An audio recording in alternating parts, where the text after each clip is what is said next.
amoxicillin is one of the most widely available antibiotics. Uh, the other one is tetracycline. Right, Like if you go through the list of these antibiotics, they're not anything special. They're like really just the standard antibiotics. from what I recall, however, the period before when they essentially do get it before they are treated, not only is it almost debilitating, but I'm pretty sure that even with the antibiotics, symptoms still persist, Yeah, just weakened forms of them. you're Depends on the referring. case. Sorry, if you're referring to the disease that is spread by deer ticks, Correct. yeah. I know someone who had it, and it was pretty nasty. And if you leave it untreated long enough, it does fuck up your joints and stuff. Yeah. But yeah, I know It's because it is not pleasant. yeah, I mean Pennsylvania. That's probably why we do both know this. But I mean Pennsylvania is basically the capital for Lyme disease. Uh, Yeah. yeah, And those ticks are so damn small, you're lucky to see them. yeah. But again, that's if you leave it untreated. Like Right. So eventually, what is the point of progressively. pointing out that yes, why we, like let's say okay, there even was like a publicly available vaccine. That does not eliminate the fact that now more states, more area would be affected by ticks, and that was one outcome of heightened temperatures. Well, they Okay, weaponized it. I don't necessarily Going, disagree with that. well, we can deal with that. It is like saying that, it doesn't matter if I get into a car crash because, well, EMS services exist. They say Lyme disease is similar to syphilis. It's Not really. I mean, interesting. it has a Well, I'm stage where looking it at a attacks the picture of central Lyme nervous disease, and they got a system. picture of syphilis next to it, and they have similarities. They're not the same, but they're similar. Yeah, it has a stage where it attacks the central nervous system, but that's all the similarity between the two diseases. And it says that they've weaponized it. Weaponized syphilis? Well, they probably did that too with the Tuskegee experiments, but um, it says the U.S. military, it's a U.S. military bioweapon, Lyme disease. That's rather doubtful. It's got flu-like symptoms, fatigue, general soreness, headaches, a bullseye rash, spread by ticks. You could probably weaponize it, like put it in a culture and spread it to people. I mean, you can weaponize any disease that way, really.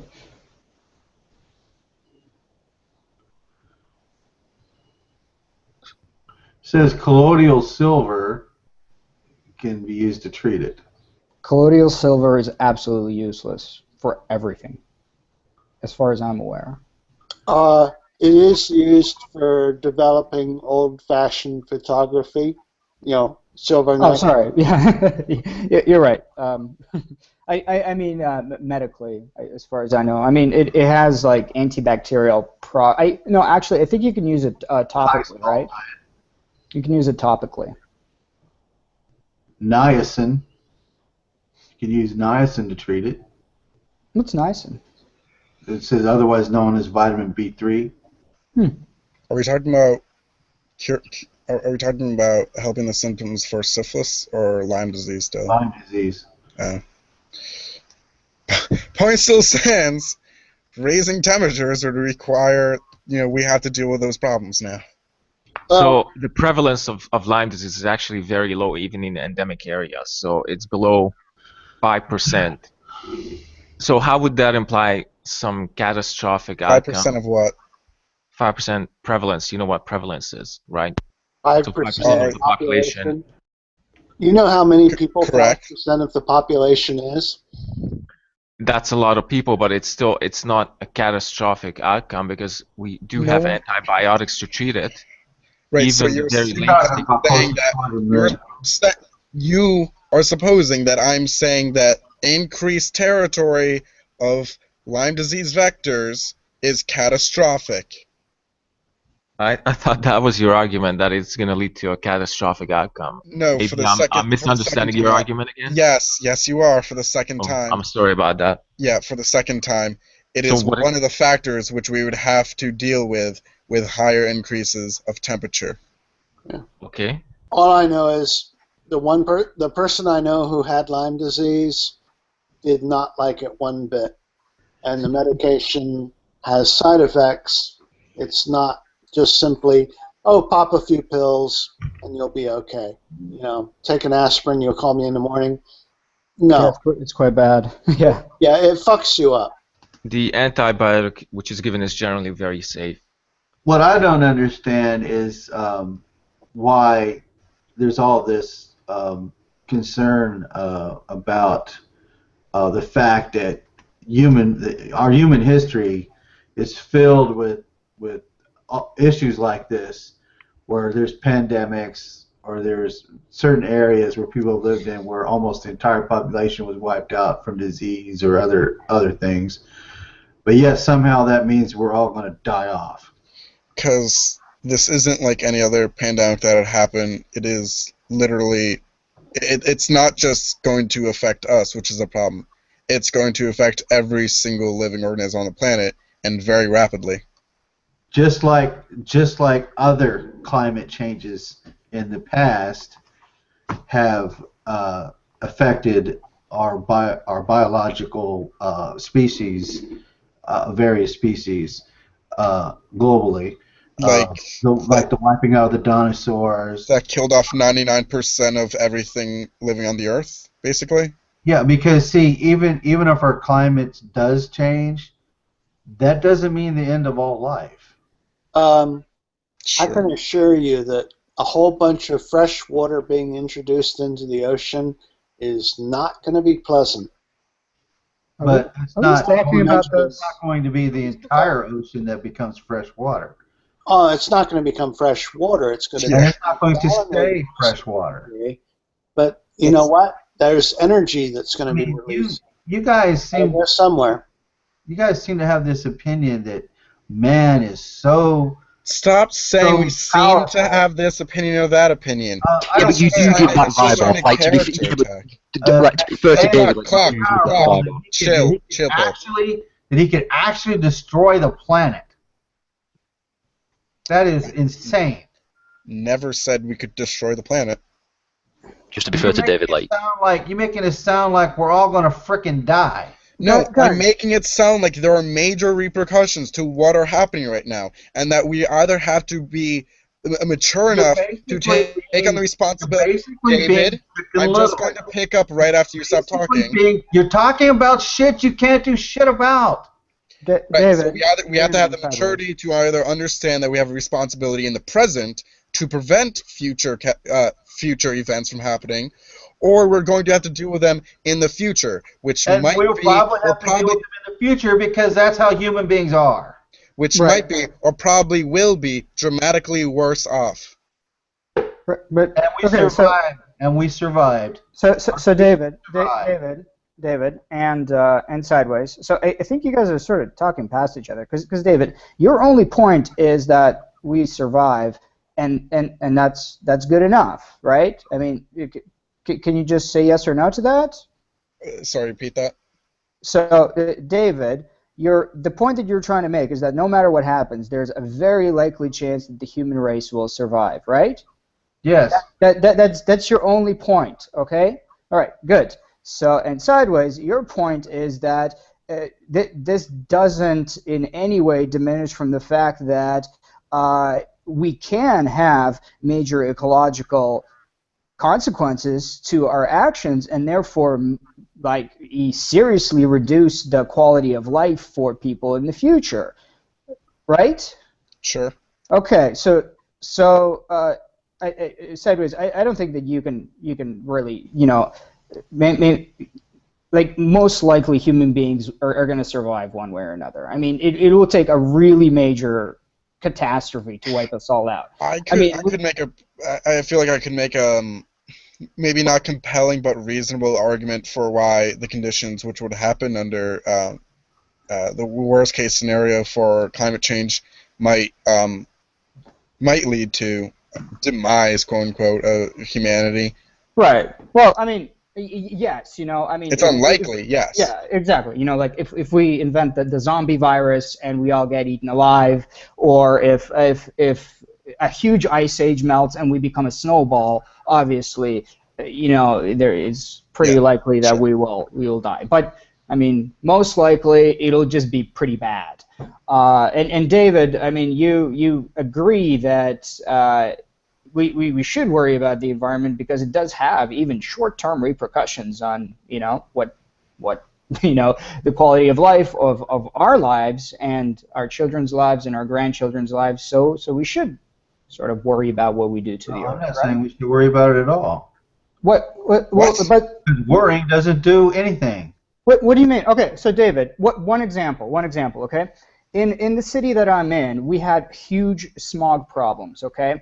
And the government, and of course this caused health problems and a vast change in the quality of life to everybody downtown, basically.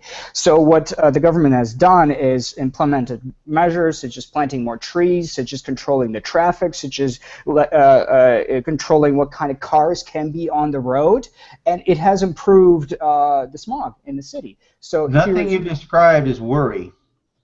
I'm sorry. You don't worry about smog and the health conditions that come from it. Okay, well, David, if your kid had asthma or even things that are worse than that, I think you would. Right. Well, David doesn't care about that. He doesn't care if he has asthma. He doesn't care if he has disease. You're making statements for me. You're making you just said that. What I said was nothing you described was worrying. What you described was action. I'm sorry. Okay. Oh my God. Hang on. Okay, let me handle this. Okay, so what I'm saying, of course, and worrying is something that we should not do. We should actually act on our worries, right? You're in agreement with that, David? We shouldn't worry about anything. So we shouldn't act at all. Like, for example, no, acting and worrying are not the same thing. Okay, so David, just explain this to me verbally. The quality of air downtown is decreasing because of smog.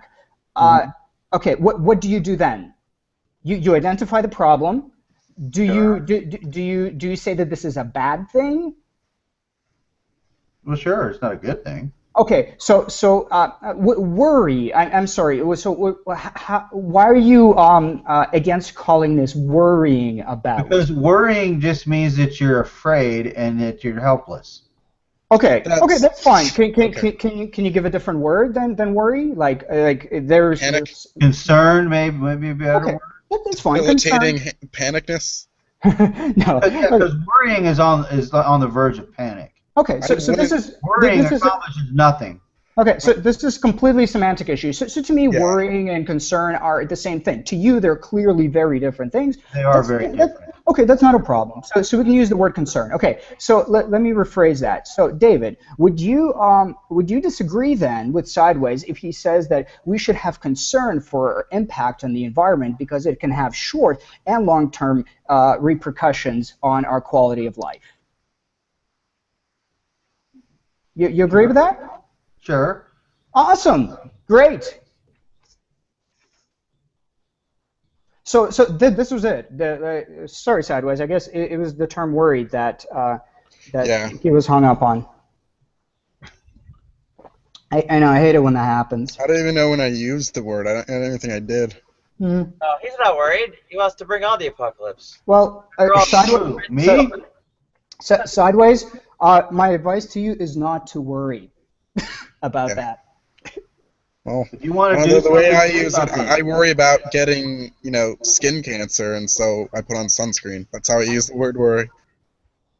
I don't worry about it at all. That's right. The way I use worry is essentially it is a catalyst and or stress. It is something which you must So anything.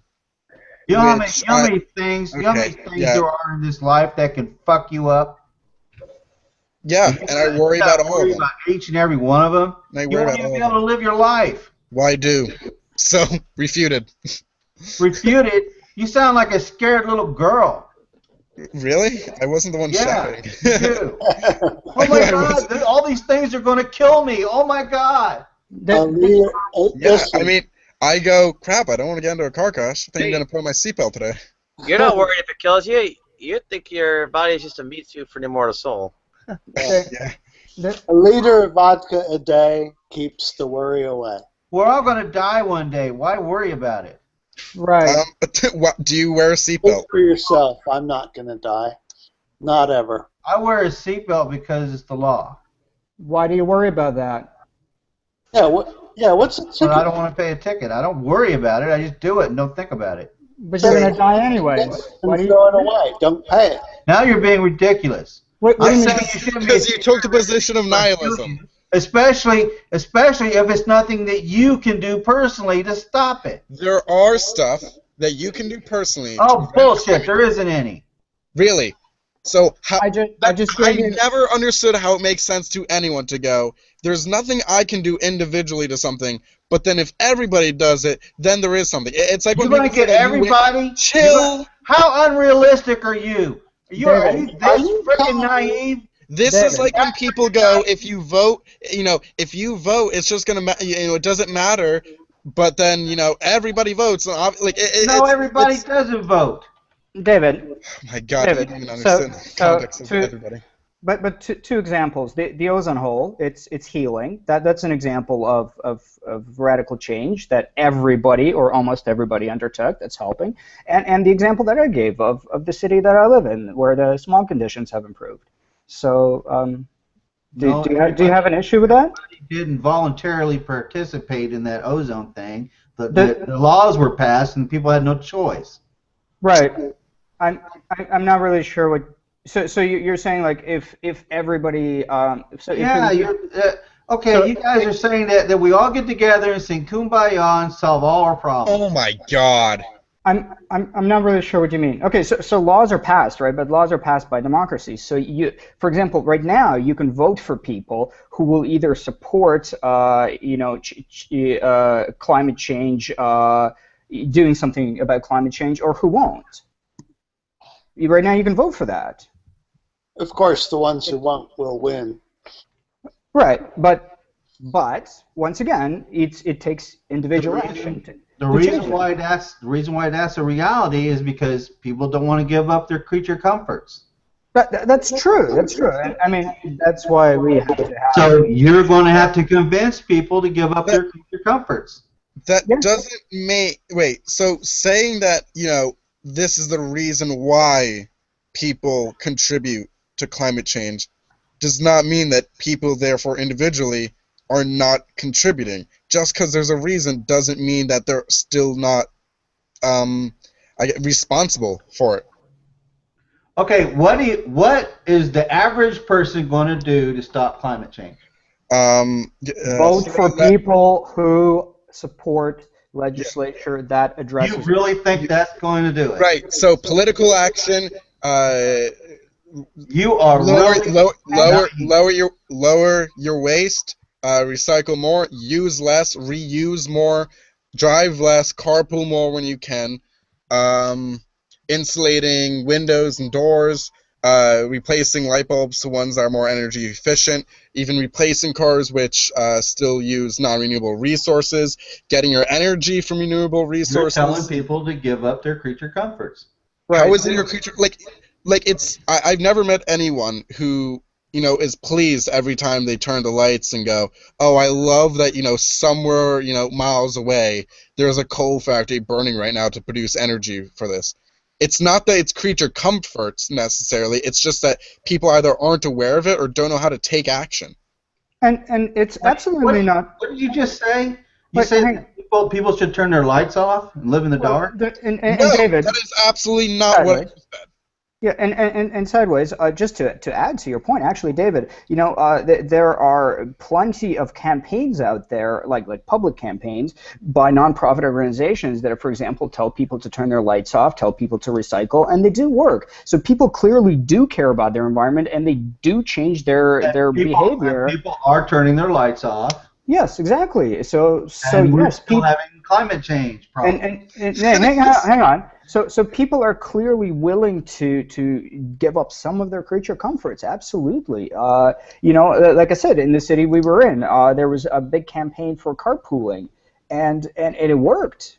So yeah, people gave up having the comfort of their own car to go with their friends to work. And what about people who live in China who are building more and more coal facilities now, and they're driving more and more cars? Actually, they're going for the nuclear option. All of our cars. Yeah, they're still going to be driving theirs. They don't go by laws. Actually, we pass in the UN. Actually, yeah, no, UN resolutions have caused a lot of the coal production to. And to add sideways, China is actually one of the world's leading countries when it comes to addressing climate change and climate impact. Because hang on, David. Hang on. A whole bunch of new coal factories. No, David. Actually, they're pushing for nuclear plants right now just because of this. They don't want more coal because if you read anything about China, they are one of the worst affected countries when it comes to climate change. I mean, they have done a number on their land. They have actually cities where schools are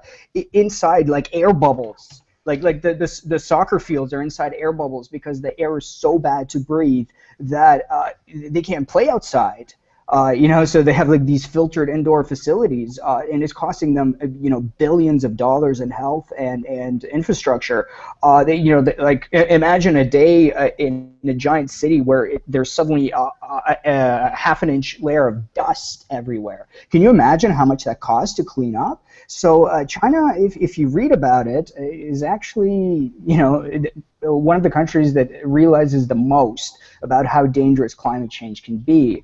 And I don't know. I mean, your kind of point that I shouldn't do it because other people are likely not to do it is really a personal point. Because I'm not saying that. Well, yes, you are. Yes, you are. I'm saying that people but you don't do it. That people are doing it, and it's still not mattering. I disagree once again. Yeah. We talk about the ozone layer. We talk about my city where the air quality has got better. There's many instances of this where we still have climate change problems. Exactly, but that's because there hasn't been a global effort. According to this other guy, it's only getting worse, not better. I didn't say it's only getting worse. Well, it is getting worse. What are you talking about? That we're going to be inundated? Our coastlines are going to be inundated. So David, I wasn't the person in the room who said. I wasn't the person in the room that said that the coastlines were going to be inundated. That was someone else. So David, is your point basically that there are actually certain issues which are useless to worry about, and climate change is one of them because it cannot be, it cannot get better? It's like worrying about nuclear war. Well, hang on. No, but there was a risk of nuclear war, and there was a bunch of treaties signed and disarmament and stuff like that. Mutual assured destruction and all that. Yeah. Exactly. So what's your point about that? So all we need is one lunatic. So we were worried about nuclear war, and we were taking steps to. We were worried about nuclear war, and there ain't nothing we can do if it starts. Well, that's why we prevent it. But we could take steps to prevent it, yes? You can't prevent one nutball. Well, actually, we have so far. Yes, and on top of that, if there is one nutball, there's actually steps that are in line that prevent one nutball from causing a nuclear war. Like for example, Russia and the U.S.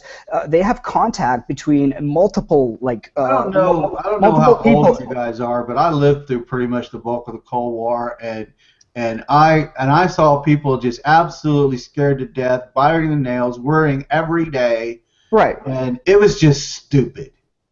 Right, but the thing is, okay, I guess how can I say it? If there is a chance that it will actually happen, then obviously you do think about it. Biting your nails and building. I always told people that if there was a nuclear war, I want to be at ground zero when it happens. Right, and I guess they would be the ones in their own personal bunker surviving you. I guess they're the ones that'll be surviving in a nuclear wasteland and probably end up dying later anyway. Right. Wait, no. You said that they are the ones who are going to rebuild the population because human beings will survive no matter what, right? Not those particular human beings. Most human beings would probably die off. We got to a There would be tangent. enough left to repopulate the world, just like every other problem we've ever went through in our history. We got to a tangent. I mean, okay, but yes, you're right. We did get to a tangent, and so so the fact is, there was a threat of nuclear war, and we have taken steps to prevent it and to prevent future, nuclear wars. There's plenty of environmental disasters that have happened to various communities, and they have taken steps to prevent it. Now, are you saying that that we can't prevent global warming if it isn't indeed, according to everybody that I've been talking to. So you think that How this can is you really prevent something that's already happening? well you could curb it. What do you mean? Like for example, if I if I have a disease that's gonna continue and kill me, I can take antibiotics and prevent it and get better with the ozone layer. You already have the disease. You didn't prevent shit. Hang on. Can I illustrate this? Sure. Do you garden at all? No. David? No. Okay. The biggest problem people have with growing any plants, basically, is they essentially hawk over it, where they look at a plant and, let's say it's wilting a little bit. They go, oh, I got to water it. And they look at it and go, well, it's not really doing anything, and they keep watering it, and they actually overwater. Most plants don't die from, you not feeding it. Plants are really great. Most of them, at least houseplants at least, are really great at just holding water. You can just not water them, and then a year later water them, and they'll come right back to life. But the problem with that is that people are essentially have this motive of going, if you don't do something immediately, you don't have the patience to wait to see if it's actually working. So likewise, just like if you get sick, right, like chemo, right, cancer can overcome people. They can die from cancer. Or you can do chemo. But while you're doing chemo, you might actually end up doing worse than you were before. But it doesn't mean that it's helping you in the long run. Does that make sense? Did I illustrate that badly? But you're not talking about prevention of the cancer. You already have the cancer. Correct. Exactly. But you we already have global warming. Yeah. So what's the point? You said that we can prevent global warming when it's prevent further climate change. Yes. We could slow it down and maybe stop it in the future. Just like with the ozone layer. We had a big ozone hole. Everybody to join hands and cooperate. So, you're, oh my God. I'm really confused here. So we did prevent the ozone hole from growing, and it's shrinking now. That's great. So you're saying, and this is a global effort, so you're saying the same thing can't happen when it comes to climate change? I'm saying it can if everybody joins hands and cooperates. Cool. So what's not human nature? But what about the ozone hole? And what about my example of my city? That was because certain laws were passed. It wasn't because people volunteered to do it of their own volition. So they volunteer to vote? Wait, hang on. And I gave you example of like nonprofit campaigns that help to reduce that help to increase carpooling, for example. That's people doing it on their own volition. And whatever political mechanisms were behind those events, usually it's money that motivates all these things. No, this is all of those huge corporations and stuff that they gotta give up profits. Yeah, like the environment. They're gonna fight you every step of the way until they have no other choice. Like those huge, solar panel corporations that own like all of this energy business, right? It's not like a huge majority of the corporations which have influential power are actually non-renewable energy resources, right? Are you talking about the energy companies that are actually losing money? Losing? Okay. I'm saying find me a lobbying group for renewable resources which is anywhere comparable to the money which, let's just say, Exxon gives out. Right. The big oil companies lobby our politicians. The big oil companies lobby our politicians, and the big oil companies get what they want. If you know someone's in danger, David, you have an obligation to do something about try to save their life. Do I? Do you? Do you? Personally, if I could do something about it, sure. But that doesn't mean I have to.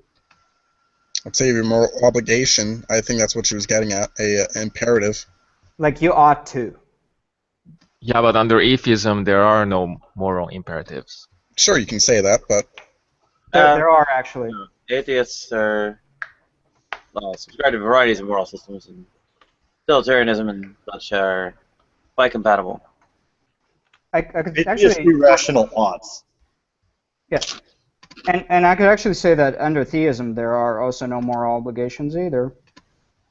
Under some systems. Man, it's all cool. I just thought But that anyways, it was a that's a segue. non-starter. It was well under it was essentially just a blanket claim which wasn't backed up. Oh, exactly. Well, but anyways, so Dave, Do you disagree at all? so Dave, to address Nadia's question, so you agree that you have an ought, you have a moral obligation to help somebody, right? Who is that addressed to? You David. That was your answer, right? That you do feel like you ought to help somebody. Well, feeling like I should help someone and being obligated are not the same thing. Right, but will you act on it? That's my point. Like if I could do something about it, sure. Awesome. There's your answer, Nadia. All right. And for, morality under atheism, I would, far from positing utilitarianism as a refutation, furthermore, as they said, there's no obligation to do something about someone's life arising from deism because, of course, this life is worth zero beside an eternal life.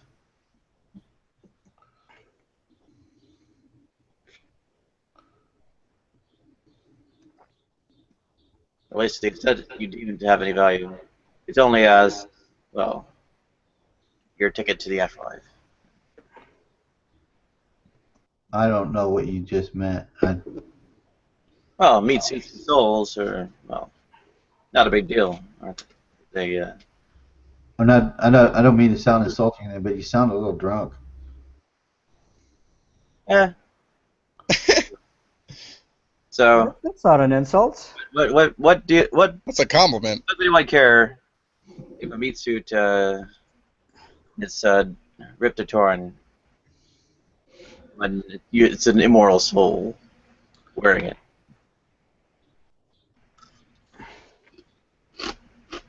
So are you saying that this life doesn't matter? Well, what is a finite human lifetime beside an eternity? Almost nothing. Oh, and you can see the point. Well, but that's the valuation that you choose to do. Then that's the valuation that you choose to do. But obviously, because I don't get to experience eternity, the only span of time that I can value is sort of right now, right here, right?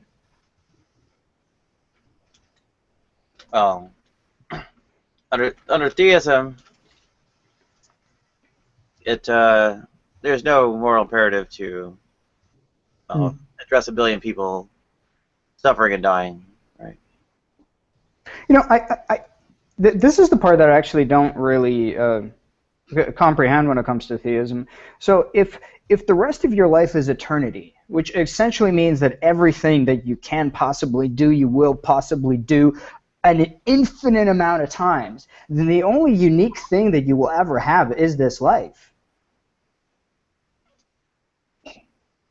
That is the only unique thing that you will ever possibly take with you for the rest of your existence.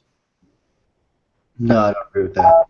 What do you mean? If the rest of your life is eternity, right? You don't know what's in eternity. Well, that's true. Yeah, you could have in a million years, you could have 1,000 different life experiences. For eternity. That will eventually all have to repeat themselves. This is just one. This is just one of 1,000. Oh, okay. So you're basically saying that we get to do this again. No. So then I'm saying the experiences will be unique and different in each one of them. how can that be possible in an eternity? I mean, they're going to be... Because in eternity, there's no end to the possibilities. Exactly. So I will have this exact conversation with you one day, except it will be unique only in the sense that it will be in sort of a different relation to this experience. We will have this exact conversation eventually, right? If I don't know. live for eternity. Well, exactly, right? So if this is unique in some way, then basically the other eternity that I get to live is sort of going to be homogeneous, right? So it's all going to be the same. No, it won't. You're living in heaven doing the same thing. No. Regardless of whether it's the same thing, it will still be, everything that happens in there will be characterized by being in heaven. This is the only human life. I feel like that's what you're trying to get at, that this is unique because it's the only human, non-heaven, quote-unquote, life you would have. Exactly, right? I mean, the only way... Eternity is sets of ages. I mean, you're going to have, this is your mortal age. Then all the other ages after that are immortal, but you're going to have, each one's going to be unique. So you're going to go from immortality to immortality to immortality. Each level is going to be higher than the next. But David, the issue here is this, right? So there would have to be an infinite amount of parameters for each age in order for the infinity of these ages to each be unique. Now, obviously, to have an infinite amount of parameters is kind of odd, right? Not necessarily be infinite.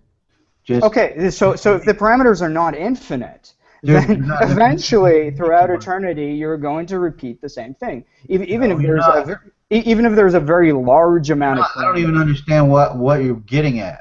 Okay, so what I'm saying is this. Okay, let's say that what makes up your life, okay, is made up of 1,000 different qualities of life. Okay, that's just small number. Okay, if you do this for eternity, you will very quickly repeat the same amount of parameters, right? Now, let's say it's 1 billion parameters, 1 trillion parameters, a very, very, very large number of parameters. Eventually, when you live life for eternity, those parameters are all going to repeat and repeat You're assuming and that repeat. numbers are finite. And repeat. Okay. So now you're saying that there's an infinite amount of parameters that make up your life, but that leads to paradox. Like, for example, eventually in this life, no, hang on. Eventually in this life, for example, you will actually have a terrible afterlife instead of a good afterlife, right? Because it's an infinite amount of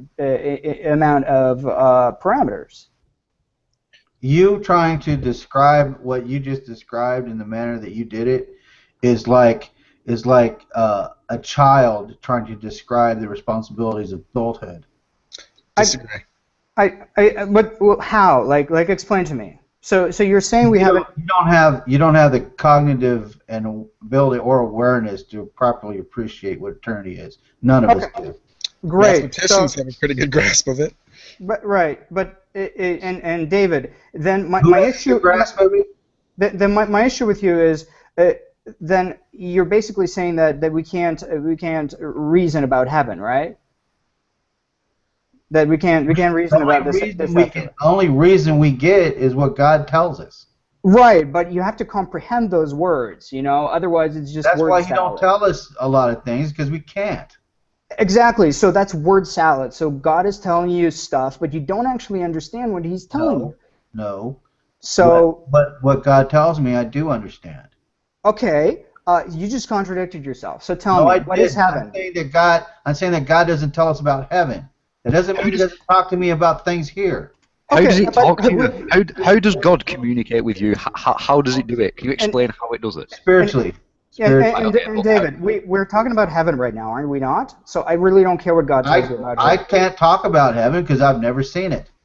And it doesn't. Awesome. So you don't understand it, and you don't. So why? The only thing I understand is that it's going to be much better than this. But you don't comprehend what that means, David. I understand what better means. I don't have to comprehend the details of heaven to know that it's better. I just trust that God told me that it's better. Better means better requires What's wrong with appealing to a mystery? You're adding that. You're adding. How do you appeal to a that's mystery? Something that you have a problem. Yeah, seriously. You don't have to account for all the. You don't have to account for everything under your under a specific system. You can just, for instance, even under science, we don't have to account for every single observation we make. How is that appealing to it? Yeah, but I don't know how you appeal to a lack of information. Understanding of something. We just don't have an understanding of some things. Right. Right, So but- how do you appeal to that?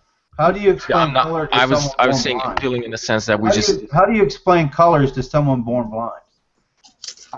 You don't, but you can explain like wavelength and, for example, light and things like that. Which probably would be very difficult for them to grasp. It would, exactly. So exactly. So this is my point.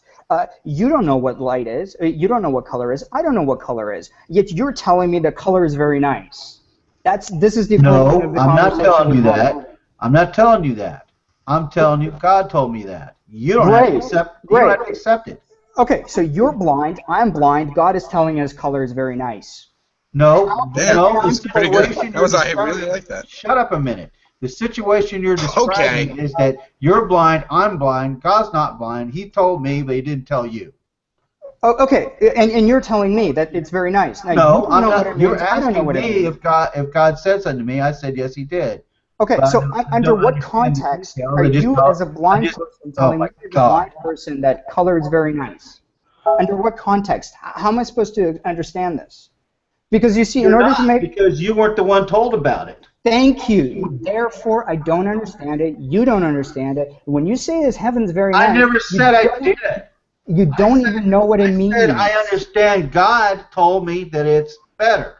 God could That's tell good you a enough for me. whole lot of things, but if you don't understand the information being given, then... No, you're asserting that I don't understand the information given, You but I've never been given any information. Maybe let him finish. Because he's making these wild assertions, man. I'm not... How do you know he's making wild assertions if you don't let him finish? David, and don't worry about it, Cyrus, but David, you actually said earlier in this hangout, and if you want to go back and check yourself, you actually said you don't understand heaven, and you said that you're ignorant about this. So I don't understand why you're disagreeing with me on this. No, saying that I'm ignorant about heaven and don't understand heaven doesn't mean that I don't believe God when he told me that it's better. Right, but in order to believe something, like for example, if you're a colorblind person, a blind person, and for the first time, or second time, or whatever, somebody tells you that color is very nice. Continuity. How do you put that in context? I mean, what does that actually mean to you? Oh, Jesus. You know what I'm saying? Are you done? Yes.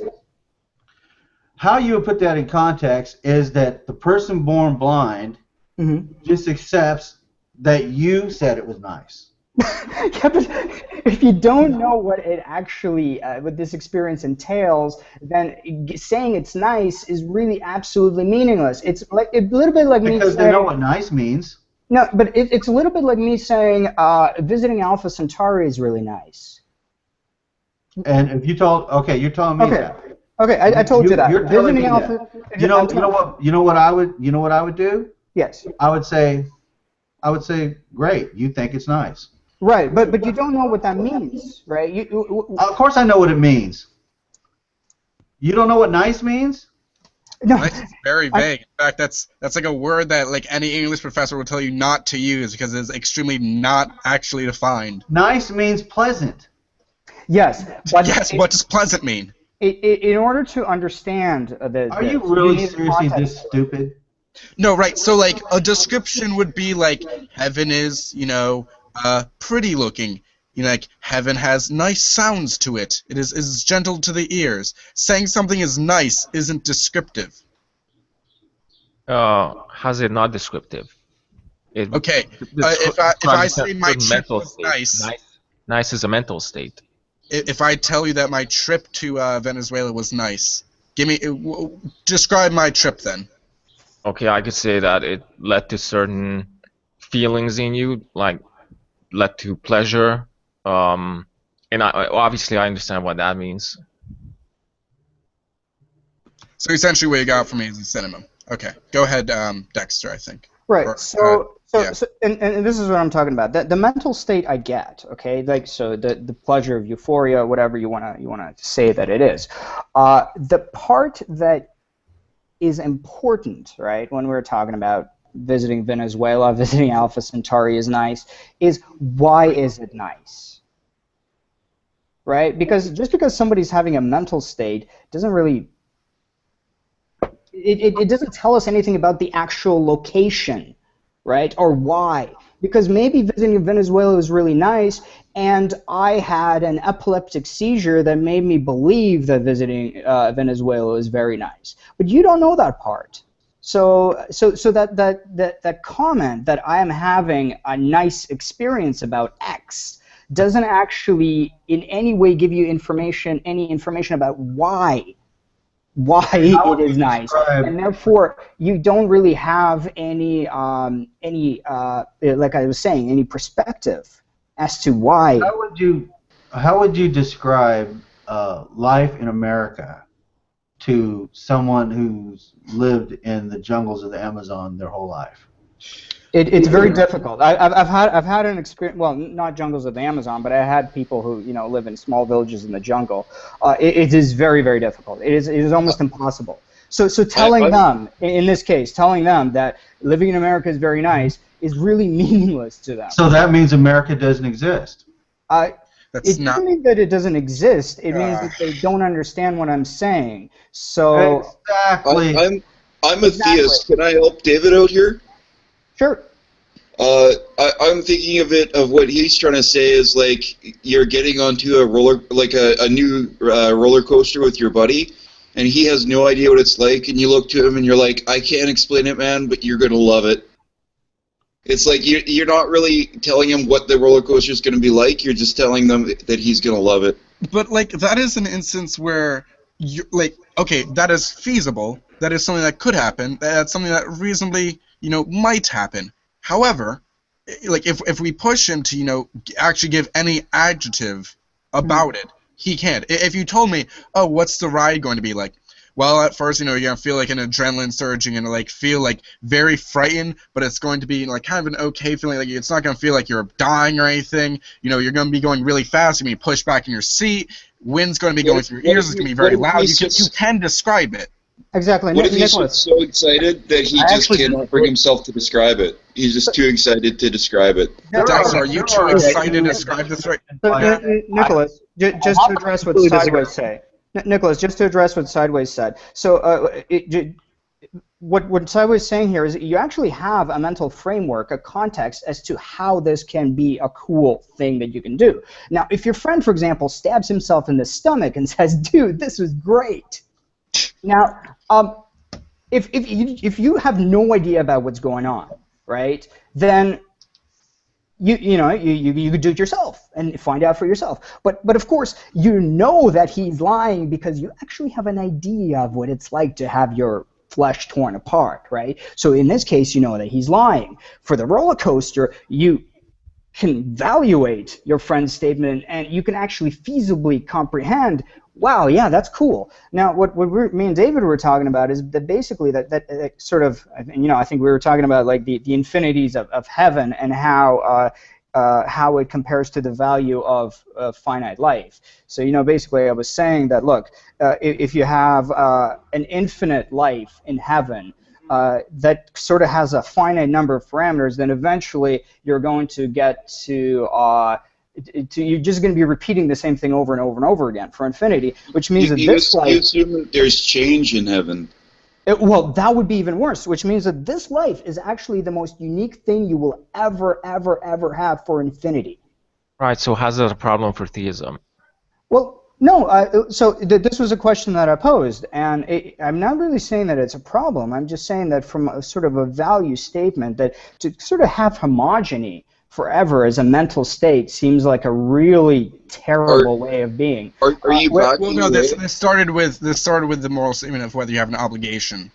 Oh wow, it was quite a tangent.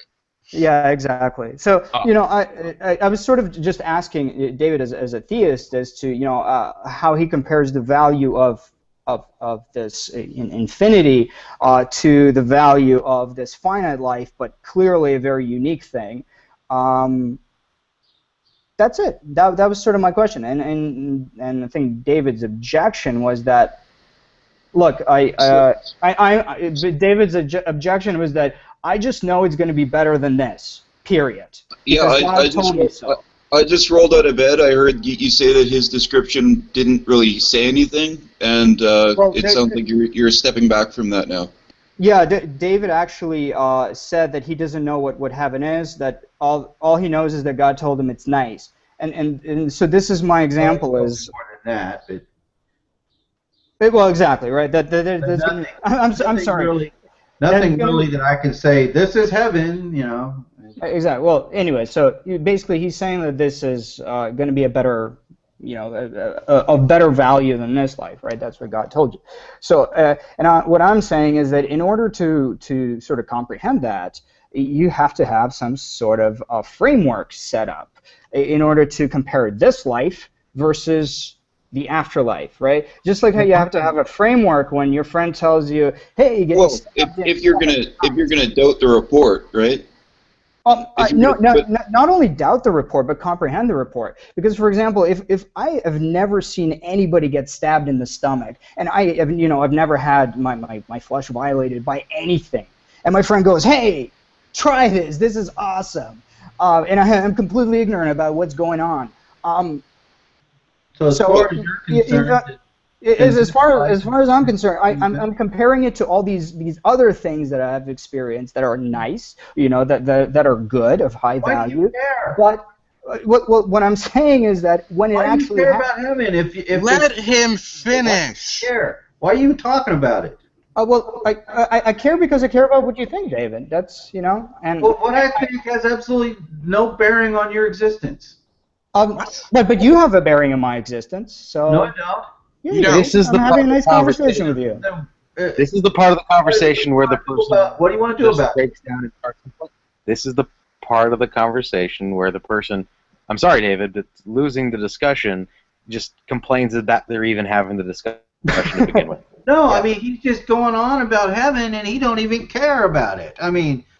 Correct. I believe I want to know why you care about it, and you haven't given me an answer. So thank you for the non. What answer do you want?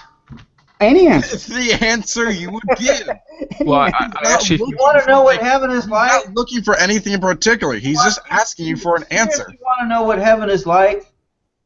I actually think he gave a great example. He said, it's like describing colors to a blind person. Obviously, you're never going to be able to describe what it feels like to see a sunset to a blind person. Right. But if you say it's nice, they have a certain access to that mental state because they have experienced that sensation before. So that's an indirect way of describing what. That is like precisely not. So have you done what the fuck's your name? D. Have you smoked pot? How's that relevant? Have you smoked pot? Yes. No, I've never smoked pot. Okay. Have you ever had a friend who pressured you into doing pot and told you about what it's like to be on pot? Sure. Yeah. Oh, so in other words, mental capacities can be described. Yeah. Okay. Be described indirectly. This is something I have to totally disagree with my atheist brethren on. Nice is an adjective, and it does describe what it is. It just doesn't describe it in detail. It is a descriptor. I would doesn't say describe it in detail, but it describes it indirectly. You at least have some access to what it feels like. Right. So you have access into how you will feel, but you don't actually have access to what it is. Right. So no, that's wrong. How it makes one feel is a description of what it is. Well, for example, Seth, describing a sunset to a blind person, the only thing that they can make a context of that out of is their own personal experiences, right? So the term nice for them really does not include a sunset in any way. Well, yes, it does. If sunset. But they can think of having a bubble bath. But having a bubble bath is not saying the sunset. Bubble bath and a sunset have something in common. They make you feel nice. This is the thing that it's like I visited let's just get from the bare line, right? If you say I visited this place, it might be heaven, it might just be any kind of place. For an example, let's say I visited this place, it was nice. If I told you to orchestrate something that sounded like it, if I told you to draw a picture of what it looked like, you could not do that based on nice. Why would we have to? Because nice is an indirect description of what you feel like when you visit Right. it. So in other words, it's not even a description of the actual thing. It's a description of the experience. It's a description of the Somebody aspect without- of the experience. Right. And somebody without thumbs couldn't draw you a picture of a sunset, even if you described it in perfect detail. And Seth, my contention here is really I get it. It will be a good thing, right? Because the experience, the feeling that you get is the same. But my point is that what I care about is what it actually is and why it is actually nice. So a blind person will never actually know why a sunset is nice. That's what I'm trying to get at. Okay? Well, unless they learn to see. Exactly, unless they learn to see. Exactly. So, and that's what I'm saying. So, what I'm really asking David. So what I'm asking David is sort of, well, why is heaven nice? Like, what does it mean for it to be nice? Is it like a perpetual bubble bath? Okay. Is it like a perpetual bubble bath while watching the sunset? So what's the challenge for theism in the fact that it's difficult to describe heaven? Exactly. Why would we have to account for that? Oh my God, this is like I swear to God, look, we're on a sea cant now. No, okay, but the original thing was about whether there's an ought value to helping someone else's life. This is all what it boiled down to. Well, certainly under atheism. This is a complete segue. Okay, we don't need your blanket statements. Thank you. Well, and the assertion was made that, well, if the next life is better than this, then why should we bother helping people? No, that wasn't claimed. It was that... Sideways? Yeah. So, I'm sorry, this is just bugging me, and I want to get it out. It has nothing to do with the conversation. I just want to know where I know you from. Star Splitter. Brent? Okay, thank you. Yeah, Seth. Is it a challenge to theism? I guess for me, it's more of a curiosity as to what people think about the afterlife and what they think is coming and why they actually think, or how they actually think it will be a good thing compared to this life. Because, like I was talking to David, I was asking him the question of why. If this is the finite life and then we have an infinite life, the infinite life, if it's homogeneous in any way, is going to be an infinity of the exact same thing, and this life is actually going to be super unique, infinitely unique. So, as a valuation, that's actually makes this life pretty cool, and I really wanted to. Yeah, but that's taking novelty as like the highest value. There might be a higher value to existence, right? That's true. That was another thing I thought you got wrong, by the way, about infinity. You suggested that if there's an infinite possible moment in the afterlife, then you'd eventually run out of good moments, so you'd eventually have a bad moment, something like that. No, like Nicholas said, I'm really talking about novelty here. Whereas, so if it's homogeneous, in other words, like there's a finite amount of things that you can be, a finite amount of ways that you can exist in the afterlife, then you will actually eventually just end up repeating the same thing over and over and over and over and over and over and over again. That's gonna suck, right? And we do have we do place quite a bit of value on unique experience. Like on learning, for example, like I'd say learning something is a very cool experience. So if we exist for infinity, we would never learn that. We also would never actually accomplish anything because everything that could be accomplished would be accomplished a whole bunch of times. That's your assertion. I think there are bigger problems for infinity. Like why for the afterlife? Like why would you ever? You'd always put something off till the next day. I mean, there's no sense of urgency, right? There's a sense of urgency when life is finite. For me to go visit my mother and tell her that I love her. Personally, I don't think that there's any projects in heaven.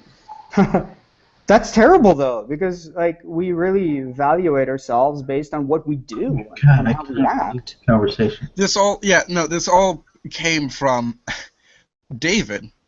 Do you feel obligated to help other people's lives? Do you want to go back to the... Yeah, okay, well, we can go back to that one. Do I feel obligated? Yes. No. That's pretty shit. No? So... It's pretty crap. Do I feel like it at times? Sure. So you're a narcissist. You guys have been reading Ayn Rand or what? I don't know what you mean by that. So I've heard the term used before, but I don't know really what it means. So you don't really care about others. Who are you accusing of being an objectivist, Nicholas? Who's Nicholas? Yeah. That doesn't mean I don't care about others. See, But if you're not going to act on it, because I think it means something that I feel that I really have to do. So Oh, I no, guess this is what the thing is. This is I wasn't calling David an objectivist. No, I was saying that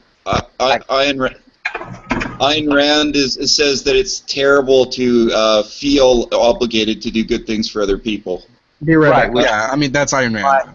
Right. I Which is why, and you asked somebody if they were reading Ayn Rand, which I just shortened to objectivist, and asked you if you were accusing David of that, which is. Oh no, I'm not accusing David of that. No, I'm accusing the guys that are saying that it's a bad thing to feel obligated to help people. No. They're saying that it's a bad thing to not feel obligated to help people. Yeah. Oh, didn't David say he felt obligated? No, he he said said I feel obligated. So like I guess That's why I was what we mean by Aren't you a Christian, David? like- Isn't that the view you've been defending?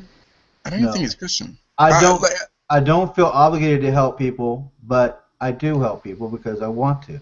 By obligated, I mean. No. How do you answer no to that? If you're obligated, then there's no real there's no real concern from you. Right. No, I started by saying what I mean by obligated is, and you said no.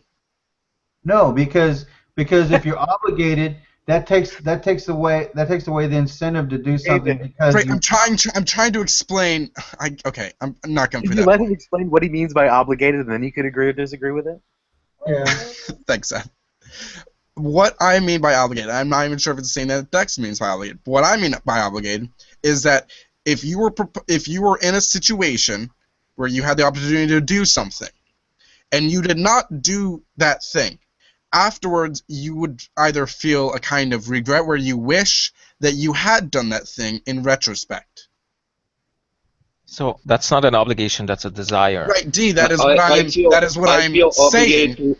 I feel obligated to win the lottery, so every time it doesn't go that way, I do regret that. I feel obligated to win the lottery. You feel obligated to win the lottery? like you're Okay. That's fair enough. Mocking a weakness. He's So mocking Dave, a weakness in sideways to this up. definition of. To clear it up, so yes, obligations require motivation, and I think what me and Sideways, the obligation that we're referring to is your own personal morality. So does your morality obligate you to help people? That's what we're basically asking.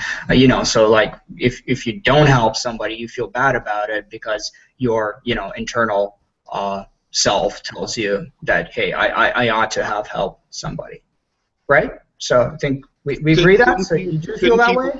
Couldn't people feel good about violating their obligations? Absolutely. And then obviously they are not motivated by their internal morality, right? So. You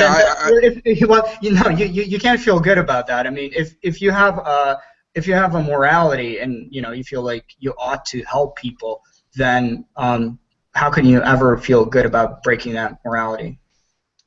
Well, hey, like people should drive the speed limit, right? But when you go over the speed limit, it feels pretty good, right? No. But actually, I feel pretty good when I do it. In this case, pretty unsafe. It's a gray area. So it is a gray area. Like if I speed, there's generally nobody on the highway. So, and if I'm speeding because I'm trying to get somewhere, I actually feel bad about that. Because I know I'm endangering people's lives and I'm trying not to, but I have to get somewhere for a meeting. So in this case, yes, I'm actually. So aren't you just describing what subjective desires as opposed to objective obligations? Objective oughts? Right, so what to clarify this, and I feel like Dax, we might agree that on this point. If you feel obligated to something, there is of a vision or a desire that you have of what you are as characteristically, the kind of person who you want to be. And an obligation is what you must do in order to become like that person. So if I have an obligation to help people, it is because there is I have a goal of myself to become a person who is nice to other people. Would you agree with that, Dex? As a definition for okay. Yeah, I agree with that. And just to add to that, not to be confused with obligation to a law, which you might disagree with, but in that case, your obligation is really not to get caught. Yeah, unless the idea of You yourself. guys keep changing what obligations mean, man. Well, Obligation just simply So in other words, well, Yes. because we're trying to clarify, because now we can understand what we're trying to ask you about. Do you feel obligated to help someone? In other when words, you say obligation, words- I always get the word duty. It's yeah. Well, I mean that's why we're clarifying. perform your duty. It's just it's like So in other words, you're bound to perform a certain act. It's because it's your duty to do so. Would you it's not desire because you want yourself? to do it. It's because you have to do it. Would you desire yourself to be someone who helps other people? And another thing, David said duty. Yeah, I realized that as soon as it came out of my mouth. Well, Duty came out of your mouth. His mouth. Yeah, duty came out of my mouth, man. I'm talking shit. Anyway. It's on a Tuesday. So can we get the original question was so if you could help somebody, you would help somebody, right, David? I mean that's pretty much it. If I could and it wouldn't really put me out, yeah, why not? Okay, cool. So I guess. Yeah. Do you know where this related back to?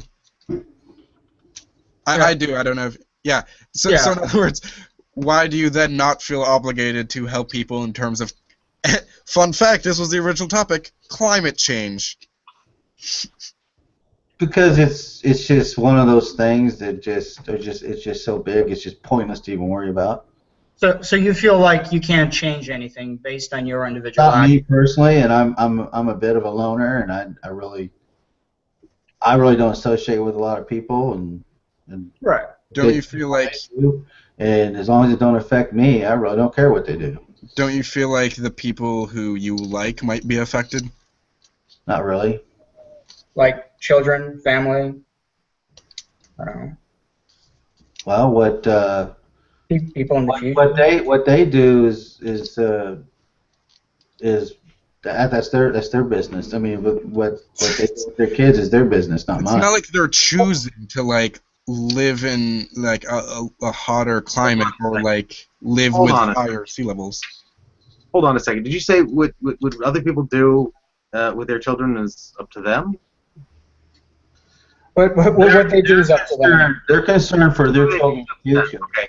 It's their concern, not mine. Do you support a woman's right to choose? Oh God, don't. This is a segue again. A woman has every right to choose. I have nothing to do with it. All right. Next question. All right. That's fine. I don't even know how to like just like even finish this. Like I guess like a terminal statement.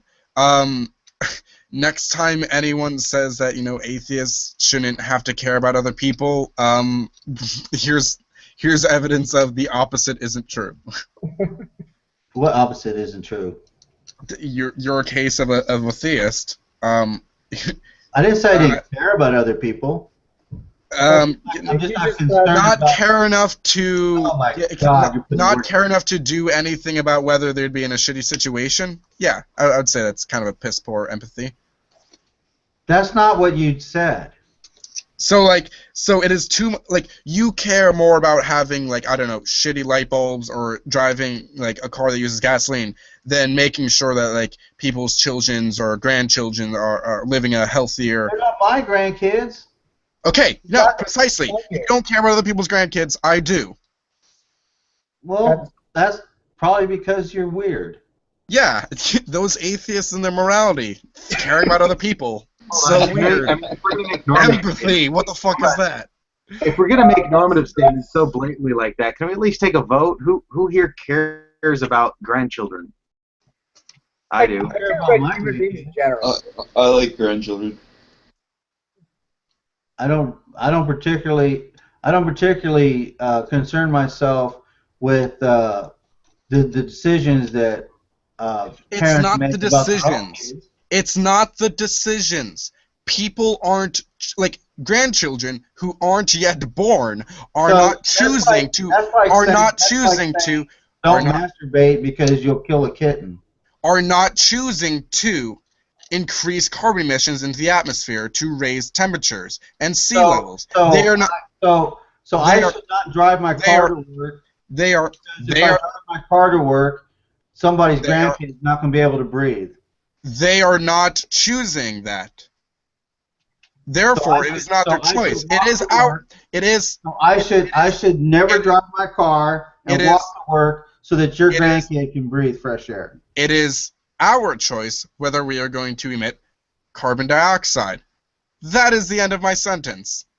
Now you may respond to it, because I didn't listen to anything you previously said. I'm not going to stop driving my car so that your grandkid, so you think your grandkid might not be able to breathe because I drove my car to work last night. Right. Nobody said that increasing carbon dioxide means that people will not be able to breathe. But let me just think of that scenario that he put out there. He'd rather drive his car and not buy a more efficient car next time, not ride the bike once in a while, because that's too much of an inconvenience to allow You're a shitty person. That's your assertion. I think you're a shitty person because you're worrying about bullshit. Like other people's kids and making sure other humans have a satisfactory life. Why universal claim? Bullshit. If somebody being a shitty person means that they care about the well-being of other human people, I'm the shittiest fucking person in the world. I'd be happy for it. Do you drive your car? Huh? You drive a car? I don't own a car, sir. Do you ride a bus? A bus? Public transport which runs whether I get on it or not? Yes, sometimes. Well, then when you pay your bus fare, you're keeping them in business. You're a shitty person. It's also an electric. It also runs on electric. Which burns fossil fuel. Most metro buses run on natural gas or electric or some kind of hybrid. Number one. Number two, buses are typically put a lot of cars that would be on the road off of the road, and they're cleaner than having and metal and rubber. Right. So like helping in like. No matter what we do, there is some production which must be made. At some point, it might include carbon dioxide being increased. However, like decreasing the amount you emit, just because it is still greater than zero, does not mean that it is worse off. It is like saying that it doesn't matter if you're bleeding a gallon or if you're bleeding a liter, if you're bleeding a pint or you're bleeding a drop. Right? It matters. It matters how much you're putting out. If you're putting out a sustainable amount, it is okay. To prevent me from driving my car and turning my lights on. I hope to God we pass laws to prevent you from driving your car and leaving your lights on. You won't do it. I will vote every time to do it. And there's nothing you can do either because it doesn't seem like you give a shit about voting. Man, you are living in a dream world. Go to San Francisco. You'll get taxed for the amount of trash you throw out. You'll be taxed by the amount of light bulbs you have. I wouldn't live in San Francisco. Are you really that incensed? And I hope if there's a presidential candidate who would push for that, I would vote for him. Are you really that incensed by programs that try to get people to drive less, emit less carbon emissions, they should make a car that produces less fossil fuels. I'm all for that. They do. You haven't bought one, apparently. What?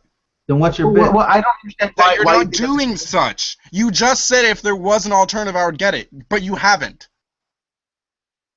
How do you know that what I drive and what I don't drive?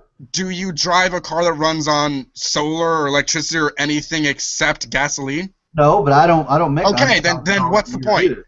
Sorry, I made an educated guess and thought that the 90% of people who drive cars don't drive renewable resources. People don't make tons and tons of money, or they can buy expensive stuff like that. Tons of money. Okay. Most people are struggling to survive. I would doubt that. What do you mean you doubt that? You're not struggling to survive enough that you're affording time to be on your laptop to talk to people on Google+. I'm on my day off. Okay. How does that negate that you're not struggling to survive? Because I have to go to work 40 hours a week or more. 40 hours. Killing you? Like it does, you're struggling to survive to get money. Fun. It certainly isn't fun, but I have to do that to survive. Okay, working to survive does not mean that like you're making it seem like you're like you said struggling to survive. You're not struggling to survive. You're It's an expression. It means that just about everything you make goes to pay for the things that you have that you need to live. Do you need Google Plus to live? What? Making ends meet. Sorry. The expression you're looking for is making ends meet. Yeah, it takes just about everything people have. From paycheck to paycheck. But suffering to live or struggling to survive, that's not what the expression means. Right. When you say struggling to survive, people think of cancer patients and kids starving in Africa. Those people are struggling to survive. You people are being ridiculous, man. Right. So what I think is ridiculous is to say that you're struggling to meet ends meet, as Seth brought up as an anachronism. You're struggling to meet ends meet by sitting on Google Plus and talking to random people on your day off. But meanwhile, you're not factoring in the cost that maybe the people 20, 50 years time are also going to be struggling to meet their meet because of what you did. You're also not taking into the cost 24/7. If you want to take in all the costs of how much you're actually polluting or how much damages you're actually producing. Don't give a shit. Sure, then you're shitty, empathetic. I don't give a fuck. It's such an immoral thing to say. Whatever God would put you in heaven is a pretty fucking weird God. It's such an immoral thing for a theist to say something like that, David. That you don't care that you're actually taking the consequences on others. I'm sick of him. I'm sick of you and all your sick of people telling me I should be empathetic to other human beings. I don't want you, man. I don't want your influence. Then why are you in the room? I was here before you. I'm influencing you, though. No, you're not. I'm not changing shit. Okay, then why are you mad that I'm apparently influencing you when you just said I'm not influencing you? Because you're asserting this fantasy bullshit on me that I've heard since the fucking 70s. Like and it was just as much bullshit then as it is now. You are fucking crazy You are right a liberal tree-hugging moron. You are fucking off the rails. Because human beings aren't that way. You are freaking the fuck out, man. I think you should probably stop insulting him, though. Or what? No, I meant sideways should probably stop insulting you. I don't see it as an insult to point out that he's freaking the fuck out. No, you just said he's crazy or something like that. Yeah, you're going crazy. He was in fact going crazy. You call him a tree-hugging liberal fuck or something like that. That's okay. It's okay. Dee's okay with people insulting me. It's okay. How did you get that from anything I've said? The point that you called me out on my insult and not him on his insult. David, am I a one of those tree-hugging liberals? I don't know. Fucking Seth! I haven't heard you try to evangelize me into liberalism, whatever this bullshit is you're talking about. I evangelized into you. I preach, and I proselytized you into considering whether you might want to buy a little bit more expensive light bulb to save energy. Actually, David, I am. I have those 5-year long lasting light bulbs in my lights. Are they LED? I don't know. Oh, well, you should get LED. You probably don't have LED, so. We have the fluorescent ones, with the tubes that's supposed to be last 10 years. It's fucking bullshit. 2 years at max. Tubes. Oh, that's better. Well, they're kind of tubes. They're tubes tied in a knot, so to speak. I think it's fluorescent tubes. CFL. Right? I think so. Yeah, it's incandescent CFLs and then LEDs. Are you purposely pronouncing tubes weird? I know, I did notice that too. I don't know if it's an English thing. I don't even know if he is English. I'm not English. I'm Russian as fuck, dude. Like I have 2 bottles of vodka next to me right now. Would you describe the internet as a series of tubes? Isn't that the right? Go ahead, Nadia. Yeah, we don't need to go there. It's but not David, a big actually, I apologize you. Into what you might call tree-hugging liberals. Well, see, I remember the 70s, man, where you had all the hippies saying that we should all give up our cars and live in the woods. Not Yeah. likely. The hippie movement pretty much died in 1969. Excuse me? The hippie movement? I mean, you can call them hippie, but the hippie movement died in Altamont. I remember hearing them all the way up into like the mid-70s. Right, so not every single person who believes that we shouldn't just be shitting on the environment thinks that we should live in the woods. I lived through that shit, man. It wasn't fucking Nam. You're a white guy. People telling you to reduce carbon emissions. It wasn't like it wasn't a fucking war I zone. listened to people preach that bullshit since I was a fucking kid, and I'm fed up with it. Yeah, and maybe they're still preaching it because you're not fucking doing anything about it. You don't know that. I don't think about it every day. Oh my God, global warming. Oh my God, climate change. Oh my God, the bomb. Oh my God, everything. Fuck you. D, thank you for telling him to not say fuck you. Oh, I'm so my life. Not David. shit. David, I just want to formally apologize. I'm so sorry that for the last 40 years people have been telling you to reduce carbon emissions, and you still haven't been fucking doing it. 40 years, people have been full of shit about everything, man. How are they full of shit if they I agree, yeah, about God. If the science has been like agreeing with them for the last 40 years, it doesn't seem like it's full of shit. Because we're all still here. Can I say something? I mean, okay, let me try to hopefully save David. I know some pattern. Dex, you have an echo. Dex, you're on. Dex, you're having an echo. I muted you. David's basically retreating to the I don't care when he's put in a corner in this discussion so far. Maybe we should change the subject and maybe give David a little bit of a break because he seems to be getting kind of irate. Is that fair, David, or am I? Dex, you're getting feedback again. I don't know what you guys are wanting me to turn my life upside down because David. I asked you if I'm being fair by asking if maybe we should just give you a break. Is that fair or not? I really don't even care about the conversation anymore. Sure. For the record, I guess, since I feel like I was just misrepresented, I am not a quote-unquote tree-hugging hippie, and in fact, I don't believe that you should. Well, shut the fuck up. You shut the fuck up. Suck my cock too. And wow. Your God is a loving God. I don't care about your fucking concept of Jesus talking character. I don't share it. Jesus touches to tell people to suck dick. Maybe you guys give some close remarks. So I'm actually not one of the people who subscribe to so I'm actually not the kind of person who subscribes to the ideology that to help the environment we have to just flip our whole entire lives and everything must be changed immediately. And in fact, I would advocate against that as much as people going, drill baby drill.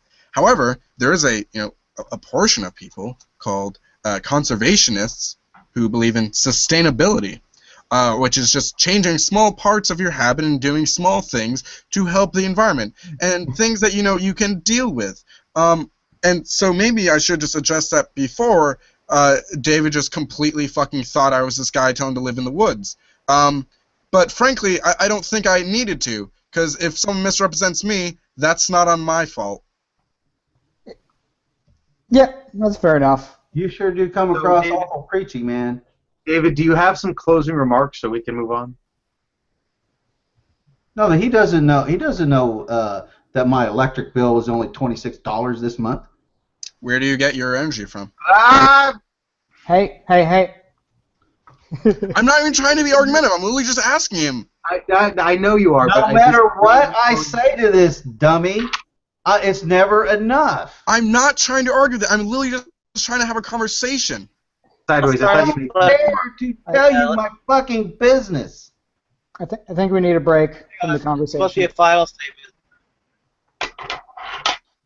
Yeah, we don't get to respond to. So David, you were saying your energy bill is $26. Well, that's because as much as I'm working on those. Oh my God! Yeah. Go ahead, David. You liberals, man! I swear. I'm no mere liberal. far beyond a full-blown leftist, even a communist. David, would you please make some closing remarks, something that maybe defends yourself against the accusations that Sideways made without yelling or telling him to suck your cock?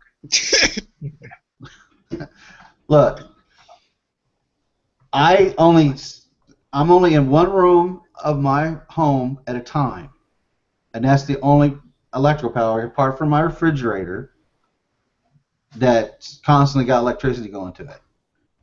I hardly ever use any of my electricity. My electric bills and my gas bills are always low because I only use power in one room at a time. And there's other things like that. I have taken the bus to work a few times because I didn't want to put wear on my car or use gas up. You know, I have done things like that. But no matter what, I'm the guy that's never going to be able to do enough for people like him.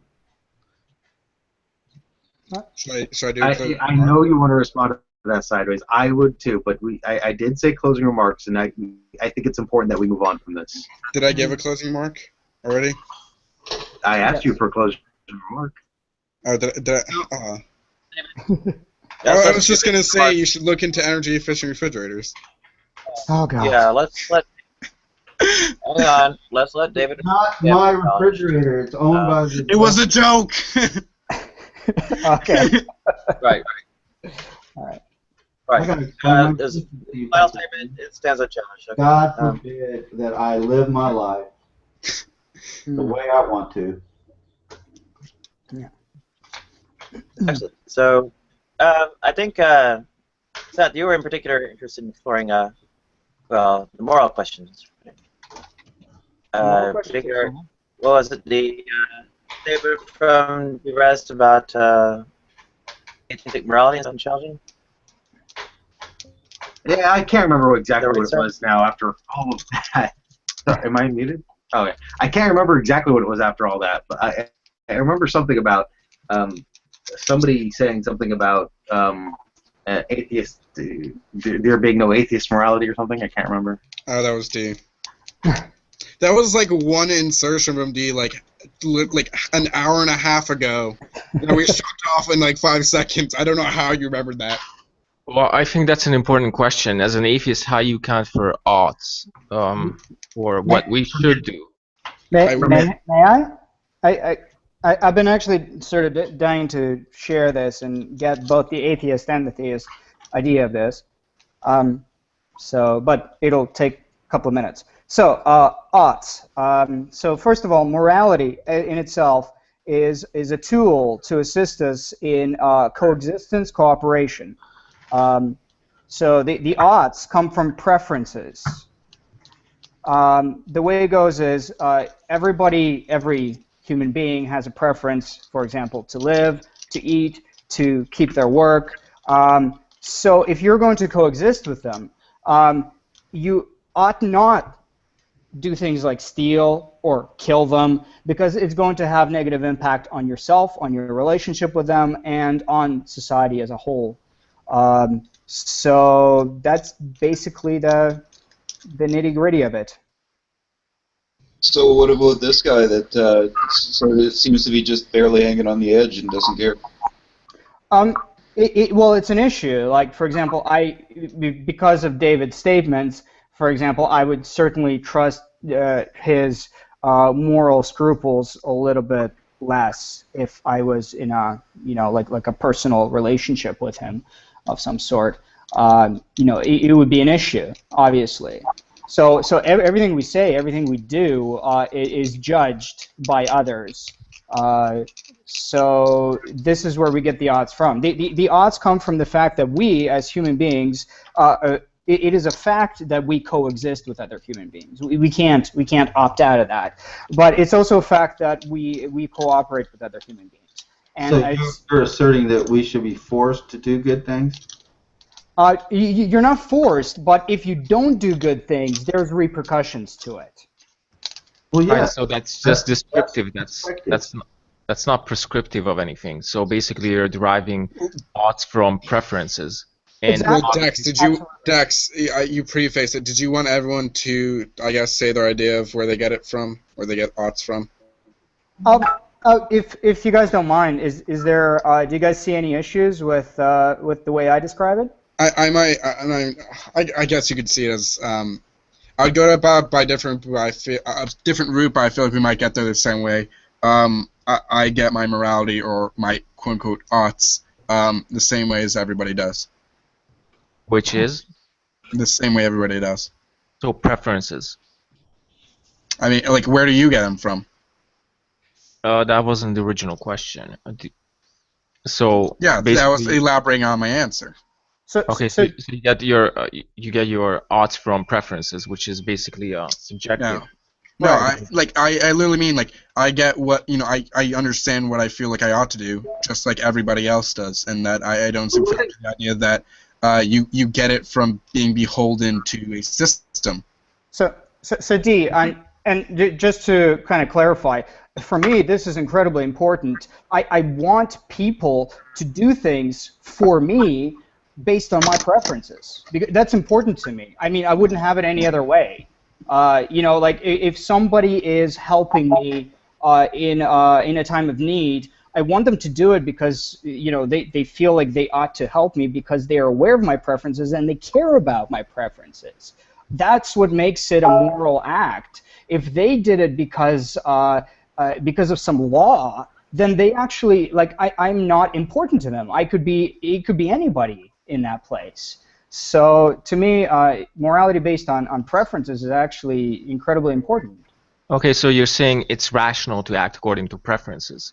So, for instance, let's say a person has a preference to, let's say, torture others for fun, or torture little animals for fun, something which we would find very morally abhorrent. But would you say it's rational for that person to act according to his preferences?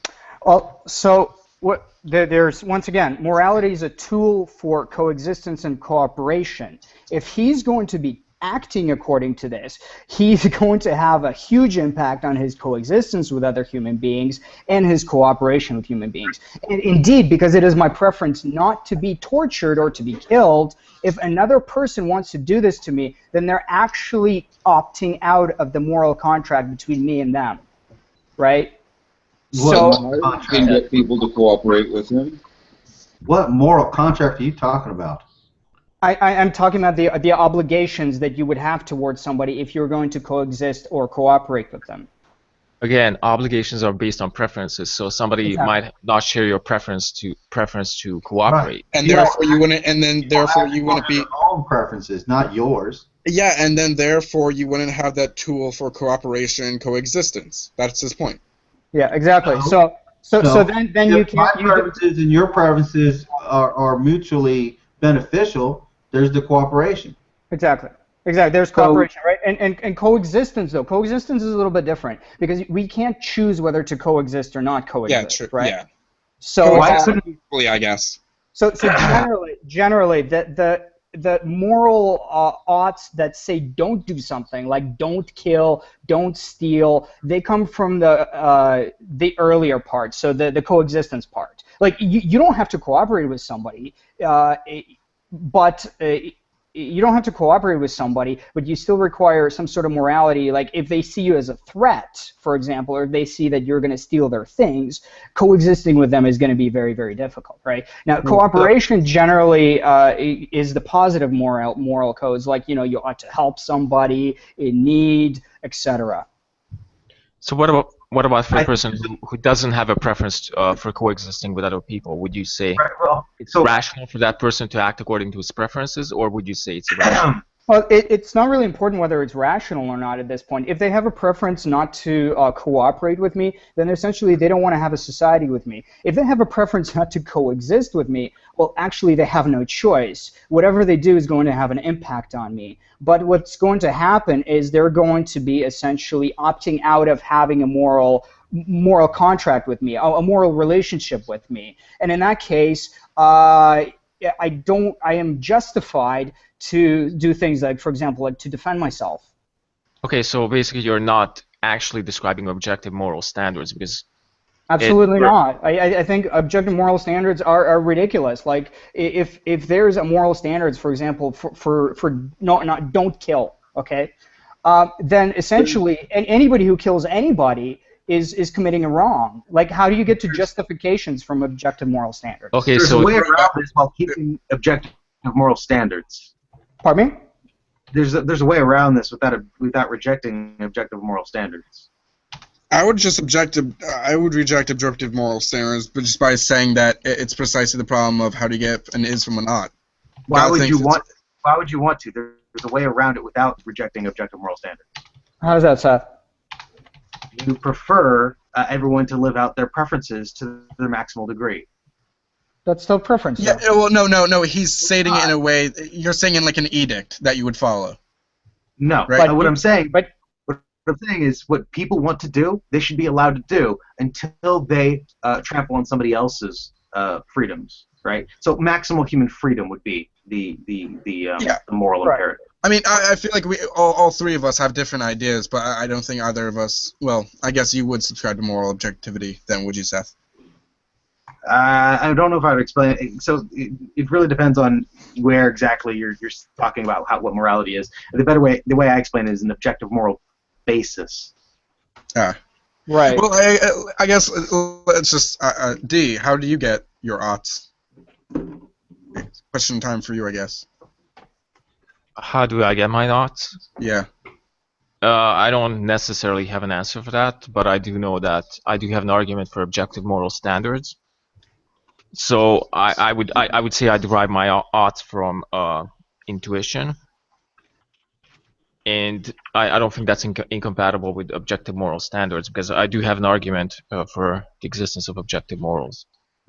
Are you going to say the whole entire, like, God put it on your heart, and that's what intuition means? No, I wasn't going to go down that route. I was going to say that if we don't have objective moral standards, we don't have...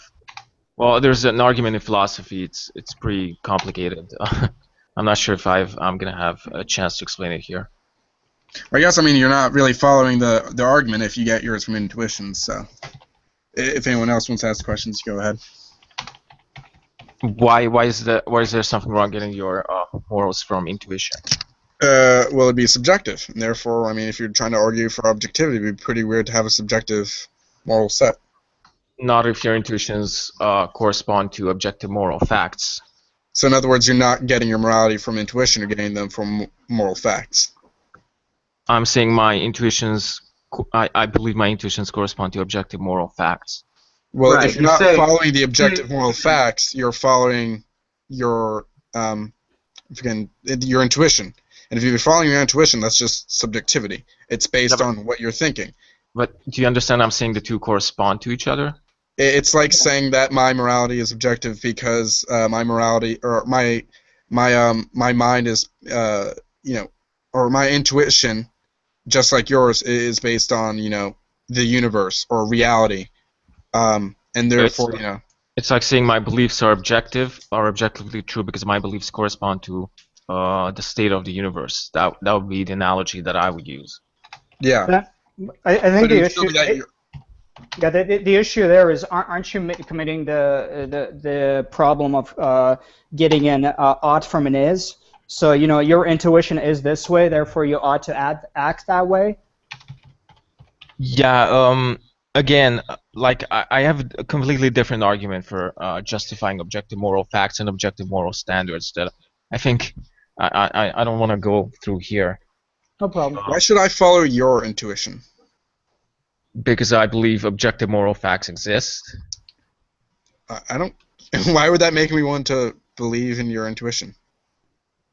It would be very weird for you to say that objective moral facts exist, but you don't have an ought to follow objective moral facts. No, it's not a justification for right. If I ask you why I should follow your intuition, like a succinct, rational response to that isn't. It's based on objective facts. It's not. I didn't actually say you should. I wasn't actually justifying that you should follow my intuitions. I was just justifying how I think I have intuitions which correspond to objective moral facts.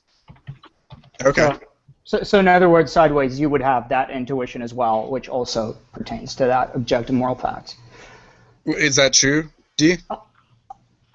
I would say to a certain degree, yes. Okay. Obviously, we don't agree when it comes to everything, but we do Yeah. agree on at least some rudimentary Okay. pieces of morality. I guess all I would say, and I guess you can go back to questioning Dex, is that it's really weird that the universe you're pausing then, where these universal moral facts exist, are pretty much indistinguishable from people just following their conscience and intuition. Yeah. And Yeah, but there's the argument I like to use is Terence Kuhnel's argument for objective moral facts. He's a philosopher from the University of Vermont. And can you please write his name in the side chat? Sure. This argument is. Guess we'd have to read it. Can you not elaborate on it? I guess. Yeah. It would take me 15 minutes, but basically the breakdown of the argument is that if objective moral facts do not exist, then objective epistemic facts do not exist. So objective epistemic facts would be something like it's rational for John to it's irrational for John to believe in UFOs given that there's no evidence for UFOs. That would be an objective epistemic fact. And an objective how does that not exist? I love this argument. This is great. All it is just a description. Whatever we're defining as rational does not apply to whatever this guy is for believing in that for these reasons. Okay, so an objective epistemic fact is a normative fact because it pertains to doing something correctly or incorrectly. So acting rationally. Sorry, what? So like sports don't exist in a subjective universe. Is that what you're trying to say? No, I think you misunderstood my argument. I can't really explain it here. I'm sorry. Yeah, I guess you're just gonna have to read it. There are no objective moral facts, then you can't say that you ought to believe one thing over another, whether it's rational or true or not. Yeah.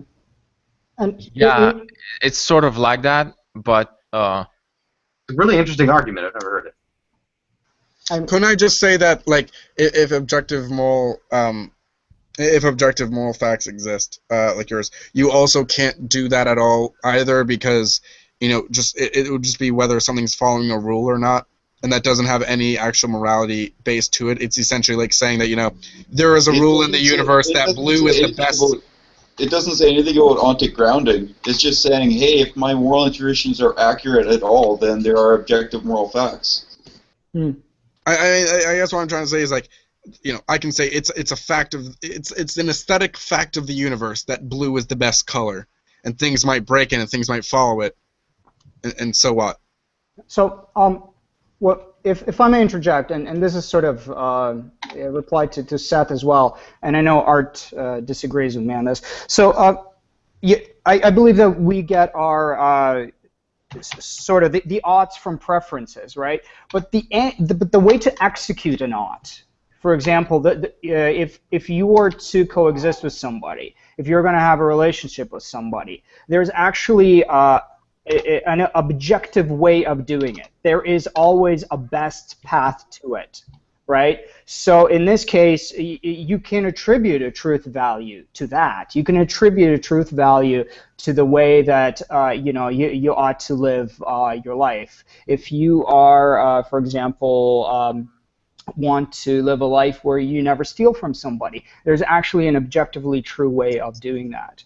So what makes what's the truth maker in that kind of scenario? I mean, what makes it truer that I ought to pet a puppy rather than kick a puppy?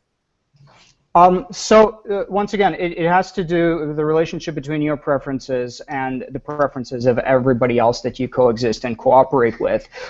If you want to, cooperate and coexist with people, they would prefer for you not to kick puppies because obviously, that's a sign of violence. They don't want to live with violent people. Except in a society of puppy soccer. Exactly, but in that case. So in that case, if there is a society of puppy soccer, then there would actually be no moral qualms with that. But of course, this is objectively impossible because Well, puppy kickers isn't impossible, but like murder being good would be.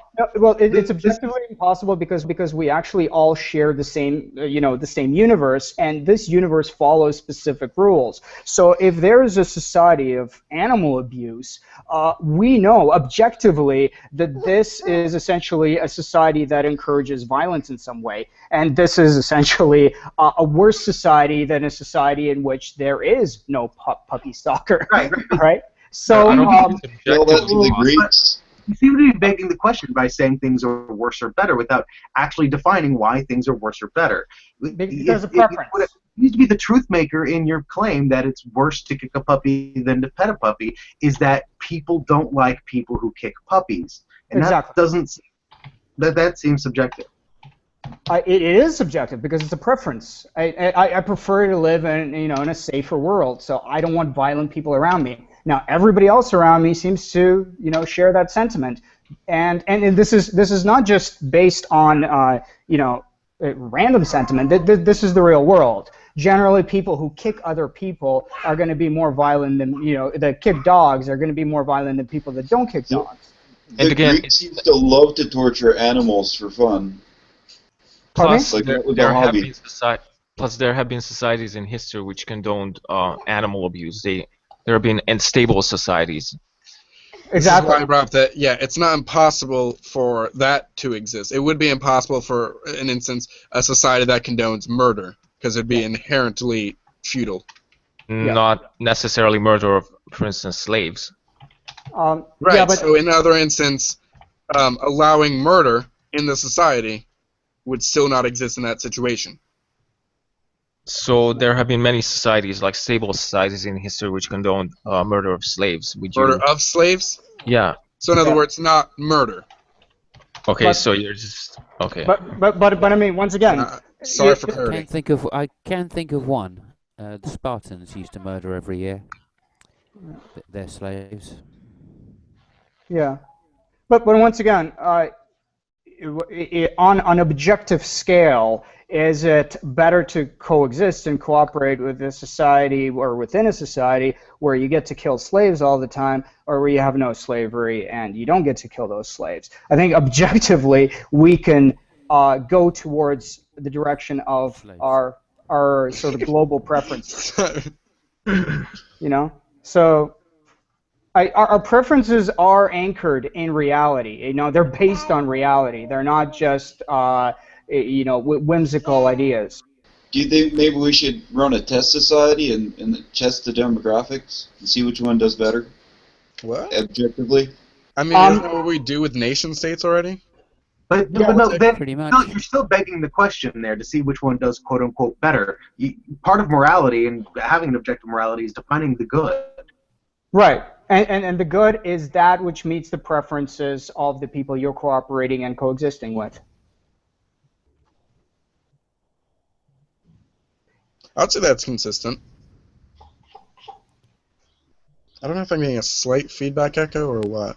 It's subjective. It's really badly subjective. Again, if you're in the Third Reich, right, then what is good is killing the Jews in the Third Reich. Right. No, it's objectively not. For a second, Art. When he was asking about the slight echo, I thought you said the echo was subjective, and I was gaslighting. I guess it's a good way to just call someone crazy. Yeah. Do you hear those voices? No, they're just subjective voices. No, just the normal voices. Yeah, Art. Just so that is actually objectively wrong because the killing the Jews is based on lies, right? It was based on bad information. So yeah, it really doesn't apply. I wouldn't really see that as much as the killing of the Jews led to them essentially being invaded eventually by other states. No, and that therefore. Well, first let's talk about. Nobody in this third rank wanted, thought that killing. Yeah, third rank.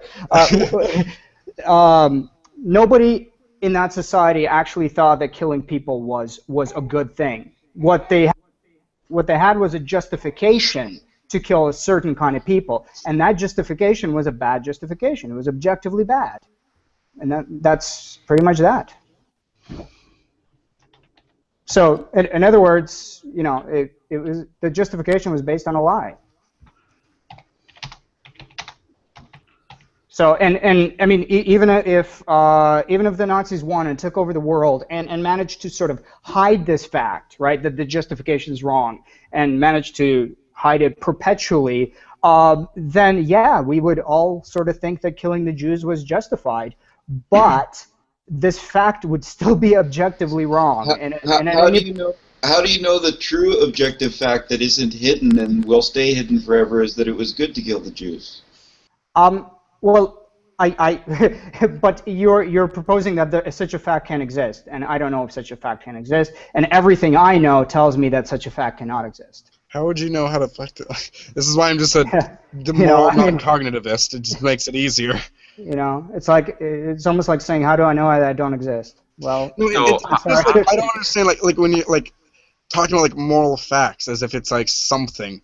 Where like if you ask me like what are facts of the universe, like I don't know, like when I drop this pen it hit the ground, like that is observable, like you can demonstrate it, it's understood to be a fact, but like it seems like like you're almost trying to say that like the universe has attributes to it, and that like it somehow has like a polarization. It is not like partisan to everything you do, and I don't even know what that would entail. Yeah. So my response to that would be, I think rationality is analogous to that, because how would you demonstrate rationality in a non-question begging way? What are you defining as rationality? You'd have to appeal to epistemic facts. So you have to say that epistemic facts exist. No. What are you defining as rationality? How? Okay, so define rationality. Yeah, that's what I'm asking you. How would I define it? I don't specifically define it, because I'm saying that's actually synonymous to objective moral facts, because okay, well, I have a definition for rationality. I agree so what it with seems you. like is you're saying like X, right? There is X, and you can't say something is X without moral epistemic facts. And I'm perfectly saying, you know, that is true, because what X is to me is like objectively moral. And okay, I don't subscribe to objectively moral. Therefore, I don't care if something can be described as X or not, because I don't think it exists. But you're substituting the word rationality when there's already a clear defined word for rationality. So I'm saying what I'm actually saying is that let's say we have objective moral facts, like it's irrational for John to believe in UFOs. What would an objective moral fact like? What does that entail? So you would agree that's an objective moral fact, right? No, I'm asking what is an objective moral fact. I'm giving you an example. Okay, you're giving. Well, I'm asking for an example. I'm asking for what is a moral fact. Oh, you're asking for a moral fact? Okay, no, so moral fact. What are moral facts? I can only define them by giving examples. Why? Well, what's an example? Why not? What's wrong with giving an example? Because then like, okay, so cup, bowl, plate. So I can only define objective epistemic facts by giving examples. Okay, well, can you give such an example? Of what? An objective moral fact. Okay, so I would say it's an objective moral fact that it's wrong to torture others for fun. Okay. Is a spoon a moral fact? Objective fact? Sorry. Well, so you're saying that I'm begging the question when I say it's an objective moral fact, right? Yeah. Okay, so my response to that would be to say that. Why did you start a sentence like that? Let me finish. We can apply the same thing, the same reasoning to objective epistemic facts. So when you say it's irrational for John to believe in UFOs, there's no non-question begging argument you can give to justify that. No, All I the can't. arguments you're going to give say are rational. I can say rational means that which relates to facts which we know. Okay, so basically you're just begging the question. You're just saying rational is what. No, you're acting like rational is a word that we don't like. That has like magically been floated down from the universe. It's a word we have a definition for. Depending on your definition of knowledge, you are begging the question. If your definition is the classical version of knowledge, is justified true belief, then the justification in justified true belief means that it's rational, which means You're begging the question. Yeah, so that's Yeah, basically. you gotta explain rationality to him. That's what he's missing. Are you saying like rationality is that which correlates? Sure, corroborates. I think is the word. To reality. Rationality is the belief that things can be known, that there can be some facts that can be known about the world. Okay, Understood. why do objective moral facts have to exist for that, but not like objective aesthetic facts or objective, like romantic facts or objective artistic facts? Most philosophers think I'd be led to believe that I didn't ask what most beauty philosophers thought. has an objective nature. Sorry, yeah, D started and I responded. D, respond again. I think most philosophers actually believe that objective aesthetic facts exist. So you'd find it be like the senses. So like any kind of like objective insert here fact exists and must exist. Not. I mean. Well, why? From what I said. Well, why? What do you mean, why? Why do objective moral facts have to exist just to say that human beings have evolved to be able to perceive reality, or at least reality which other human beings have been able to relate to and work with? For it to be truth apt. Because I'm giving you a reductio ad absurdum argument. I'm saying that every objectionable feature of objective moral facts that you can think of, you can apply all these objectionable features to objective epistemic facts. And if you apply the same standards to objective epistemic facts, you'd have to conclude that they do not exist either. What does morality have to do with being able to perceive reality? So, I don't think you're following. He's saying that if you apply the same Wait. rules, I didn't hear what he ended with. All right. D, what did you say at the end? That I'm saying that rationality isn't necessarily. You'd have to beg the question to assert that rationality necessarily entails correspondence to reality. In what sense? I feel like there was a slight echo. In what sense is morality at all? I mean, okay, so if you're saying that morality is based on just the state of things, that it's like basically no difference from when people just say, well, it's utility. There is a slight echo somewhere, Jesus.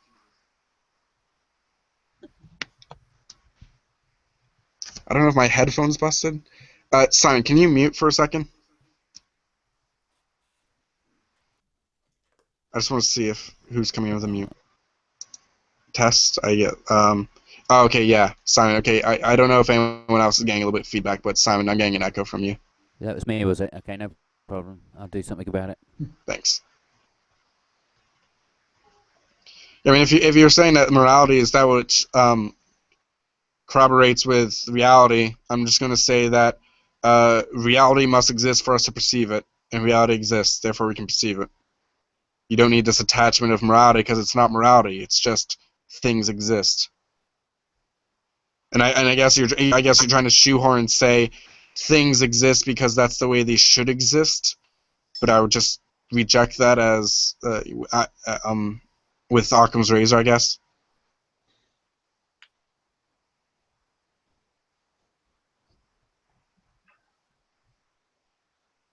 I mean, I understand that like you had this whole entire argument. It's based on this. You know, you research into it. But I mean, if you can't defend it, then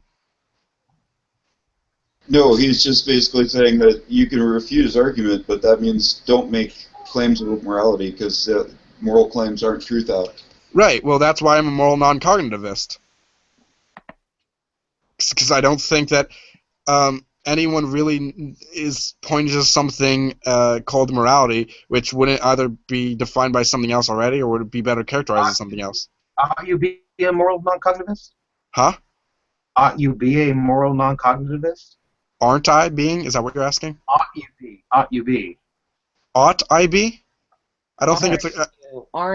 Aren't you? No, I'm saying ought. Ought you be? Oh.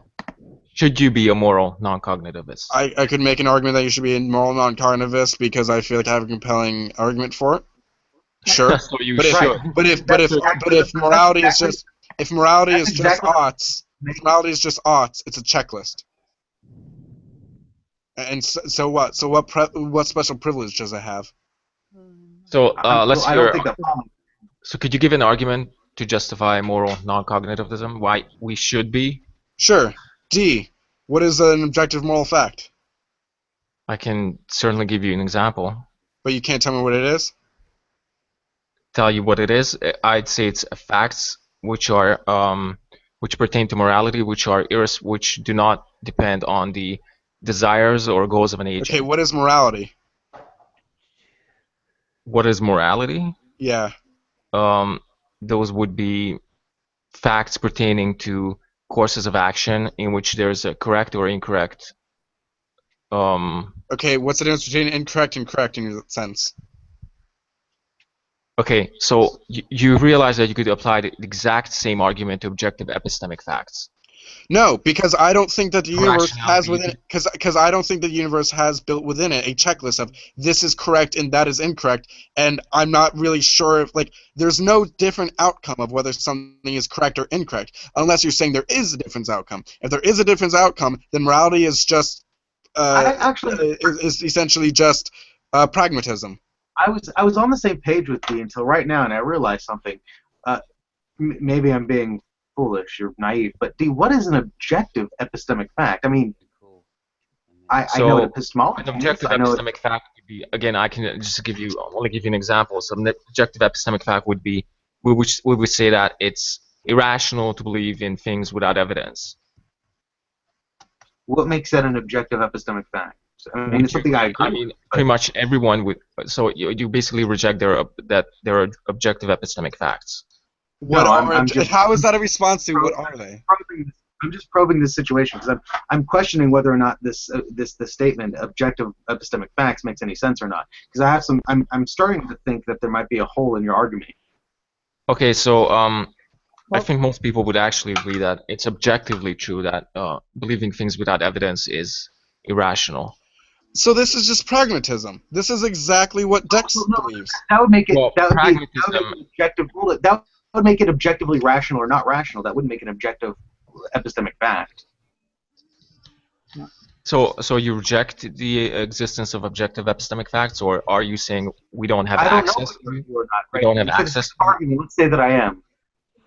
Your example was essentially well, this is kind of what most of us believe, so it's I'm now going to call an objective epistemic fact, whatever you want to label it. No, my argument is that if you reject objective moral facts, you'd have to reject these facts as well, which we take. What's the consequence of objective? But then you ask you what an objective moral fact is. You say it's something that that is essentially backed up by a moral epistemic fact or an objective epistemic fact. So essentially, objective moral facts are objective epistemic facts. I don't understand what the difference between here, and I don't understand why you set these two categories. You can't define either of them, but you can just make a list of them. Right. Well, I can give examples, and why would I have to necessarily? Because I'm you sure need a there's definition. I don't have the definition in front of me. You need a definition because otherwise spoons are epistemic facts. Okay, I can look up the definition. I don't have it in front of me. So I'm not asking you for a definition. I'm asking you what you're talking to me right now. What are you trying to convey to me when you say objective epistemic fact or objective moral fact? I'm not asking you to read the Stanford Philosophy Dictionary. I think it's clear when I give you an example what I'm trying to convey. It will be an objective epistemic fact would be it's irrational to have beliefs without evidence. Right. Is that the only one you can list? Yeah, it's clear to me what he's saying. Example? Is that the only example of an objective epistemic fact? No, I mean I could give others. But okay, this is a problem with not being able to have a definition. Why is a bottle of Captain Jack not an objective epistemic fact? Because it doesn't pertain to a right or wrong course of action.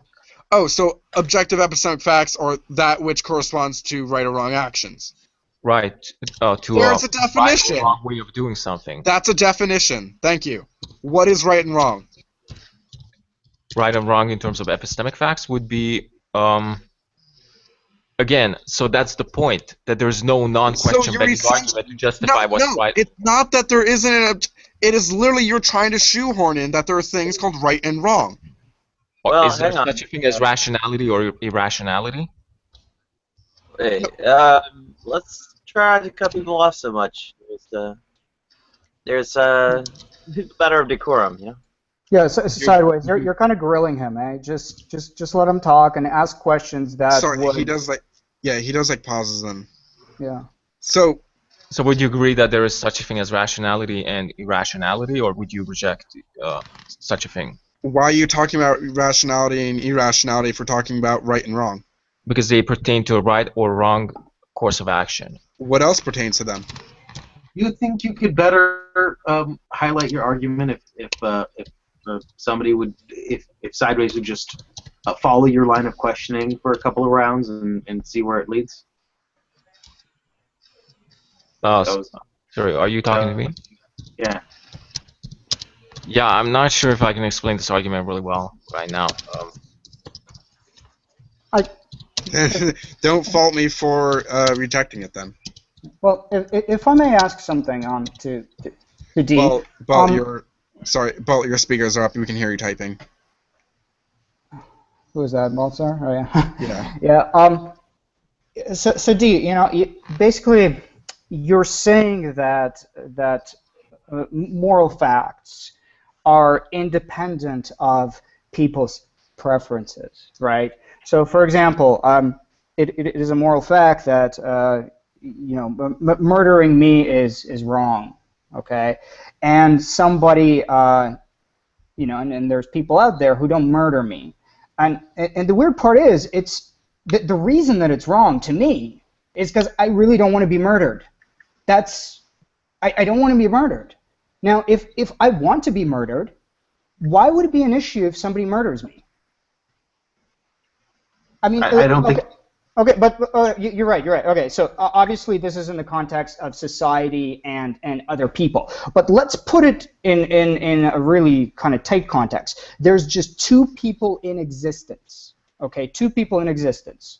So this is the all of moral society that there is, and there's no other conscious beings that these people will ever interact with.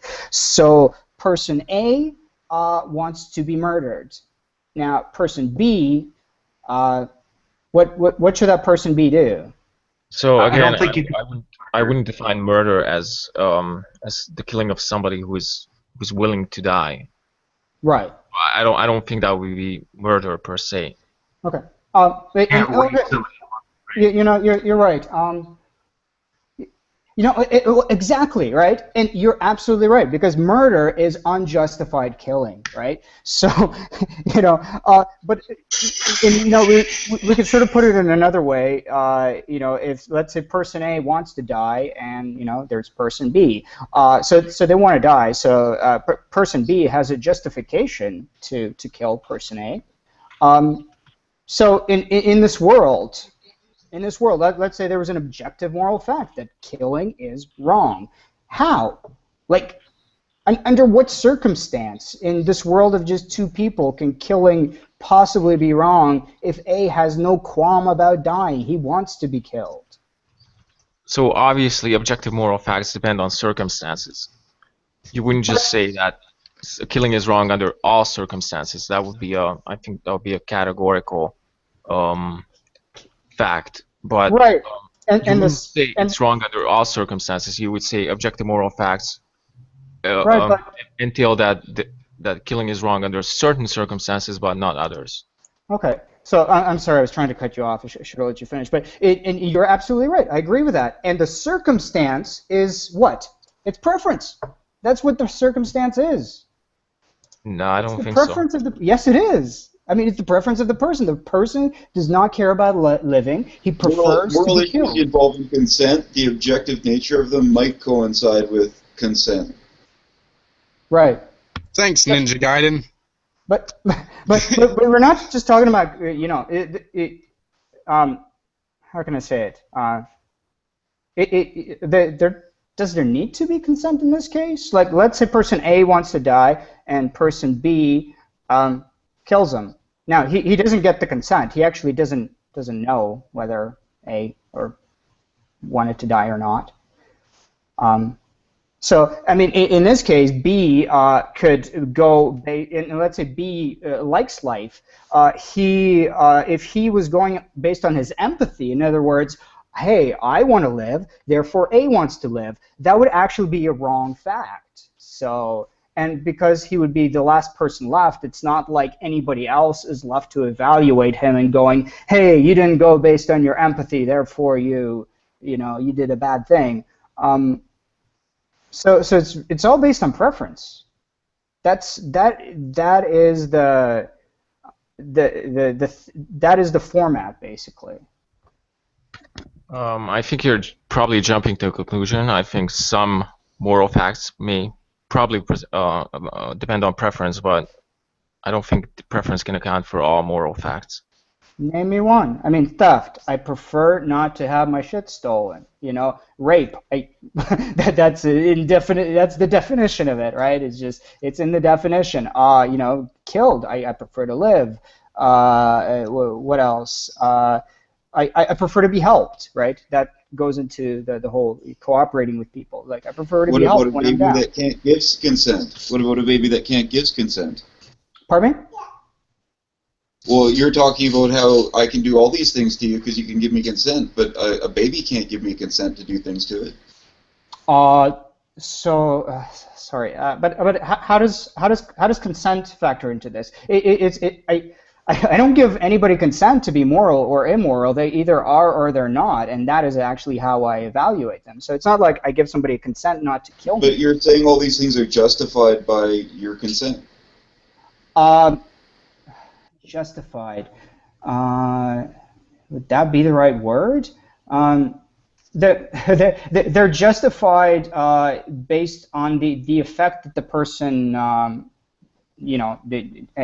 acting them, desires. So the person desires to cooperate and coexist with me. Therefore, they try not to kill me, because if they did try to kill me, there would be repercussions. So that's the person's justification. I mean, they want to coexist. They want to cooperate. So as long as they can get away with it, it's okay. Well, there is an issue with that, and the issue is, of course, the issue of empathy. So even if I can get away with something like that, right, I'm well aware that my actions, even if I got away with it, have an aggregate impact on the rest of society, on all the other people that coexist. And shouldn't you try to withdraw from your passionate compassion and be more rational then? And what do you self-serving? mean? Self-serving only works up to a point, quite clearly. And once again, I have, and there's actually a third level to this as well. So first, I want to coexist, then I want to cooperate, and then the other part is my preference is to live around other people, actually based on the fact that I actually care about them. There's empathy and there's love and relationships. So all this drives me to continue to be a moral person.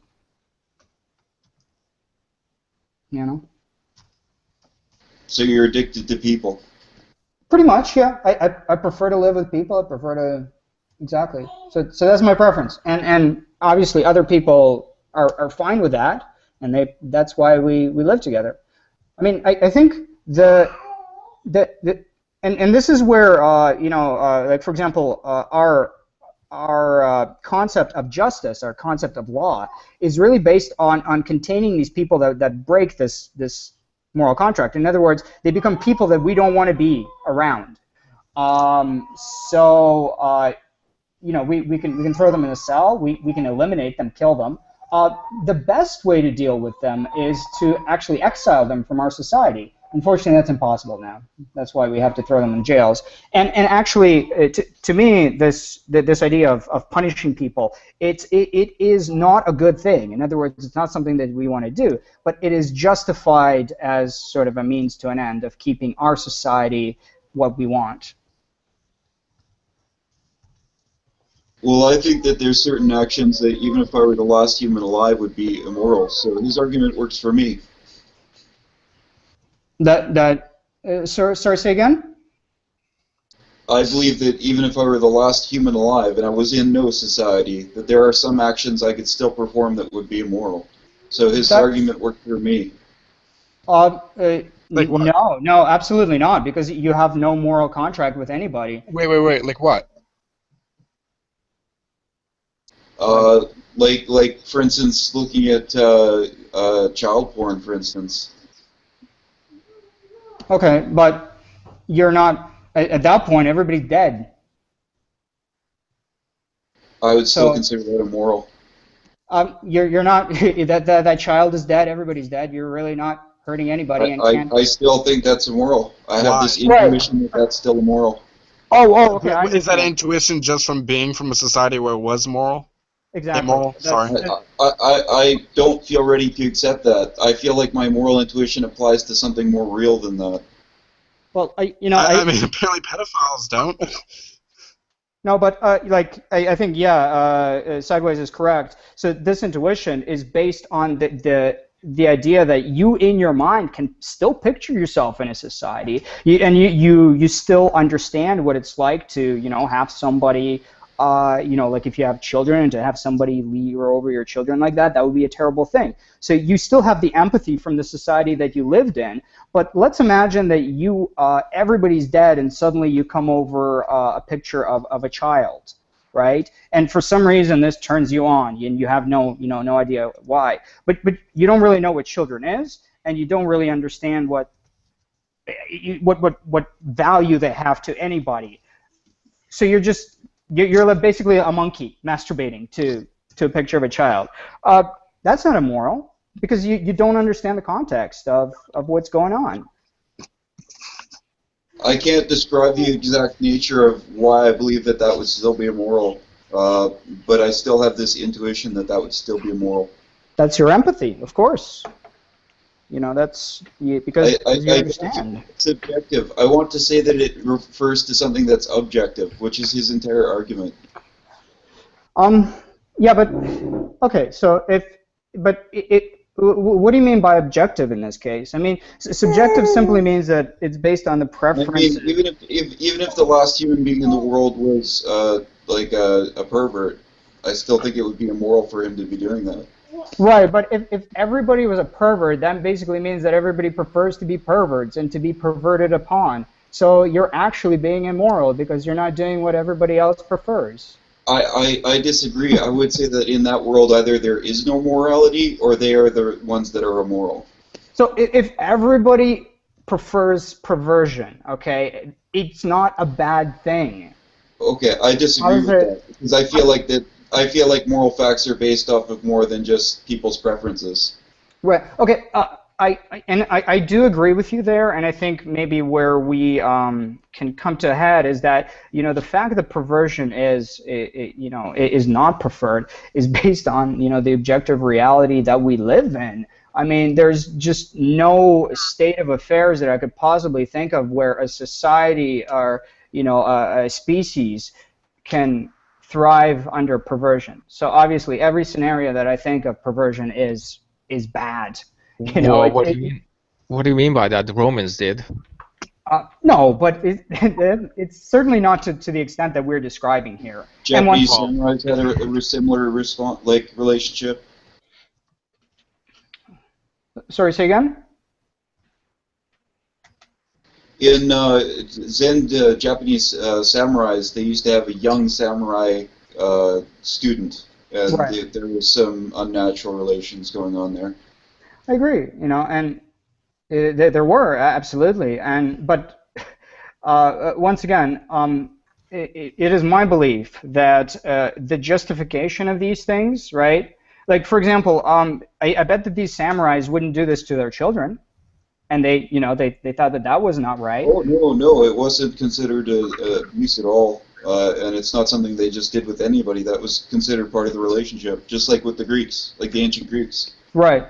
Well, I mean, in that case, we really have to look at the facts. Like, is it actually bad? Is it actually a bad thing for society or a good thing for society? I don't think it's a question of if it's good for society. I think it's a bad thing, whether it was good for society or not.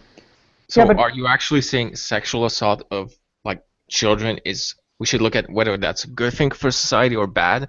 So it seems obvious to me that's a bad thing for society. I agree with you. It does seem obvious, but you're qualifying sexual assault, so that already qualifies as something bad. Well, so, sexual assault, children aren't able to give consent, so by definition it would be sexual assault.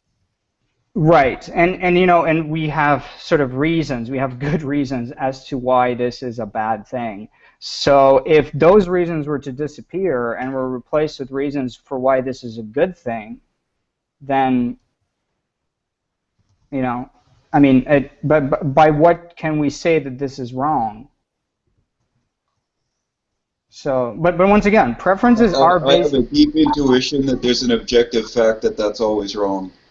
That's his argument, and I think it works for me. I agree with you because that preference is based on objective reality, and I do have that deep intuition as well because I can't conceive of any objective world in which it can be right.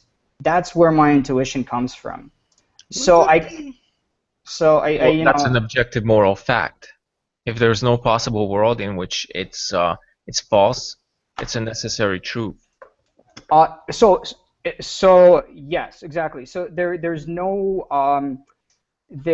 I can't conceive of a world where this would be a good thing for anybody, including myself, and I would definitely not. And so this defines my preference now, right? Therefore, it is my preference that abuse of children should not be allowed. And other people that I coexist and cooperate with, if they want to be moral, they would want to try to attempt to meet my preferences. And I, of course, want to coexist with people who are like-minded. But that contradicts your earlier argument because you were saying that whatever society condones, whatever preference society has is what we should do. Right. Yes, that is the morality, and the preferences are based on the objective reality that you're going to have negative impact on society and individuals within that society, right? So objective reality determines the preferences. Preferences determine how others ought to act towards you, and morality is the measure of how others basically respect or relate to your preferences and how you do the same in kind. So what if it balances out that child molestation helps a society? Once again, we can't conceive of a way to do it, but like if there was a world in which it does balance out, then it seems like we would be able to find a justification for cases where it would be allowed. And justification is essentially when you take something that's negative, like killing, and allow it for the benefit. I have a feeling that any moral system that justifies molesting children is wrong. Yeah, because you can't actually conceive of how that could be true.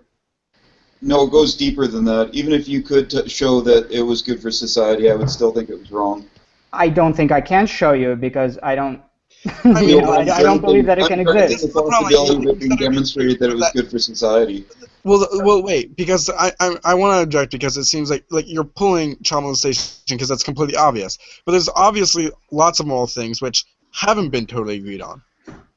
Exactly. Right? Yeah. Slavery for the United States wasn't. The argument only is that there is some moral facts because there are epistemic facts about morality. I'm not talking about their argument. I'm talking about yours. That you would just know. And that you can classify that as objective.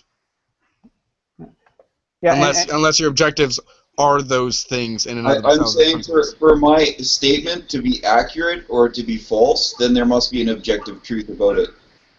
But there is an objective truth about it. The objective truth is in that there is no world in which, for example, abusing children can work.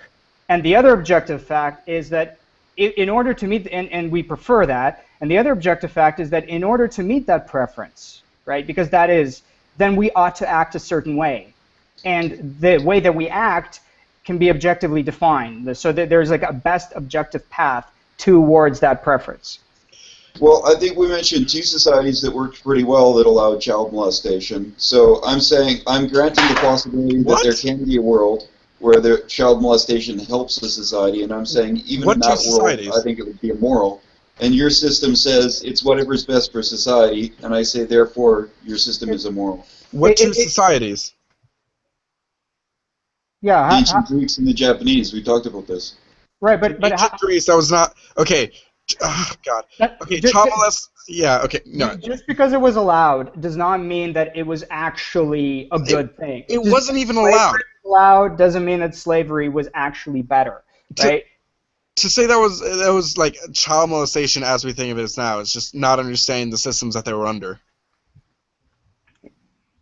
Right, it wasn't just, it included child molestation. It was a whole entire basis of essentially having the children brought up from a tutor, but it was also a romantic engagement with that. So I mean, like whatever system that is, I'm forgetting the word edame, I think it might be, right? If you're going to say that's wrong, I mean, I even got to admit, before I realized what that was, there wasn't an inherent belief I had where I thought, I'm impartial to whether or not this exact system of these rules and customs might be right or wrong. But and the fact is, and sideways, you are impartial, right? And that's fine. But I think the fact is that if we get all the information that pertains to this scenario, and so if we have a world in which it's allowed to have these, student-tutor relationships, and a world in which we don't, we can actually make an informed decision as to which one we would prefer to live in, right? And, that would be an objective fact. So I would actually be able to back up my preferences, and then, hey, buddy. Sorry about that. Got a little one here. So I'd be able to back up my preferences, and from there on, we can take objective steps to meet those preferences. So yeah, I don't know, Nicholas. I mean, if we imagine a world in which this is somehow societally beneficial and beneficial to individuals in general, then things can be justified. But the fact is we can't imagine a world like that. But like I'm giving you an example, like killing. It is not a good thing. I think we would all prefer a world in which killing did not happen at all, right? We would prefer that reality. It doesn't exist. It can't exist. Am I objectively wrong in disagreeing with your moral system? Pardon me? Am I objectively wrong in disagreeing with your moral system? I don't think you're disagreeing with it because you are using the same moral system that I am, whether you like it or not. You just don't understand the way that you're using it. No, I'm saying even in a world where I was a child molester and everybody enjoyed child molesting, I still think it would be objectively morally wrong. You would have nothing to back that up on because everybody would have a preference to be molested as a child. I may not realize that. I might not realize that it's wrong. Jesus Christ, not your light. That it's actually wrong. Right, exactly. But in other words, the reason that you would think it's wrong is because you have the mindset of your reality, the one that you're currently in. So you're actually not using the correct facts. Like if you, I feel like I have hold of a really correct fact here, and I feel like I can trust that. What is it? I don't understand what you're saying when you're saying like this is an objective fact.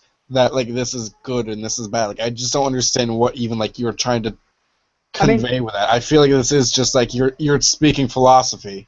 Yeah. And on top of that, like you're saying that you are in a world in which it is good, in which everybody thinks it's good to be molested. Okay, it's an inconceivable world, but let's pretend it exists. So how is it wrong then? How? Like by which? If it's an objective fact, then by which objective standard is it wrong? That I'm not sure I could explain. How do you like Nick? How do you like go about like telling whether something is a good or bad thing to do. Like, is it good to be vegan? Some people think veganism is a moral thing. I think it's pretty good. Yeah. Are you a vegan? No, I really like meat, but I respect that they're not eating animals. I mean, what? That's. I mean, isn't that essentially like just being like, yeah, I know like child molestation is like wrong, but I mean, if other people want to do it, then I guess it's their choice. If it feels good. I'm not sure about the objective nature of the fact of whether or not veganism is good or bad. Is But I there do know that facts? child molestation is bad. Like I feel very comfortable ordering my worldview on the belief that child molestation is bad. Are there moral facts, but also objective moral facts? Because it seems like you made a clarification there. No, I feel very comfortable ordering my worldview on the belief that there is an objective moral fact that child molestation is wrong. That's. I feel like that's just a statement. Like, you can't tell me anything else about what is quote unquote good or bad with that, though. You can only tell me about child molestation, and the answer is bad. Yeah, I'm not sure I could, because I couldn't reduce it to harm, because I think even if you did it to an unconscious child, it would be wrong. Do you literally think the only bad thing people are capable of doing is just molesting children? I'm thinking it's one of those things that I know right down to my soul is wrong. Yeah, but I'm saying like, that's the only thing that you feel right down deep in your soul. Oh, there's lots of things, but I think that's probably the easiest example I could think of. Gotcha. I think that's fine, you know, because you know, Nick, but you understand why you think that's wrong, right? I mean, you can come up with reasons why, man, this is terrible, and I think you can also empathize. You could explain it as my upbringing, and it may be caused by my upbringing, but I do have this intuition that it's something beyond my upbringing, that's a correct moral fact objectively. Yeah, I agree with you, you know, and I'm just telling you that it's based on the fact that it is actually objectively bad for people. It is bad for society. It's bad for people who just want to coexist, and you know, it's bad for individuals. Even if that were true, which I disagree, because I don't think, I think even in a world where it was bad, I think that, or it was good, I think that I would still think it's bad. But even if it were true, that would be the genetic fallacy. Right. You could show that that's why I believed it, but you couldn't show that it's objectively right or wrong. Ugh.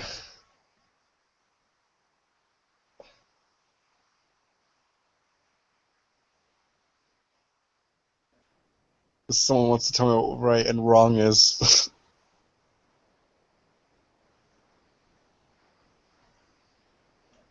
Like a truth statement, like reality. I don't understand how like morality gets related to like these truth statements. Like I like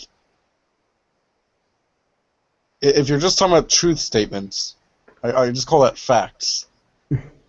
Like, yeah, this and if newspaper is printed in black and white. This is a fact.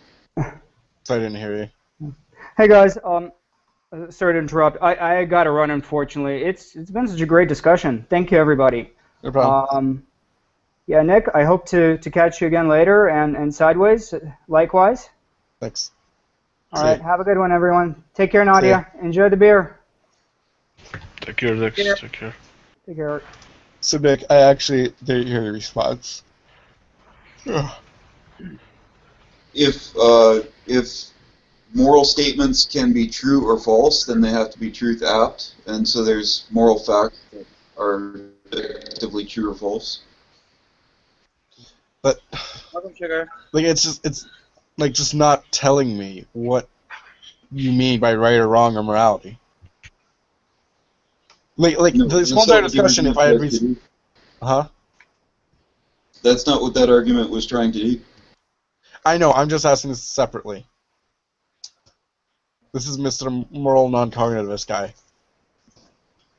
Oh, well, then I can just explain it by Christianity, but that's a religious belief. That's not a philosophical belief.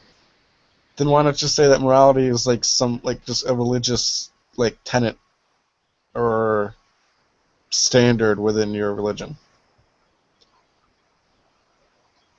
because we were dealing with a different argument, right? We were dealing with the can you make correct moral statements? Were you devil's advocating him? No, I was agreeing with him. I thought it was a good argument. Oh, okay. I'm a little confused then. I was that a ethic of sort is required to have an episteme, right? Is that I believe earlier he phrased it largely in the context of abduction, but here I think he's identifying sort of correctness and incorrectness with the good and evil and so on.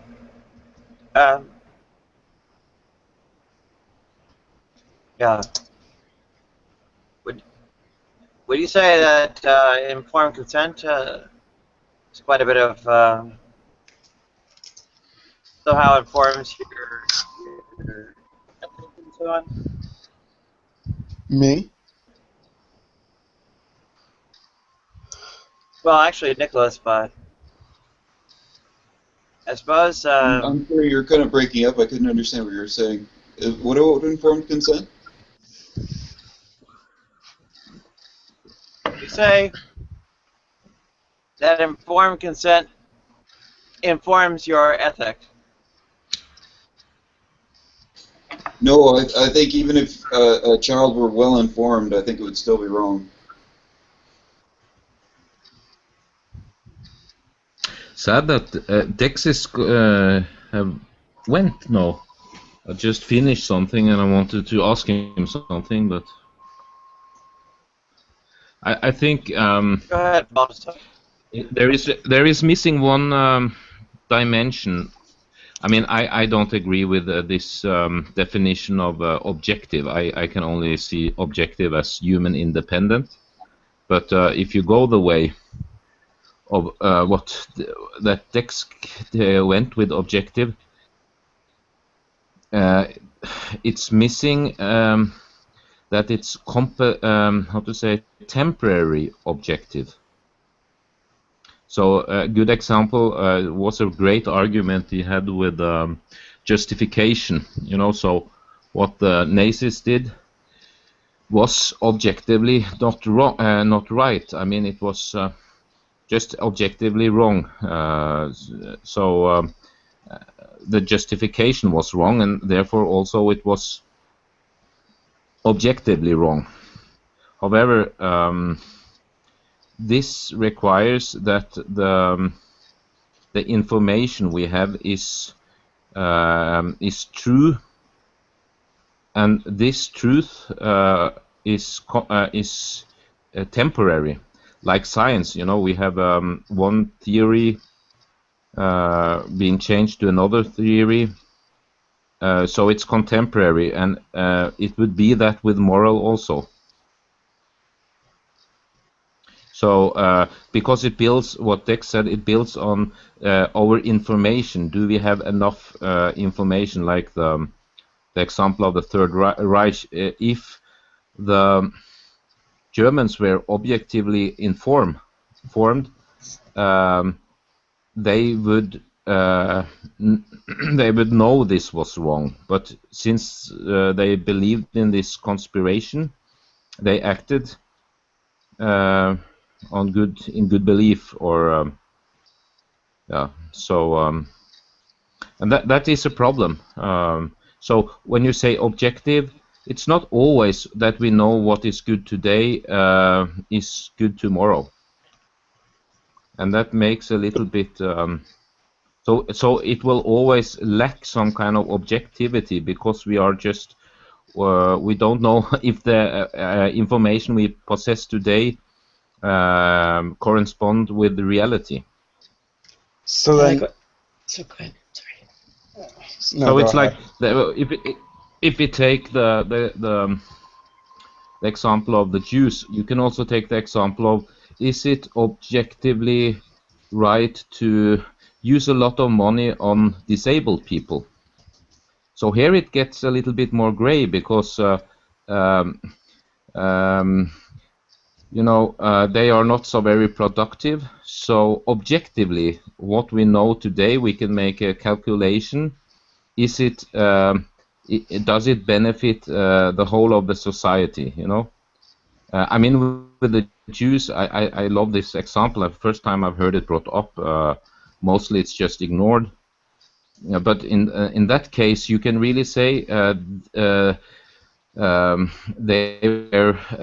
was conspiration. It was just objectively wrong. So you can really argue for objectivity there. But if you go to like disabled people, it's not so easy to say it's objectively wrong to help disabled people, because there is at least if the society then but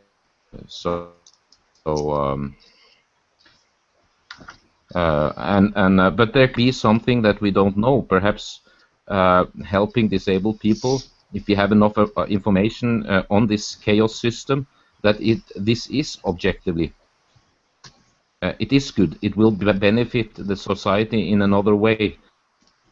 But it's we cannot. It's contemporary. We cannot know it for sure. How are you judging? I mean, it can change. How are you judging whether society is like good or bad though? Like okay, child molestation is like bad for the society. Well, how are you judging that? Are you judging by like the GDP per capita? Are you judging by like the population? Are you judging it by like how are you saying? Do you know what's right and wrong? Me? Yeah. I do, but I'm a moral non-cognitivist. Well, I don't care what your title is, just because everybody can put a title on themselves. But what I'm asking is, right. Yes, no, I'm just asking him for a point, because I know. Sorry, I answer this. I think Dex was right, because child I'm not saying wrong. I'm not saying it's wrong.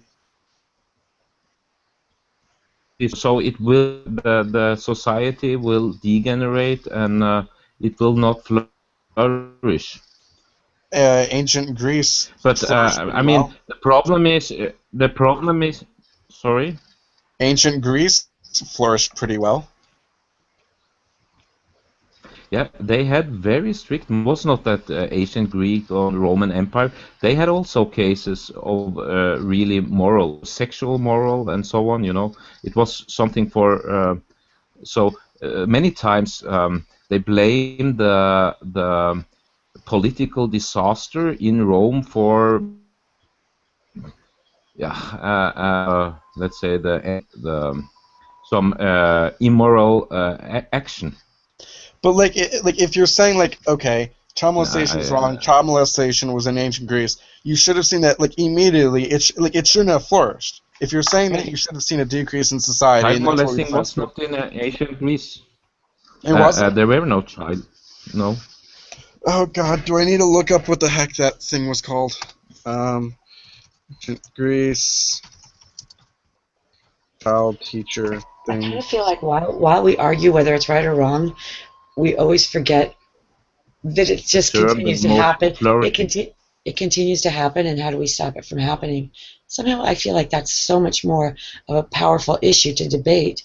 And then I ask you, what is the use of debating a topic if it doesn't have a reason to go someplace? You know what I mean? It has a reason to go, because we're trying to figure out how we go about actually going about what is good and wrong. And you think it's this complicated? I mean, yeah, things are complicated. Oh, okay. Pederasties. I Googled it when I saw it, Nadia. Sugar, I agree with you that if we want to just find out what is right and wrong, it has less importance. But it would have importance if one are interested to argue for a religion or for God. Then it is. Sure, I understand that absolutely. Not for the truth of God. It's not evidence for that. But let's take.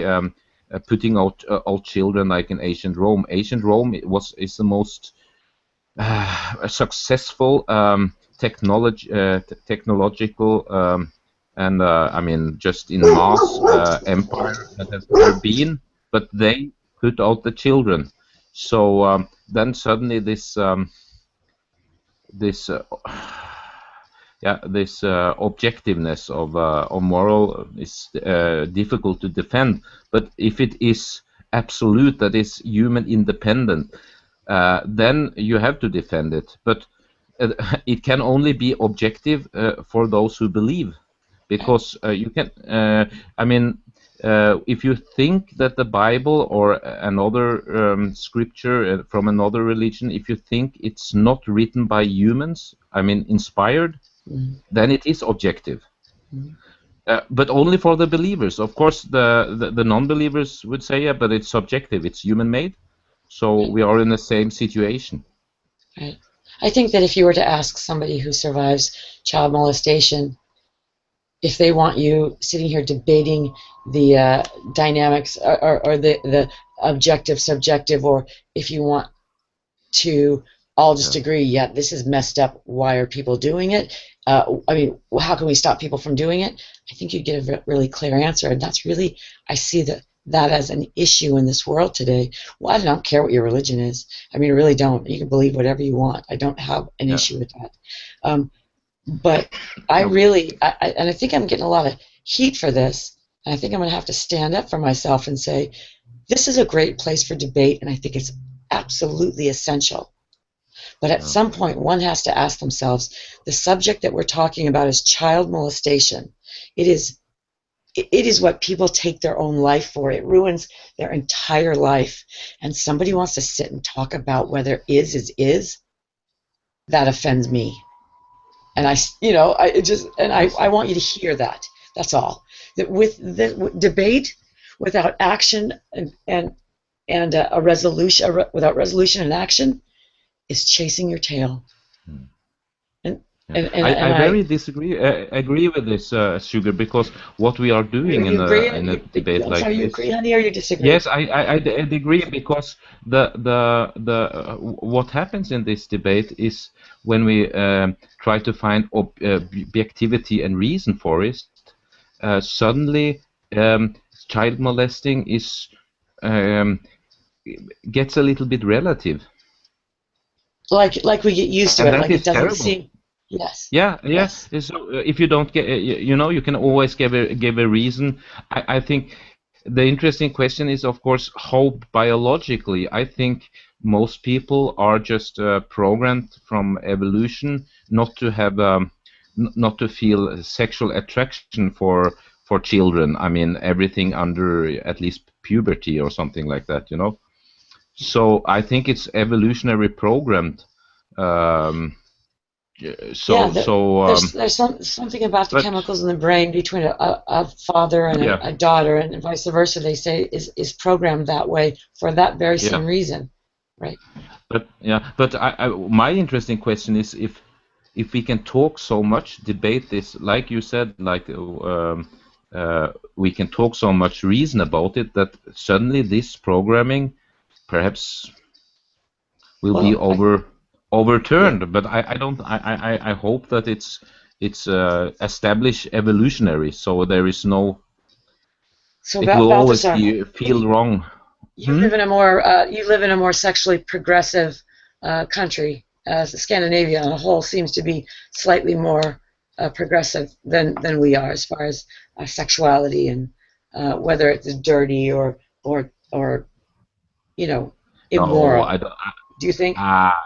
No, we have the same moral. I mean, why should? Here, let me an example. Two boyfriend and girlfriend, both 116, 117, become sexually active. Acceptable or not acceptable? Acceptable. Is there something wrong with them if their parents were to say you'll make love in the bedroom like normal people, you don't have to go hide in a car, there is no shame. Is that acceptable? There is. I mean, it's. That's how it's done, huh? Yeah, I mean, they not long time ago they had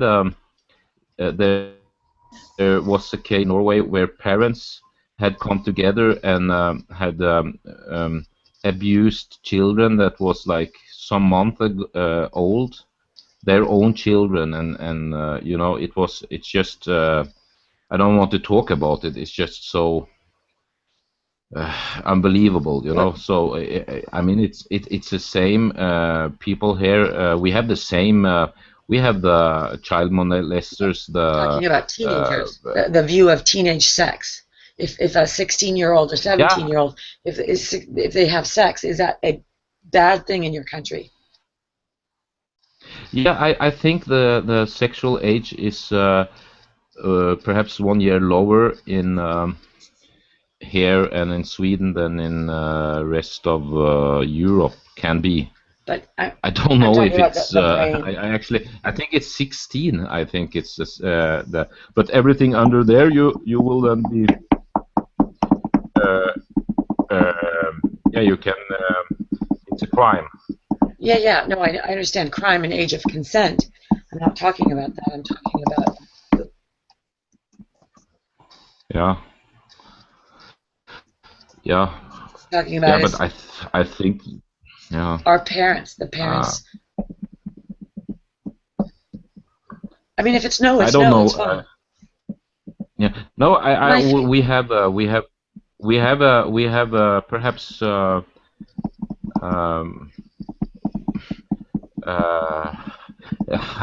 it's hard to tell this. I mean, we have 70% are nominal in the church, but most people in the church are not very religious. Okay. So my feeling is this, and it works for it works for me, and that's all I can say. I believe that the reason that we have so much child molestation is because from the very beginning of our sexuality, we are taught that it is shameful, that there is something wrong, masturbation is wrong, all of these things are wrong, yet we are designed to be sexual beings and procreate. Those two things conflict.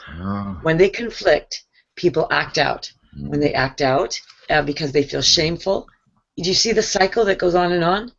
If you raise people...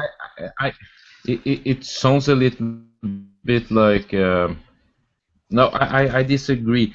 And that's... How can one we have had a lot of incest. We have had a lot of cases of incest. Yes, it's wrong. And it have been a very... Incest is wrong. Yeah, and we have had very much incest in Norway, and the reason is it have been small societies, and in small society, if you are abused, you cannot. It's very hard to get out of this society. You know, you are like a prisoner. He's proving my point. You're proving my point, honey. Maybe you're not. Maybe you're not understanding what I'm saying. You know when you grow up, when you become of age, of age, how does I know I speak. At least it was incest have been had been widespread in small societies because people are just afraid. That there's a lot of more social pressure on people. And people have more power. Let me ask you how you fix. How do you fix it? If Balthazar could fix the world, how would he fix it? I don't know. Well, if Sugar could fix the world, she would have it so nobody felt bad. Because when you don't feel bad about your sexuality, you know not to offend a child. You can go to another adult. Two adults can come together with healthy minds. Do you see what I'm saying? I agree. I would say this is I would say this is a case in the Catholic Church. Because in the Catholic Church you had this stupid celibacy thing, so I think many that have are gay or gay, they are attracted. Yeah, so they are attracted to this profession, and they think they can suppress it, and when they have become priests, suddenly they cannot more suppress it. Because it's the nature. See, the Catholics picked celibacy because it is our greatest carnal, urge. I mean, that's a great marketing advertisement. Hey, come to the Catholic Church. Our holy people give up sex. I mean, they didn't consciously do that, but if you think about it, that's a huge. I think it's more like they feel this. I mean, they are very religious and have interest, and then they if they are gay, they think it's a way to escape from being a gay. And then the Catholic Church, because you have to live in celibacy. Just so you know, guys, like we've got in our seminaries, we have intense psychological evaluations that go over for years. But you didn't. I mean, it wasn't that way. I don't know what it was more than 10 years ago. My father was in the seminary for 2 years. My family was Catholic, or my stepdad's. So I'm not condemning Catholicism as a whole. I'm condemning the practices that any practice, whether it be religious or not, that makes somebody feel that their inherent intrinsic sexuality for a normal, healthy relationship is wrong. And that's what has happened. And that's why you have child molestation. And that's why you have incest. And debating it all day long is not going to make these people stop. But when we can get out into our communities and we can help people, we can change things. Because all I'm trying to say is, what's the purpose of spirited debate if there is not an action to go along with it? And I just would like people to remember that. Because I realize... Go ahead. Sexuality seems also to be such a strong addiction, So people, at least men, they don't get enough. Yes. And they will, you know why you don't get enough? Because society shows this again and again. It's like in your country, Bill Clinton. He just to have some casual sex with a young secretary. He just suddenly he forgets his whole mission, his whole career. He gambles with everything. Yes. Just for this, Balthazar, and that is Balthazar. When a woman is sexually satisfied and a man is sexually satisfied, these things don't happen. The problems between man and woman in the sex department is almost always because I don't feel like it. Now, she has that right, absolutely. But in a healthy relationship, you see it. I mean, an unhealthy relationship, you see it very unbalanced. You see there's the joke, why hold on, Balthazar, she says, the joke is, why is the bride smiling? Because she knows she's just given her last blowjob. That is a great picture, because once you get married, then you no longer have to do that. That's horrible. This should not be. I agree, but that's the nature of sex, and perhaps that's why all religions have such a distance from it. Because I mean, it can be the most beautiful thing, but it is something by it. And do you see what I'm saying, though, Balthazar? Is that right now we're unhealthy, and that's why that men want it so much, because they're not getting satisfied. Women too want it. But we're made differently, and in order to get our clocks going, we need a little something else too. So we are not meeting each other's needs that way, and that's why. Because it's not that you guys are such horn dogs that you can't control yourself. You're not animals. Yeah. A healthy sex. Yeah, but that's. I mean, I think many men, if they have the opportunity, for sex, I mean, or they are strongly tempted and have the opportunity. I think very high percentage would go that direction. Well, are you talking a healthy mind? And that is a little bit evolutionary. I mean, it is a carnal instinct somehow, It is a carnal instinct. And that's why it's. But do you see like a healthy person versus a schizophrenic person? They will have very different impulse controls, right? A healthy mind, a sick mind, impulse controls. Same with sexuality. Yeah. You have a healthy mind, you are sexually appropriate. If you have an unhealthy mind, sexually inappropriate.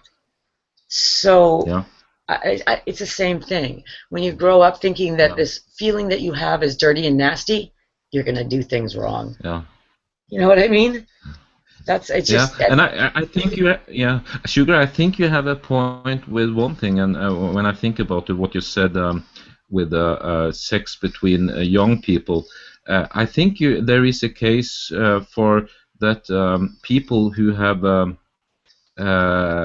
didn't have sex in a younger age can, as old when they get older, feel they have missed something or have this attraction to younger. You know, we are so freaked out by the act of sex that is so natural, and I'm not. And right now, when people think of sex, they think of dirty and deviant, and therein lies the problem. It should never have been that. You know, I mean, when you say sex in today's modern society, it encompasses so many things, from the very, very tame to the very, very freaky. And that shapes our world too. I always said, if you need to bring in chickens and 10 people and electricity and whatever to get your motor going, you got a problem there. Because sex on its own, between two people or even, by yourself, is a good thing. It's healthy. There's nothing wrong with it. Yeah. An omnipotent God that designed us to be this way would not design it to be dirty. Yeah, of course, I totally agree. Of course, it's nothing dirty in sex. I agree, but it's still, it has ruined many people's life, and it has led to war. I mean, it's such a strong impulse. Is it the sex that's ruined it, or is it the rigidness and the misinterpretation of man? Is it man's interpretation? No, it's not the sex, but yeah, no, it's not the sex, but it's a desire for another man's woman. If you are a king and you desire another man's woman, and this can start a war. Or you can ruin your career like Clinton did.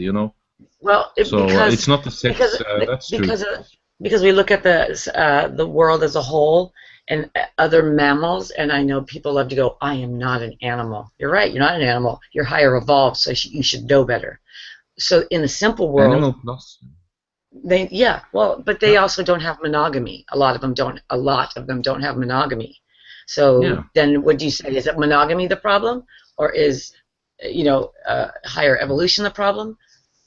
I have no problem with evolution.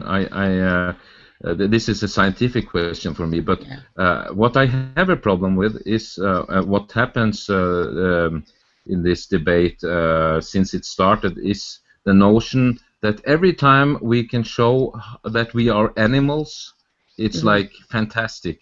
And no, it's not the be-all end-all, but if we are mammals alike and we have similar things, there is no problem saying, well, wait a minute, okay, if this is how it naturally happens, because you figure we have a higher brain, right?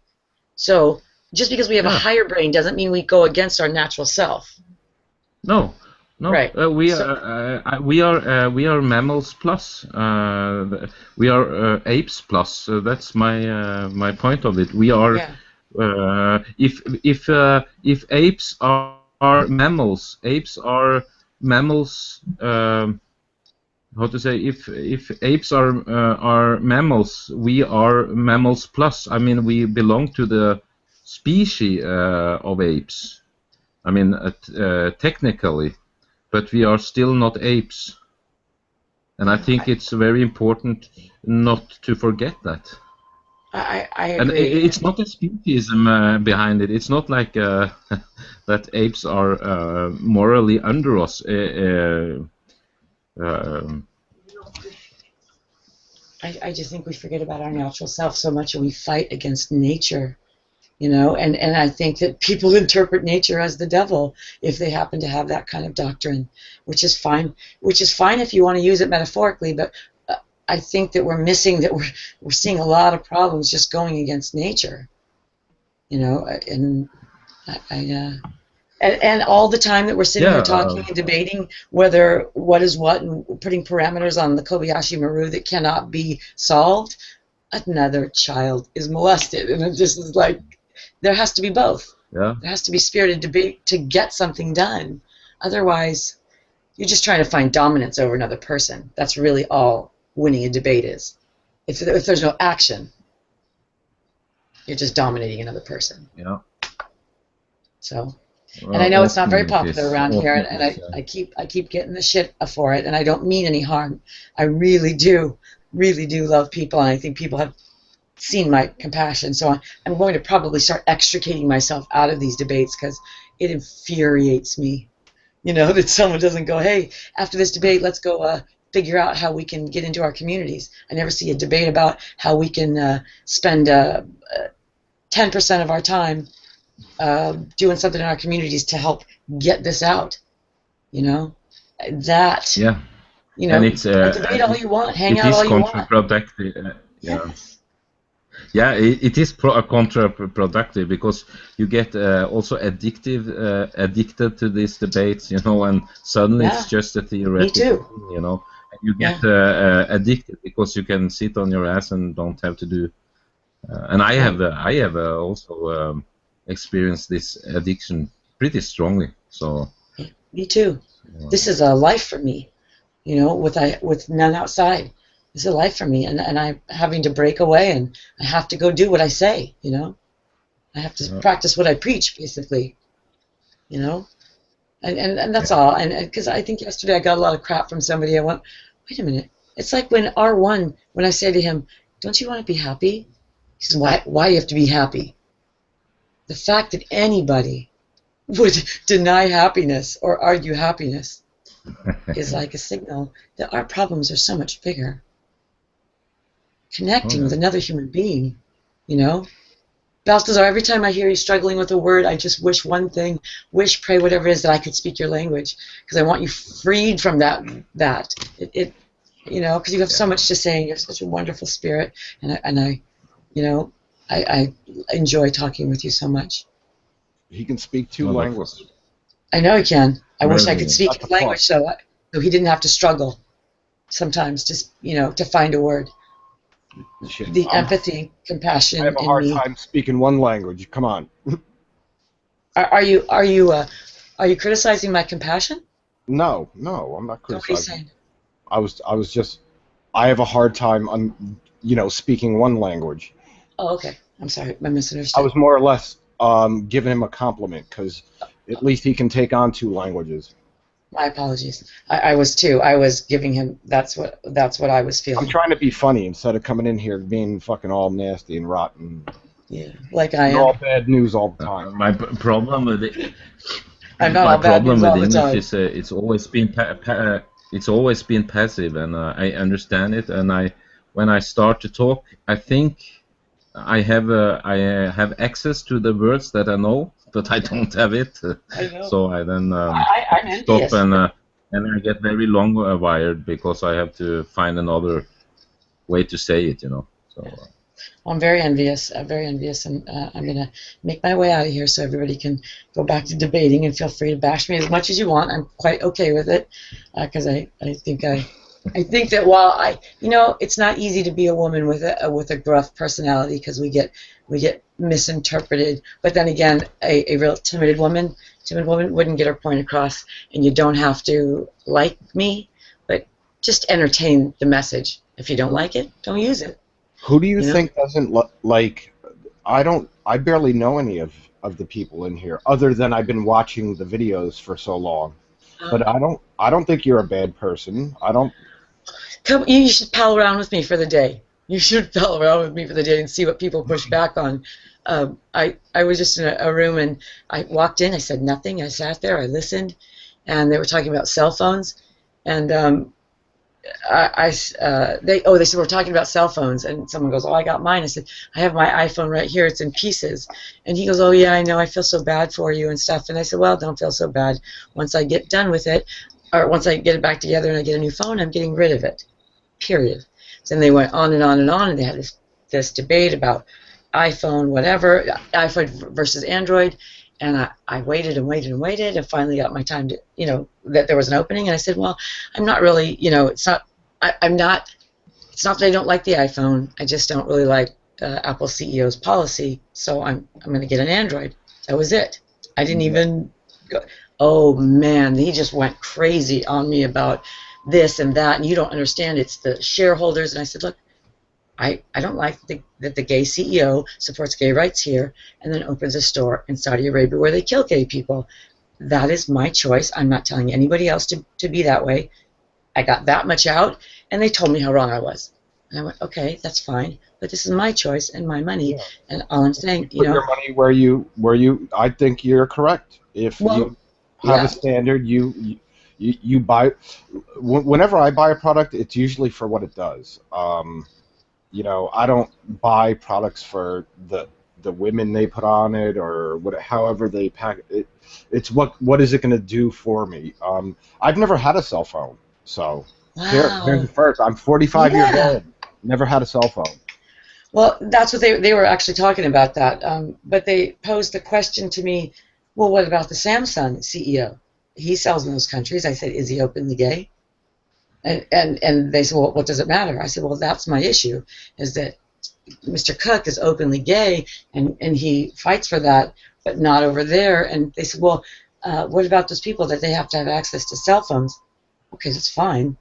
There's lots of cell phone places out there, but at what point does the mighty dollar become more important than making a stand for another human being, you know? Yeah, I find a lot of the big companies are progressive in that way, where they are friendly to whatever relationship you choose to be in.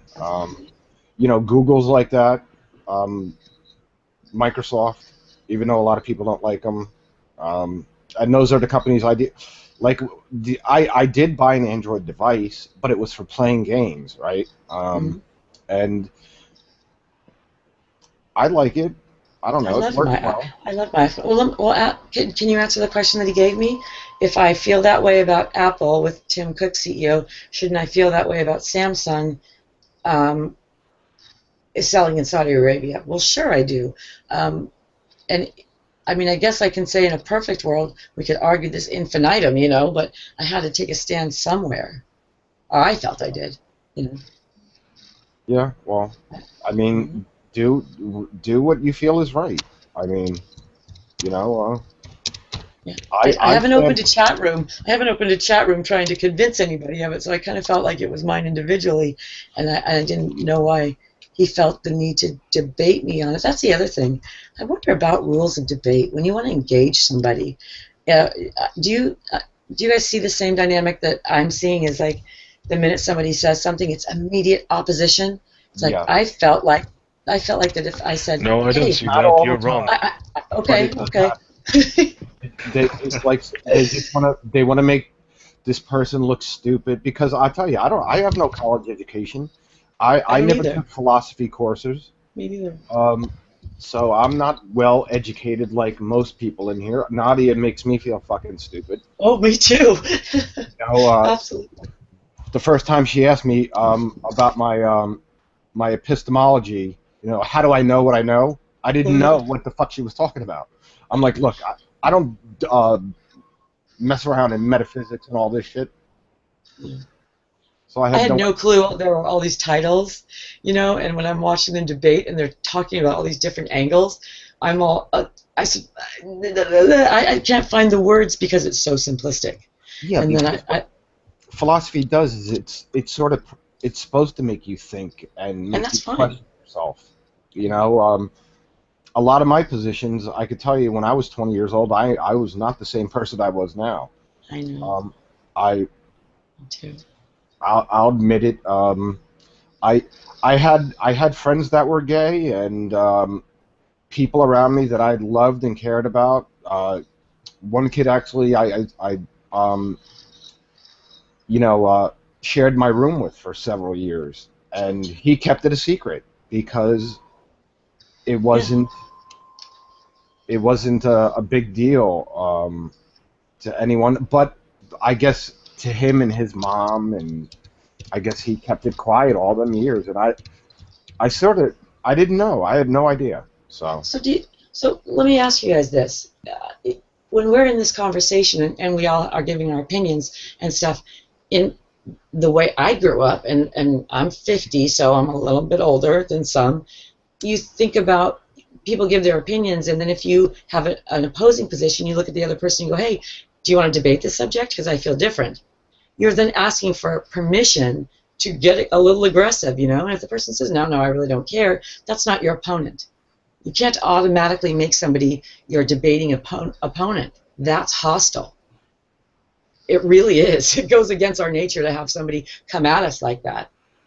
You know, but the minute someone says, I'll debate this, well, then it's on. Yeah, I don't like when people do it, and all they do is they just bash the other person, trying to make them, you know, it's sort of like a belittling, yeah. Right? But you see what I'm saying about permission? You can trash me all day long as I've agreed to debate with you. I don't do that to people though. I'm pretty laid back. I don't either. I don't either. Like an old hippie, right? Yeah. Not a hipster. Okay, let me make this clear. All right, long hair is when I talk about hippie. That's what I'm talking about. All right. Sure. I get it. So yeah, I found I'm quite unpopular with some people that they just don't, you know. I can't take anybody's thing away. But you know what? Maybe if you don't like what I have to say, since I only come in this place with pure heart and everybody to be inclusive, maybe that might make you think. Because I don't want to take anything away from anybody. I want the Christians to have their beliefs and for them to follow their word and, you know, do their thing. Let the atheists do their thing and have their beliefs, and let us all together take care of the people on our planet, you know. I don't know how that's a bad thing. Yeah, it's shown even in the Scandinavian countries. The better off your people are, even you're poor, the better off your country is going to be. The more educated, the more your birth rate comes down. You know, the more educated women are, the more. I find a lot of girls I grew up with, they seem to have gotten in their minds, and I get that some people the best thing they can do in life is be, you know, a mother or a.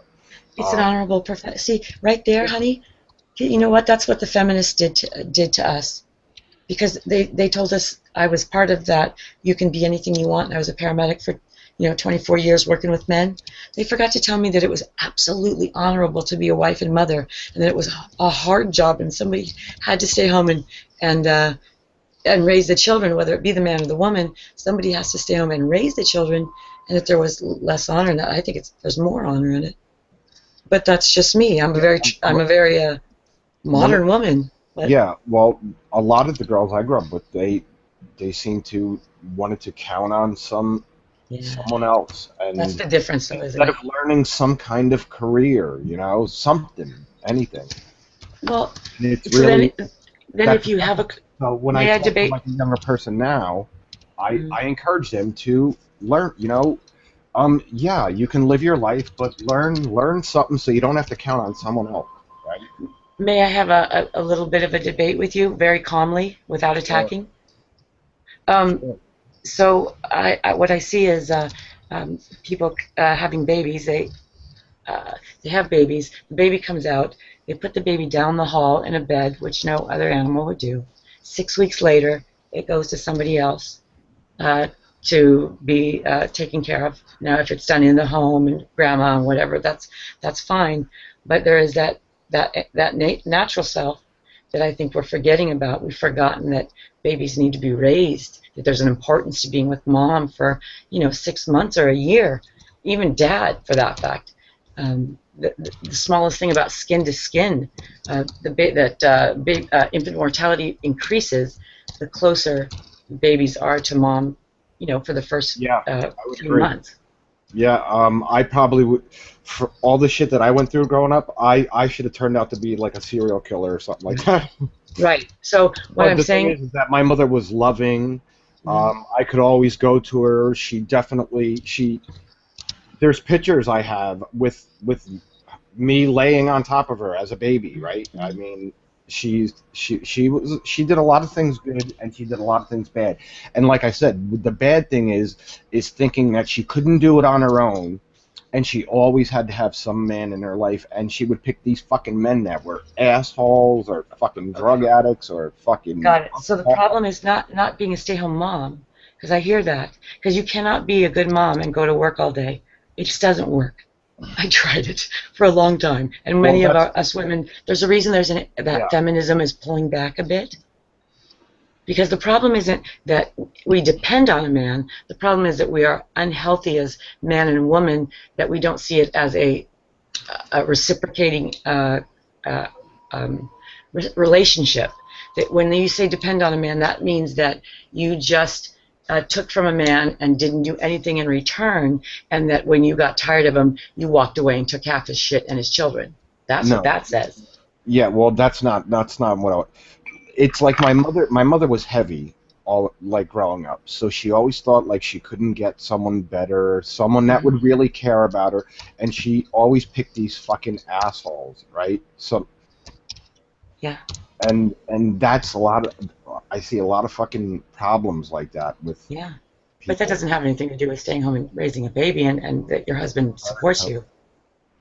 Yeah. Really, I mean, I was over 300 pounds at one point, 308 pounds. And, she would have been. I think me and my I did the same thing.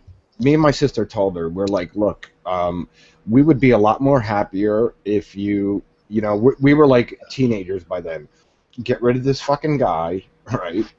Because he used to fucking, he was really messed up, right? Get rid of this guy and we'll do it. We'll pull together. I'll do chores around the house and vacuum while you're at work, and we were lucky enough that I had my grandparents. Sure. So my grandfather was in the Navy. How would that have changed if she had a job on her own? Do you think this was just about her not being able to support herself, or it sounds like an emotional issue within her? Yeah, well, my mother was definitely messed up. She had mental illness, so she had a nervous breakdown when she was in her 20s. That sounds really, really hard. Yeah, right after having two kids, and it's probably because her husband left her when I was 2 years old, right? Yeah. And she had a nervous breakdown, and then after that, we went to go live back home with my grandparents, luckily.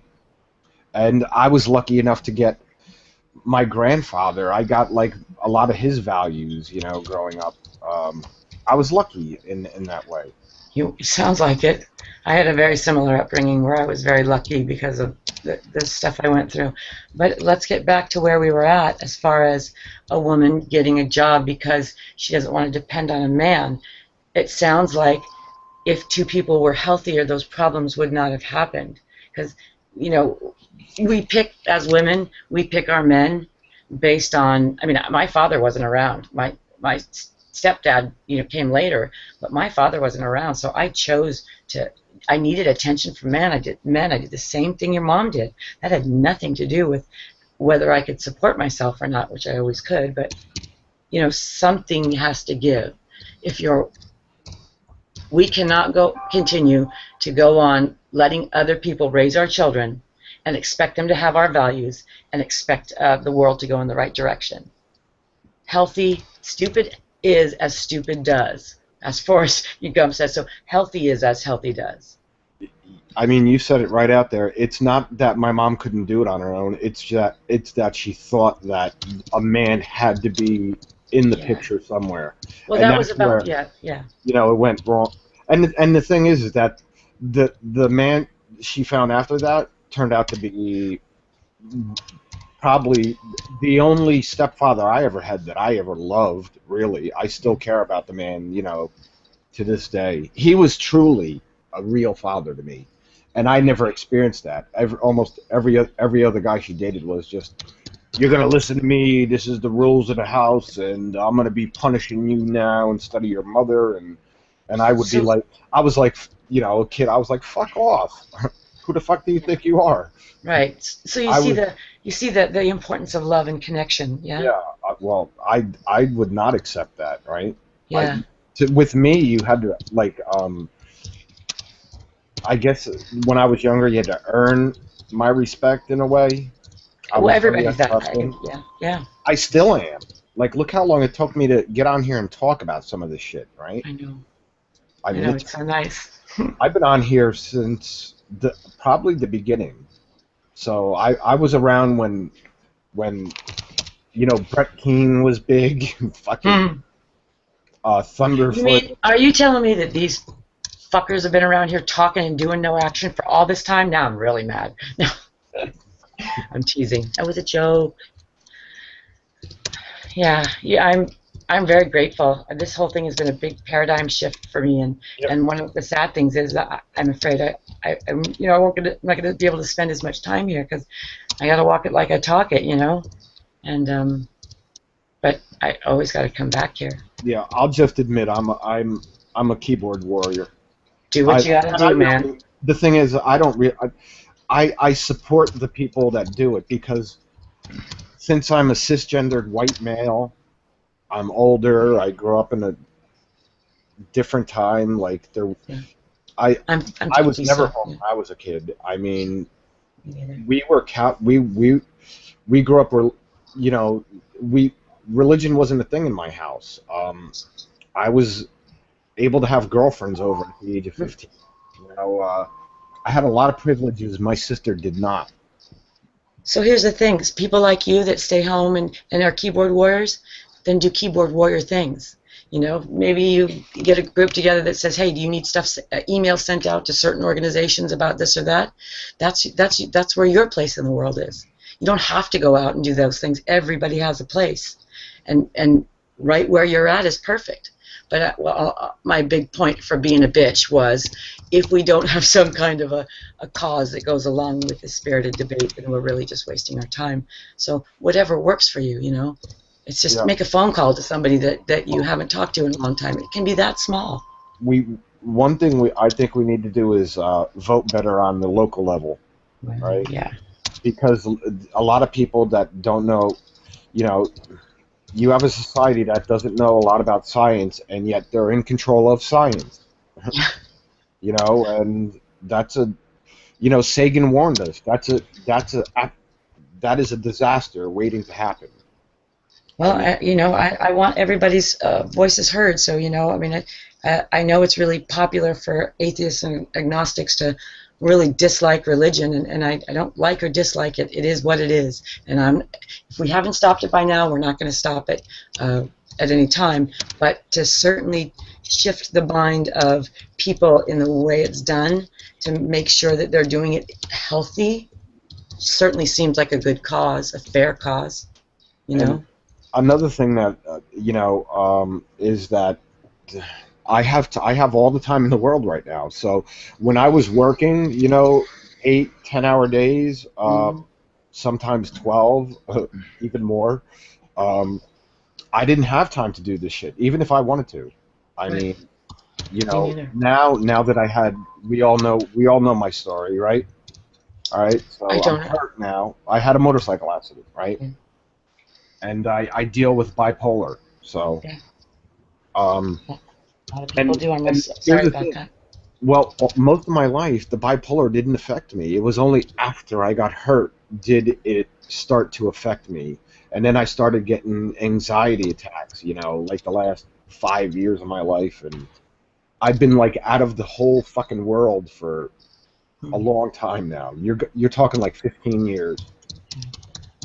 That's a long time to be isolated. Yeah. It's only been a couple of years for me. Here's one good thing, though, is I learned a lot of bad things about myself, right? And I'm trying to change them, right? You know what I think I'm going to do, real quick, and I want you to hold that thought. I think I'm going to go get something to drink, and then I think I'm going to open a chat room so these guys can get back to their what they do. Yes. And if anybody wants to come in, and we can talk about that stuff. Because these guys had a debate going, and I've blown it all away, and I feel quite bad about that. So, I don't know. I don't even know what people were talking about. I know. See, that's how I ruined it. Sorry. Okay, I'm gonna get something to drink. Look for that room later. And just to let you know, every time I see you, I think of that song, "Sugar, Sugar." I love you guys so much. You have no idea how you have. Every one of you, even if you don't like me, has made a positive impact in my life. So, it's a good thing. Look, all my friends are religious, and they are cool as hell, right? Yeah. So, religion. It's possible. I've said it in comments before. Religion means nothing, right? Most of my friends that I grew up with don't. It doesn't mean anything to them, right? Doesn't have to be negative. We can all get along. Kumbaya. They took birth control. Okay, I'll see you guys in a while. See you at Sugar. Okay, Sugar. Bye.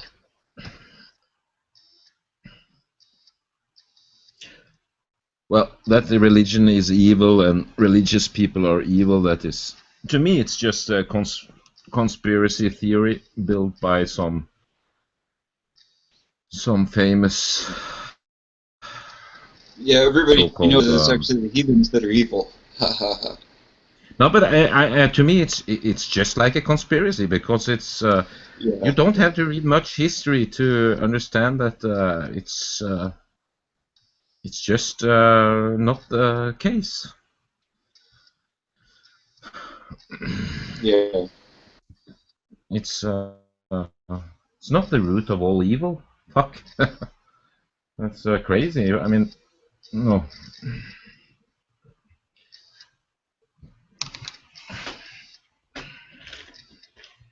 It's also the root of hospitals and social reforms and the end of slavery. Did you know the Catholic Church declared the end of slavery? Yeah, that is. Sorry. That was my doctor's office. I had to get off the internet real fast.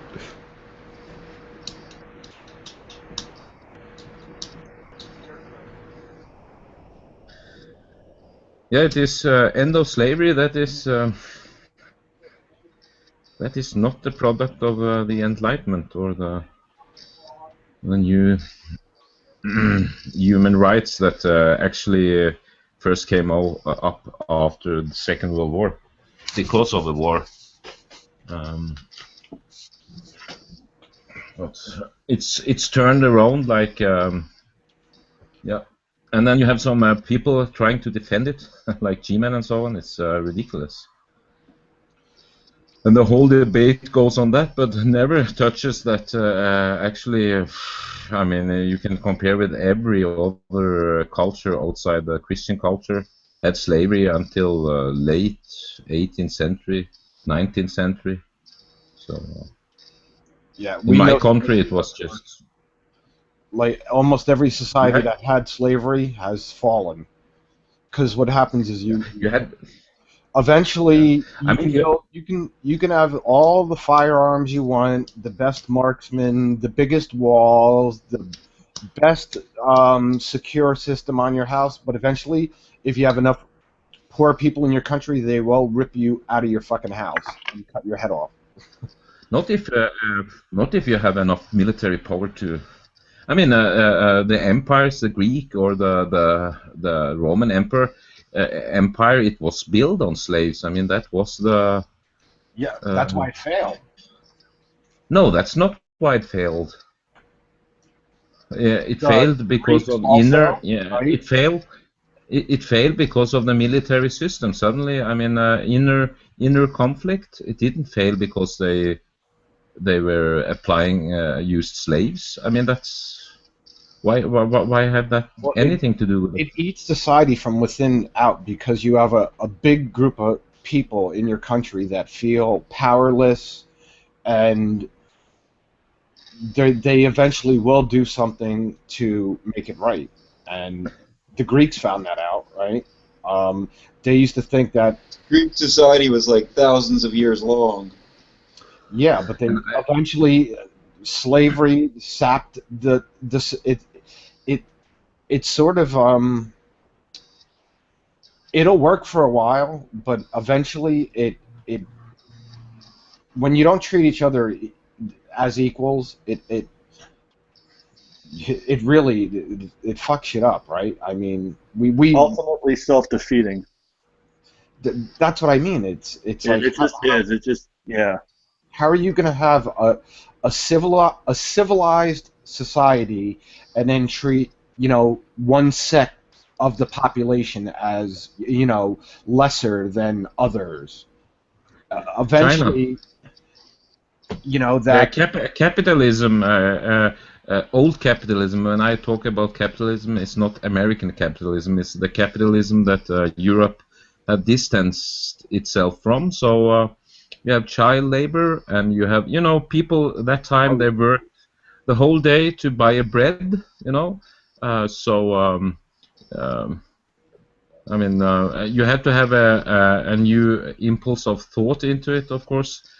Perhaps in Russia, I mean, the system there, I don't know what it's called in English, but that was almost like slavery. I think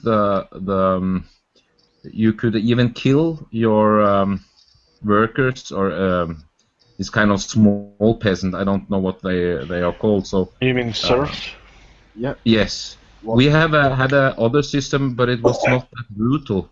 So that is an explanation, of course, a good explanation why communism was implemented in Russia far too soon, of course, according to Marx. But nothing says that slavery. Even America had all them problems too, right? So we had child labor laws because people were abusing children. Back then, I believe it was what you would normally pay a man, and even men were underpaid, right? So what you would normally pay a man, you could pay a woman half, and then a child you can pay like a quarter of what you would pay a woman. And so what do you think people are going to do? They're going to hire children and abuse them. They were people that worked in mines. Like my grandmother's father was actual coal miner in Pennsylvania, and they didn't care. The mule was more valuable to the company than the humans were. Yeah. Now we had the same here 100 years ago, and thanks God to socialism. I mean, and that was not that didn't come out of the church. I mean, socialism is enormous progress that didn't come out from Christianity. Others did, and if it wasn't for that, I mean, if you had pure capitalism, so. And I mean, we were lucky because, yeah, we had, yeah, we didn't, we got the socialism. It distanced itself from the communautaire, from the I think socialism kind of started with the French Revolution. It was pretty bloody, but you're right. The church didn't give you that. Yeah, and look. Yeah, of course. Yeah, of course not. You know, they and the church was also, they were conservative. They were, I wouldn't say everyone was against it, but yeah, the thanks should go to those who earn it, you know. But it's the same. That's why I'm in slavery. I mean, it came late, but I think it was a result of Christianity that slavery was abolished. Yeah, so the Bible also was used in America to help, get rid of it. Yeah, and to justify it also. I mean, for good or bad, it depends on the way you use it, right? I mean, yeah. I know people that, most of my friends aren't for slavery. They're like, fuck that. What are you talking about? And they don't even think about these things. That's what I mean. I sort of watching the Hangouts and listening to you guys, it makes me more aware of our past history and how we have grown. Yeah. I don't know. I would feel bad if there was something I said and someone went out there and hurt themselves over it. That's why I used to be quite the dick online. I used to say some really bad things about Jesus, right? And I knew it would get their goat, right? I knew it would eat at them. And then I realized that, hey, this is wrong, because it isn't just all bad.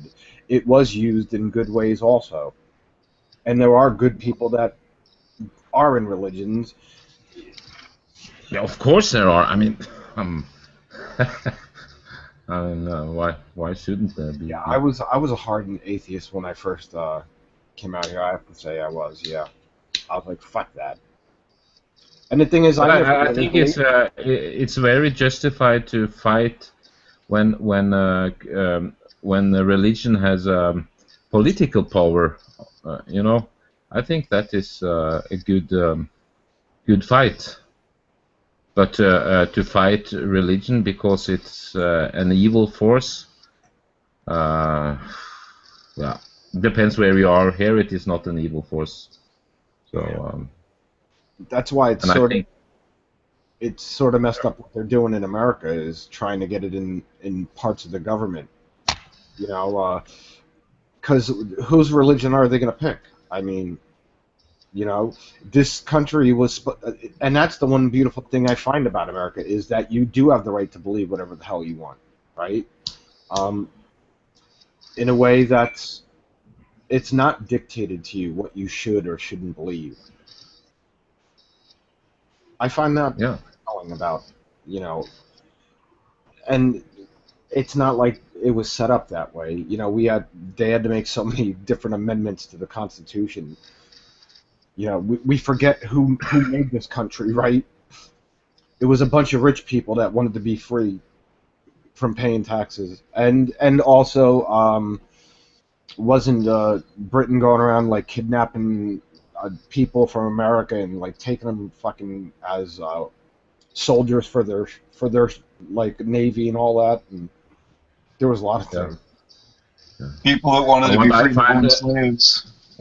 What I find positive with atheism is it helps to keep Christianity clean, you know, and you need critics, you know. Without, if you don't have any critics, it will just degenerate. And but I think also opposite is the case.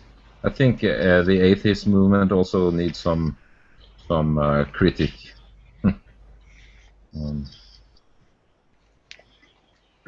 I found a lot of women To, their religion. if you don't have anyone to critic, if there's no critic anymore, that's not very good situation. No, I would agree. That's why I like Christopher Hitchens so much, because compared to Dawkins, because there's a YouTube video on this, and it was a question: if there were only one Christian left on the planet, would you try to deconvert him? And Hitchens said, by no way, and Dawkins got upset about it, you know. Yeah, and I don't see how is just by someone not believing in God going to make the country better? I mean, how is that going to make them a better educated voter? How is that going to make them better at spotting bullshit when, you know, a politician's, you know, feeding them a line of shit? Yeah. It does. No, but I think I don't know. I think when I hear all this on G+, I have this feeling that Americans they just have a big distrust in government, and they are hyper individualists, and they have some kind of inborn or cultural. So, like here, you know. Also in Spain, where you had a lot of corruption and fascism and so on, people still have trust in the government. I mean, in the way that we need government control, but of course some politicians or some politics are wrong, but you don't have this distrust. We always think that the government shall also be able to control our lives in a way, you know, not control, but having. I mean, and I think in US you have this distrust And no, you also have, I mean, the mass media. It's also very biased and so on, and there's distrust everywhere. I'd say you're right. A lot of people I do know do distrust the government, but they don't know what it is, right? Like it's only a bunch of elected officials, right? Yeah. If they're doing something bad, like really messed up in the government, I don't know if I'm right about this, or I should look it up before I even say it again.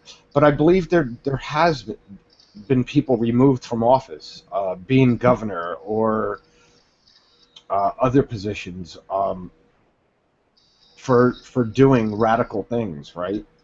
But we don't have. We have the same here. We have scandals, but there is no this, all this conspiracy that there is something they are doing that no one knows about. It's kept out away from public.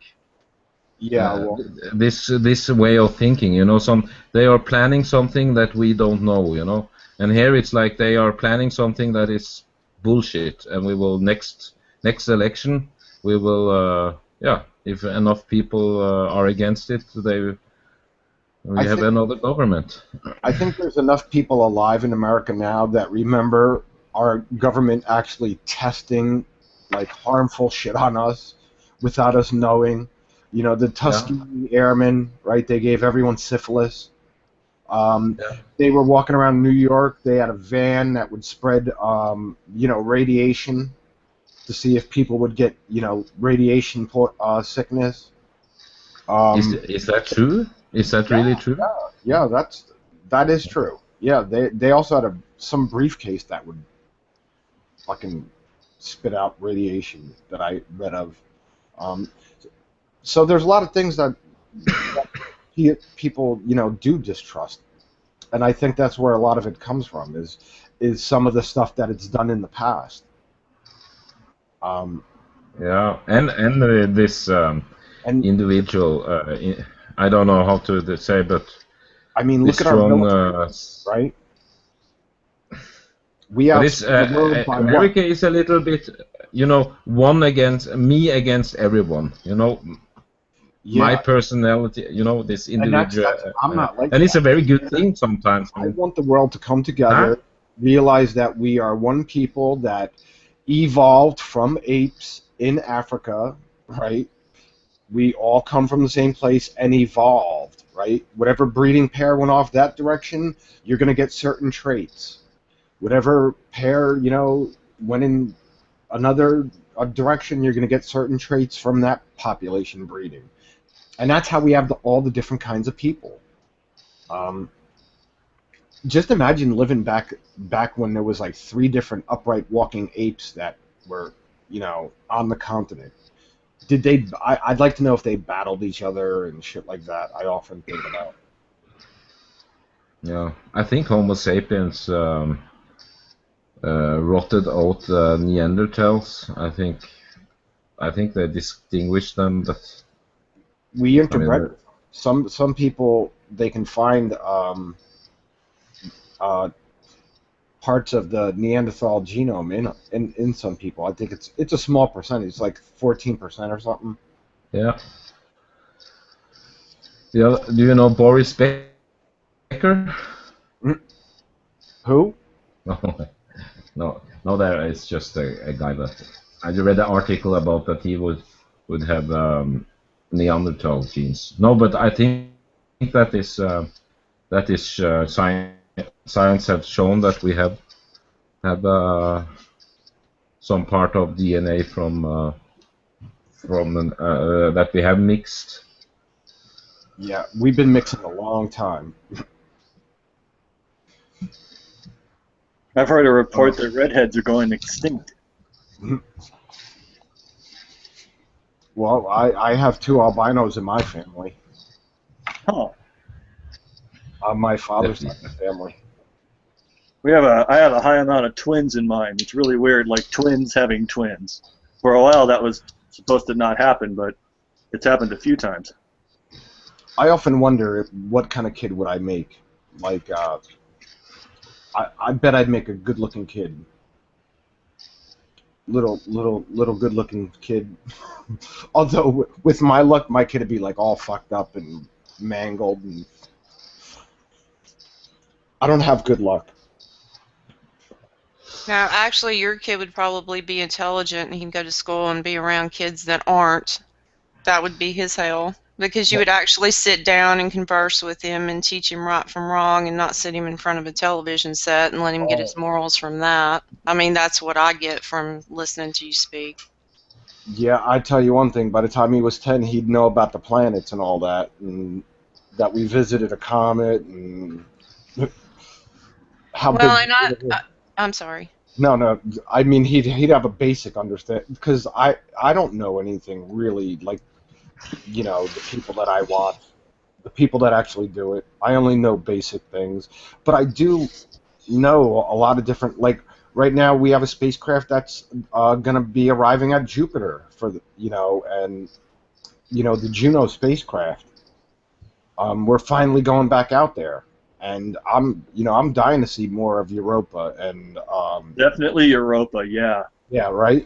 Like those, whatever's in those cracks, it looks like different colors, right? Some of it's brownish, some of it's red. To me, that looks like almost like dirt or microbes. Have you heard of Enceladus? Yep. Yeah, wouldn't it be cool to see what's going on right there, like a really kick-ass probe watching all the geysers and stuff? Yeah, and no one's saying that there's life on it, but what they detected was salt water coming out of it, and also carbon.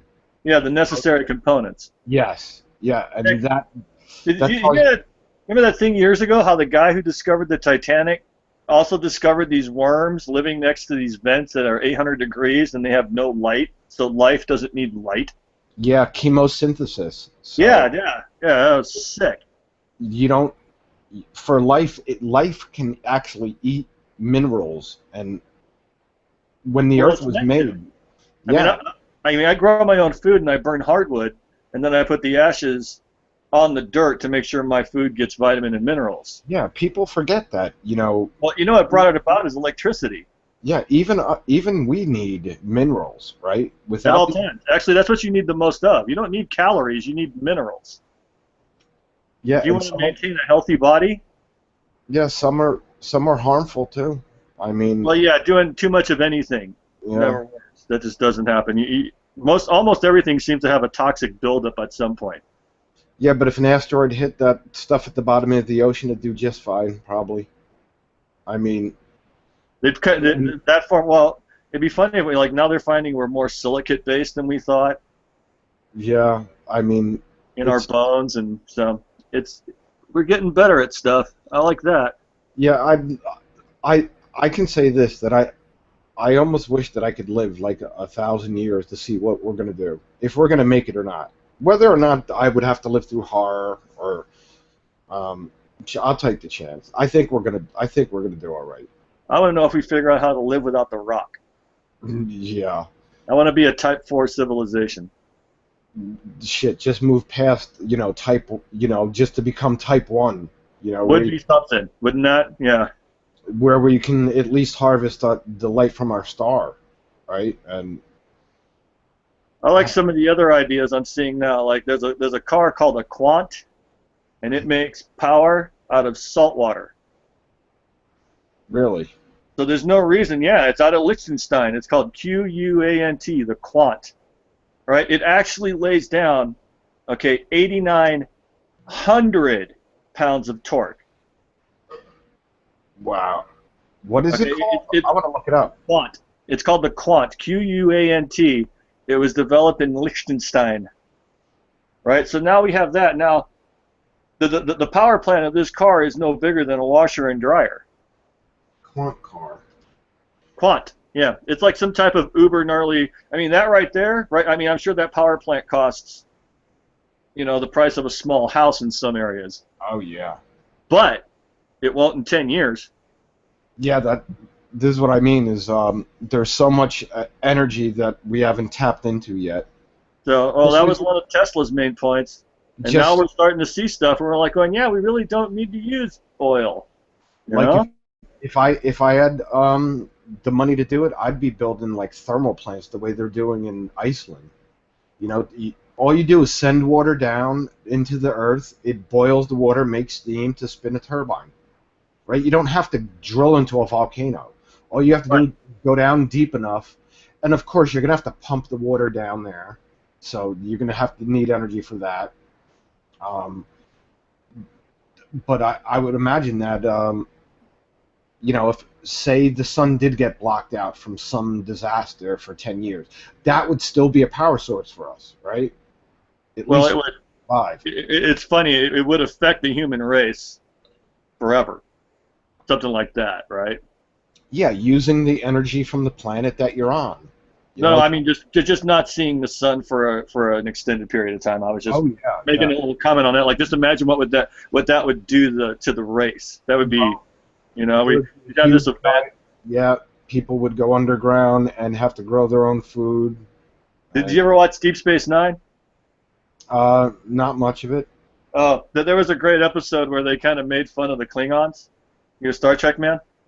Mm-hmm. Yeah? Yeah. Yeah, you remember how the Klingons all of a sudden got that huge forehead and everything like that? No. I didn't watch much of it. Oh, I think I know what you're talking about. Understood. Huh? I think I know what you're talking about. You're talking about where Worf was asking why do Klingons have this forehead, and he's like, we don't like to talk about it. Yeah, well, that was actually a really cool episode where they took Deep Space Nine characters and then stuck them in an original Star Trek episode called Trouble with Tribbles. Oh, well. It was fucking hilarious. It was so good. I like the movie The First Contact with where they first have to save the first warp, I believe. Right, from the Borg? Yeah. Yeah, that was a good one. That was a really good one. I forget. Another really good one is the fourth one, Voyage Home. That one was hilarious. Leonard Nimoy directed that one. Oh, did he? Yeah, it was really good, about the whales. Yeah, we can't even talk to the animals on our own planet. It'd be, well, sort of. I mean, I've had friends who have had dogs trained for like sign language and stuff. It just depends on the level of socialization and how willing they are to interact with you. Yeah, sort of like people, right? Oh like yeah. Well, I am so out of touch with talking. I mean, we're all animals at that on those levels. So yeah. That's why I figured I have to at least fucking say something. I'm sorry, I dropped something. I missed that. I figured I had to at least say something, come out, and you know, I'm not a fucking complete blathering idiot, although I am an idiot. I feel like one, right? We all are in our own way, sir. I mean, to do machine shop, you can't. I've seen people that have tried to do it and they can't, right? So it's not and that's what I did most of my life. So. Oh, machinist? Yeah. Actually, for a while, I had a job as a receiving clerk for a company that built diving helmets that went for the Navy. Yeah. I had to sit there and go over every single thread and just to make sure there wasn't a nick. I used to have to X-ray some part. Building parts for like carnival rides, where if the part you make breaks, you're gonna kill a bunch of people, right? Right.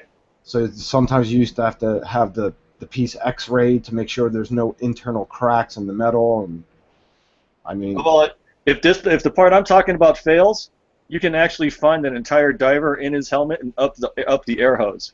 Yeah. Like you just get turned into mulch. Yeah. Yeah, the pressures will kill you. Yeah, it's called the one-way check valve, and it makes sure air goes in and then out in one direction. Otherwise, you got problems. Oh, yeah. I heard a story once. There was a Navy SEAL guy who was teaching the program in Santa Barbara. And once upon a time, the portholes that you look through were made of glass, and he heard the one-way check valve starting to fail, and at 700 feet, he grabbed a wrench off his belt, broke the porthole, depressurized the fucking the helmet, and then crawled back to the bell. Damn.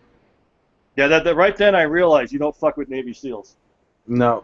That's the same day he showed us the scar where he got stabbed and had to swim underwater for 2 miles with a gut wound.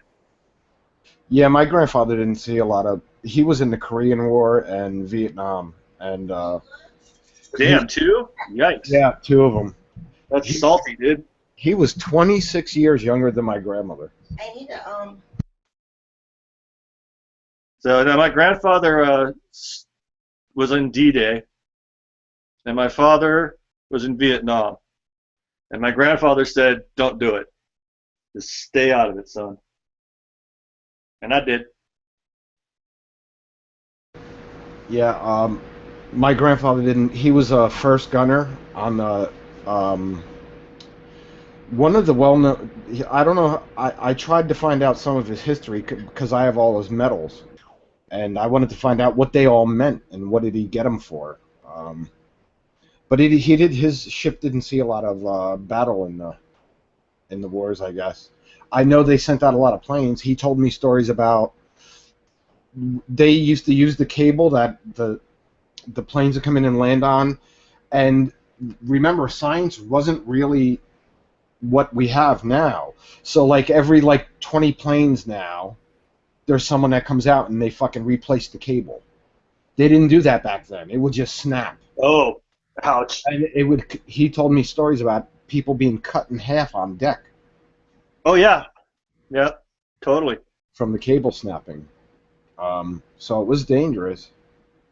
And then basically you just gotta scrub those guts into the ocean and wait and get it ready for the next plane to come in. Yeah, I've heard a couple of those stories. Yeah. I got a buddy of mine who's good friends with a lieutenant commander of the Navy. And I forget, I think there's only 12 of those right now. That guy's got some wicked fucking stories. That's why I'm glad my grandfather was there, and he was so much younger than my grandmother, and he was just a calm, you never heard him yell up, never heard them fight. I never heard him call my grandmother a nasty name, or never saw violence, or he was a good role model to have.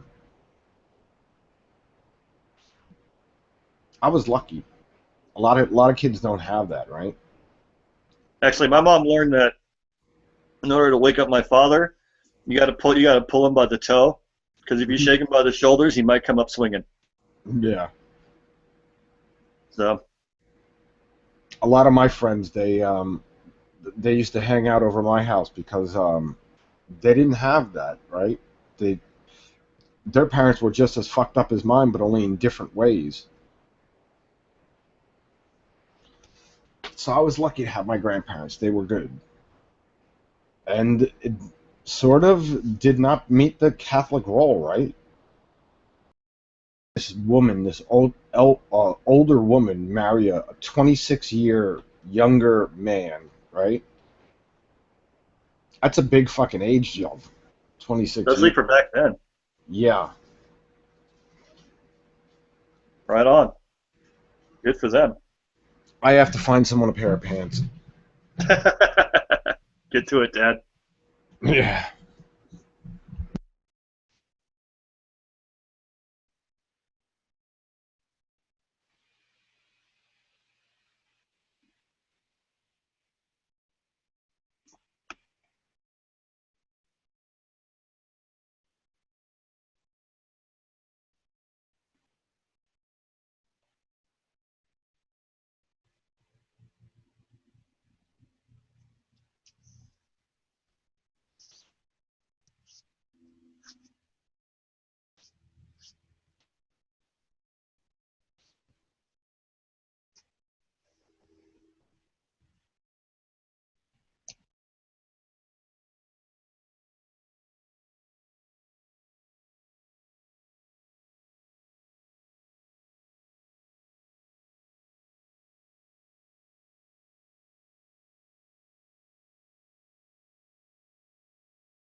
Is anybody still here?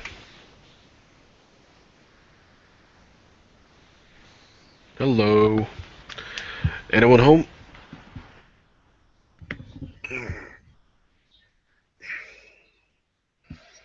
Balthazar? Commando? Anyone?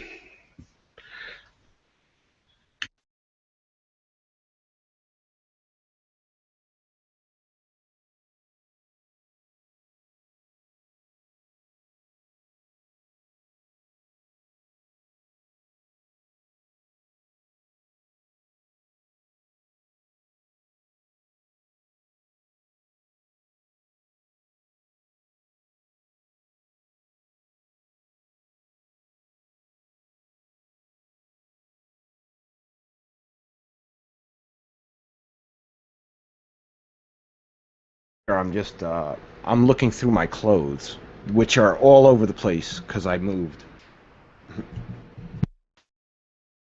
Oh, okay.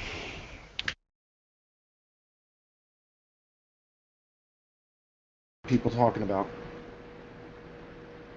Nothing really. It was absolute silence for a good 5 minutes. Yeah, they need the mind of Nadia. Yeah. I don't have the gift of gab. I said it in comments. I don't know. I don't do much. I'd like to work on my car. And I've got gas spilling all over the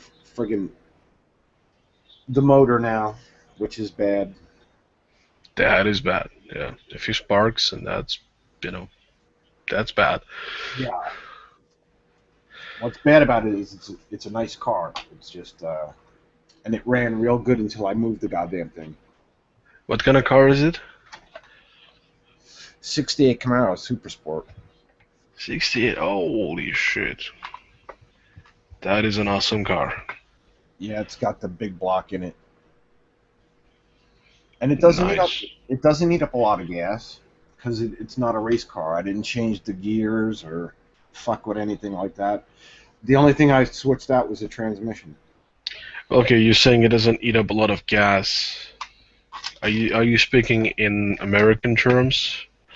Yeah, like it's not going to run like a little four-cylinder. Like what you would normally have a V8 like eat up on gas, as long as you don't open up the 4 barrels, it's like running a regular V8.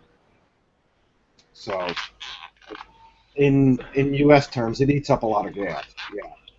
So how much miles per gallon? I don't drive that much though. I would just go down the shore. That's why I kept it that way, because I didn't want a race car. I wanted to be able to go on the parkway, right? Do 70 miles an hour cruising, and still have another gear left. And you're not. What's the displacement? What do you mean? What the engine? Yeah, how many cubic inches? It's been bored out. I think it's a 428 now. Oh, nice. Right on. So it was bored. Fuel infected or carbureted? It's got the original Rochester. So sweet. You said 68, right? Yeah. Nice year. Yeah, and I just rebuilt the A-frame, so the steering's all new. The steering was so bad in the past that you'd step on the brake and almost end up in the other lane. That's how bad. Now that's all gone. I cannot wait to drive the fucking thing. But now I started it the other day, and gas was all over the top of the manifold, and I was like, what the fuck? What is going on? Dude, don't worry about it. Just take a smoke. Yeah, well, I'm going to have some garage place be like, okay, take the car, get it ready for me, and tell me how much it's going to be. That's what's going to happen eventually.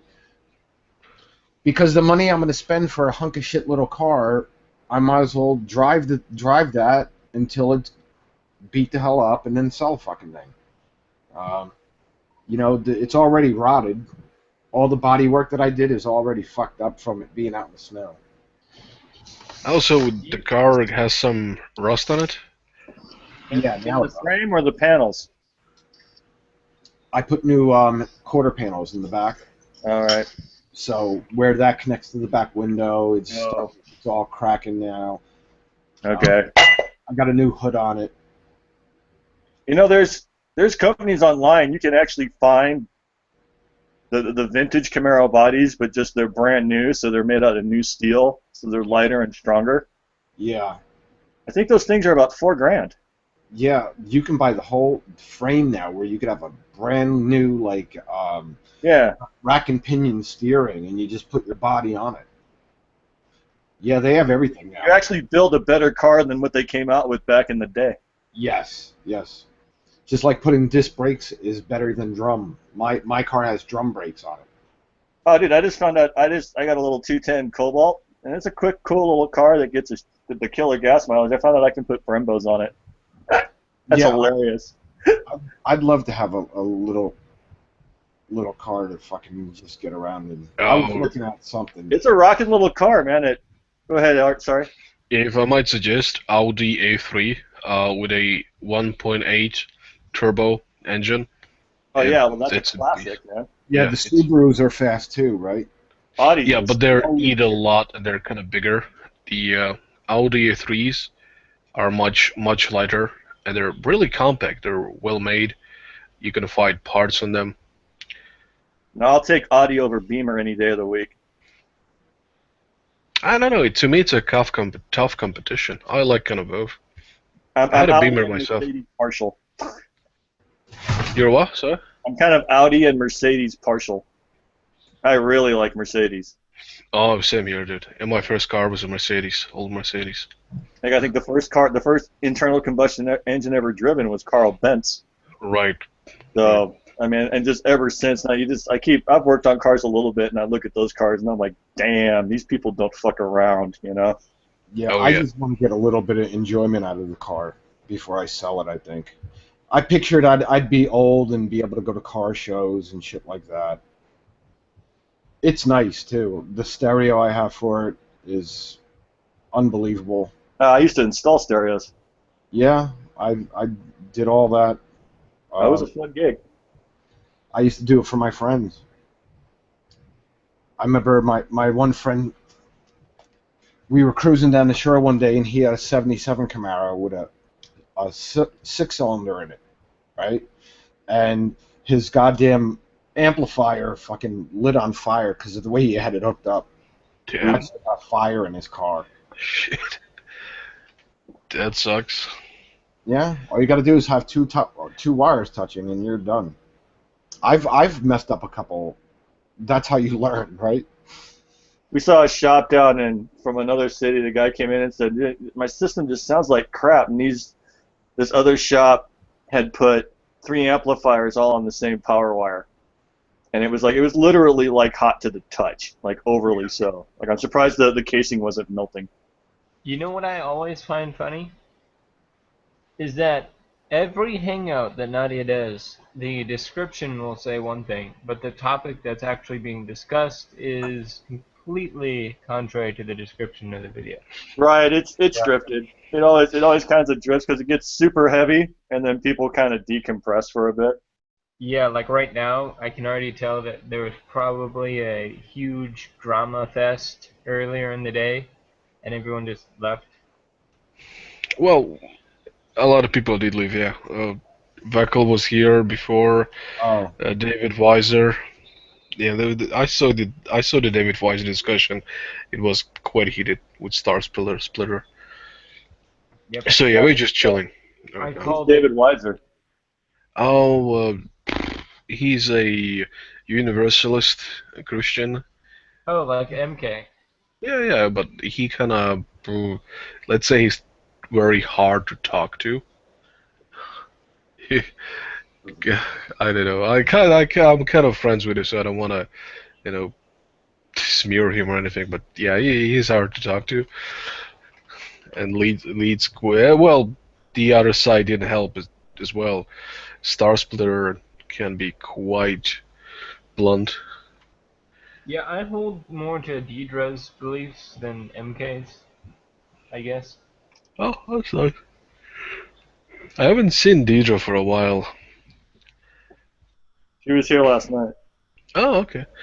Oh, she restored her sleeping cycle. That's good. Yeah, she mentioned something about that. Yeah, because that's why I was seeing her, because it was in the middle of the night for her. She's from America, like. So yeah, I guess she restored her cycle. Now she's yeah. But yeah, I'm on the So, West Coast. Has everyone heard about the FIFA controversy? Or as the Britons say, controversy? oh, you mean about Saudi Arabia and their workers dying like No, flies? FIFA. FIFA as in soccer, as in goal! España! Because I've seen a Young Turks report that Saudi Arabia or Qatar or something Oh yeah, is building, Qatar. yeah, they're building a new stadium for some kind of championship or something, and they have a lot of effectively slave workers, Oh wow. and a lot of them are just dying because of the horrible conditions. But I well, thought what is this thing? Brazil's FIFA Cup was messed up. What happened there? Qatar, I guess. So what happened with FIFA Cup? A whole bunch of corruption spanning over 24 years has just been found out a few days ago. Well, And Brazil kind of popped that one. With the last World Cup being in Brazil, the Brazilians made a pretty huge stink, and brought it to light. And then Vice covered a whole bunch of stuff about it too. oh yeah, I really liked Vice's coverage on that. But they just recently found out all this corruption at really high levels, spanning all the way down to the lowest levels. So. Well, I mean, it's also true for the Olympics. The Olympics are kind of a scam as well. So. Yeah, Russia. There's no doubt that Russia had some corruption funding that Sochi game. What do you think, Art? Huh? Well, corruption in what sense? Like, you mean that they affected the results of the games? More kind of like... It was the most expensive Olympic Games held in the history of the Olympics ever. Oh yeah, there's dude. If it's somewhere in the well, you know what? This applies to everywhere. I would say corruption is ubiquitous, or what is the word? Ubiquitous. Yeah. Yeah. I'm not surprised. In Russia, especially, it's common knowledge. If you want something done, if you want to apply something, to the government, be it new construction plans, or some anything really. You can just buy out the official. You just know it. Well, that's just kind of the norm as it is right now. But let me ask you about the location of the Sochi Games, Art. Would there have been a better spot to put them where they wouldn't have had to make snow? I mean, Russia does have year-round conditions, so many right? Spots. Oh yeah, probably yeah. Because one of the ideas that they were thinking was like, okay, well, why would you put them here where you have to make snow? And then they realized, after it's all done, there's all this built real estate stuff that then Russia kind of gets to do whatever they want with toward it, and there's billionaires involved in the building of it and all this fun stuff, and then all the kickbacks. I mean, that's probably why it was so expensive to hide the actual corruption within it, I'm assuming. Yeah, that makes sense. So I'm not surprised. It'd be interesting to see what's happening to Sochi right now. Probably nothing. Well, I mean, as far as everything that was built and who's getting ownership of it and what they're doing with it. It's probably the billionaires. Right? Yeah. Again, that's just they're all getting slices of it, and now let's see what they do with it, and hopefully nothing too bad. Yeah. Yeah. Vice News did a documentary on that as well. I think that's where I heard a bunch of this. If I recall. Yeah, a bunch of people are over at Nate's hangout. Nate has a hangout going on. Nate Cunningham. You guys. I thought he did his hangouts on Tuesdays and Sundays. He's got one called God and Games. Interesting. I've never heard of Nate. A lot of gamers tend to be like, even if they're sort of agnostic, a lot of them I meet, or, well, that you see videos of on YouTube, right? I guess so. Yeah, what about him? It is kind of cool. That is a place where you can be a god and manipulate your surroundings any way you seem fit. Actually, I've been a gamer since I was 10, so. Yeah, I got out of it when I was working, right? And then I got back into it after I got hurt. So We just have a few friends of ours. We get together. Hell, I still use GURPS. yeah, I don't have many friends on there. So The first video game I ever played was Ratchet and Clank, the original. Oh, I actually wasn't talking about a video game. I was talking about a role-playing game. Oh. So does anyone play Starbound or Saints Row or I used to play Saints Row. or Skyrim or any of the co-op games? Borderlands. Skyrim was fun for a little bit. Then they always get boring. I need someone to join in Borderlands so I can kill this fucking worm, man. I've been fucking stuck inside of a worm for months now. Oh, really? I need more firepower. And I can join. 4 friends can join together and fight together, right? Yeah. What system do you have? PC or Xbox or what? PC. I'm I don't know. on Steam and EA. Okay.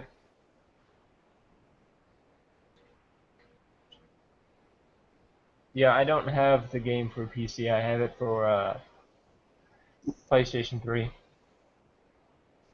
Windows too. I can play Windows games. I just don't have the membership for the. Oh. You need to buy that gold membership to even play games on there. Yeah, that's why I got a PlayStation 3. Yeah, they'll let you do it through the PC. You just have to get a membership. And there's certain games I wouldn't be able to play. Like I wanted to play that multiplayer Defiance, I think it's called. Mm-hmm. Hold on, I'm gonna look at it now. Yeah, Defiance. And it turns out after I read all the way through different parts and how to play the game, I look at this one article and it's like, yeah, you need a Microsoft Gold account in order to play this, and I'm like, oh. No, you don't. No, you don't. I don't. I have not subscribed to anything, and I just downloaded from Steam, and I'm playing Defiance. Really? So, yeah. That's what I downloaded through Steam. They're telling. I read a thing where you need a Microsoft account. Nope, that's a bunch of BS. All right, well, I'll try it out. I mean, it looks interesting. I've never played it before. I'm not really. My skills are starting to drop off. But I'm telling you, man, live your life while you're young, because I think probably in your mid-30s where it's your skills start dropping off. Your memory, your reflexes, the speed. All right. So I would what's agree with what's that, the topic we're talking about? Genetics have to do it. Right now we're just like whatever you want to talk about. What is it supposed to be? God settled on the and topic. what is? No, I'm looking now. Well, the denominative hangout is God doesn't exist. Does God exist? Does God not exist? God does not exist is her title. Yeah. You have to understand. Are you new to these hangouts? Yeah, I know she does it to be. Evan.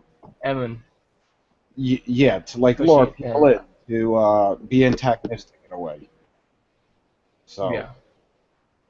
it's shit. I forget the name of it. It starts with an S, right? Sarcasm, right? I guess No, so. Yeah. Huh. I think she's pretty serious, actually. Being sarcastic. Yeah, well, I don't believe that a God exists. I think they but I would it's, say they only exist in the imaginations of theists. the thing is I don't discount it as being a possibility. I just don't see how it's going to be very likely, knowing all the things we know now. See, I just get stuck at, from what I've observed, the universe made us, and I'm good with that. Yeah, it's. I was Stardust. That's bitching. I'm down. Well, yeah, I mean, stars make all the chemicals. I mean, without it, we wouldn't be here.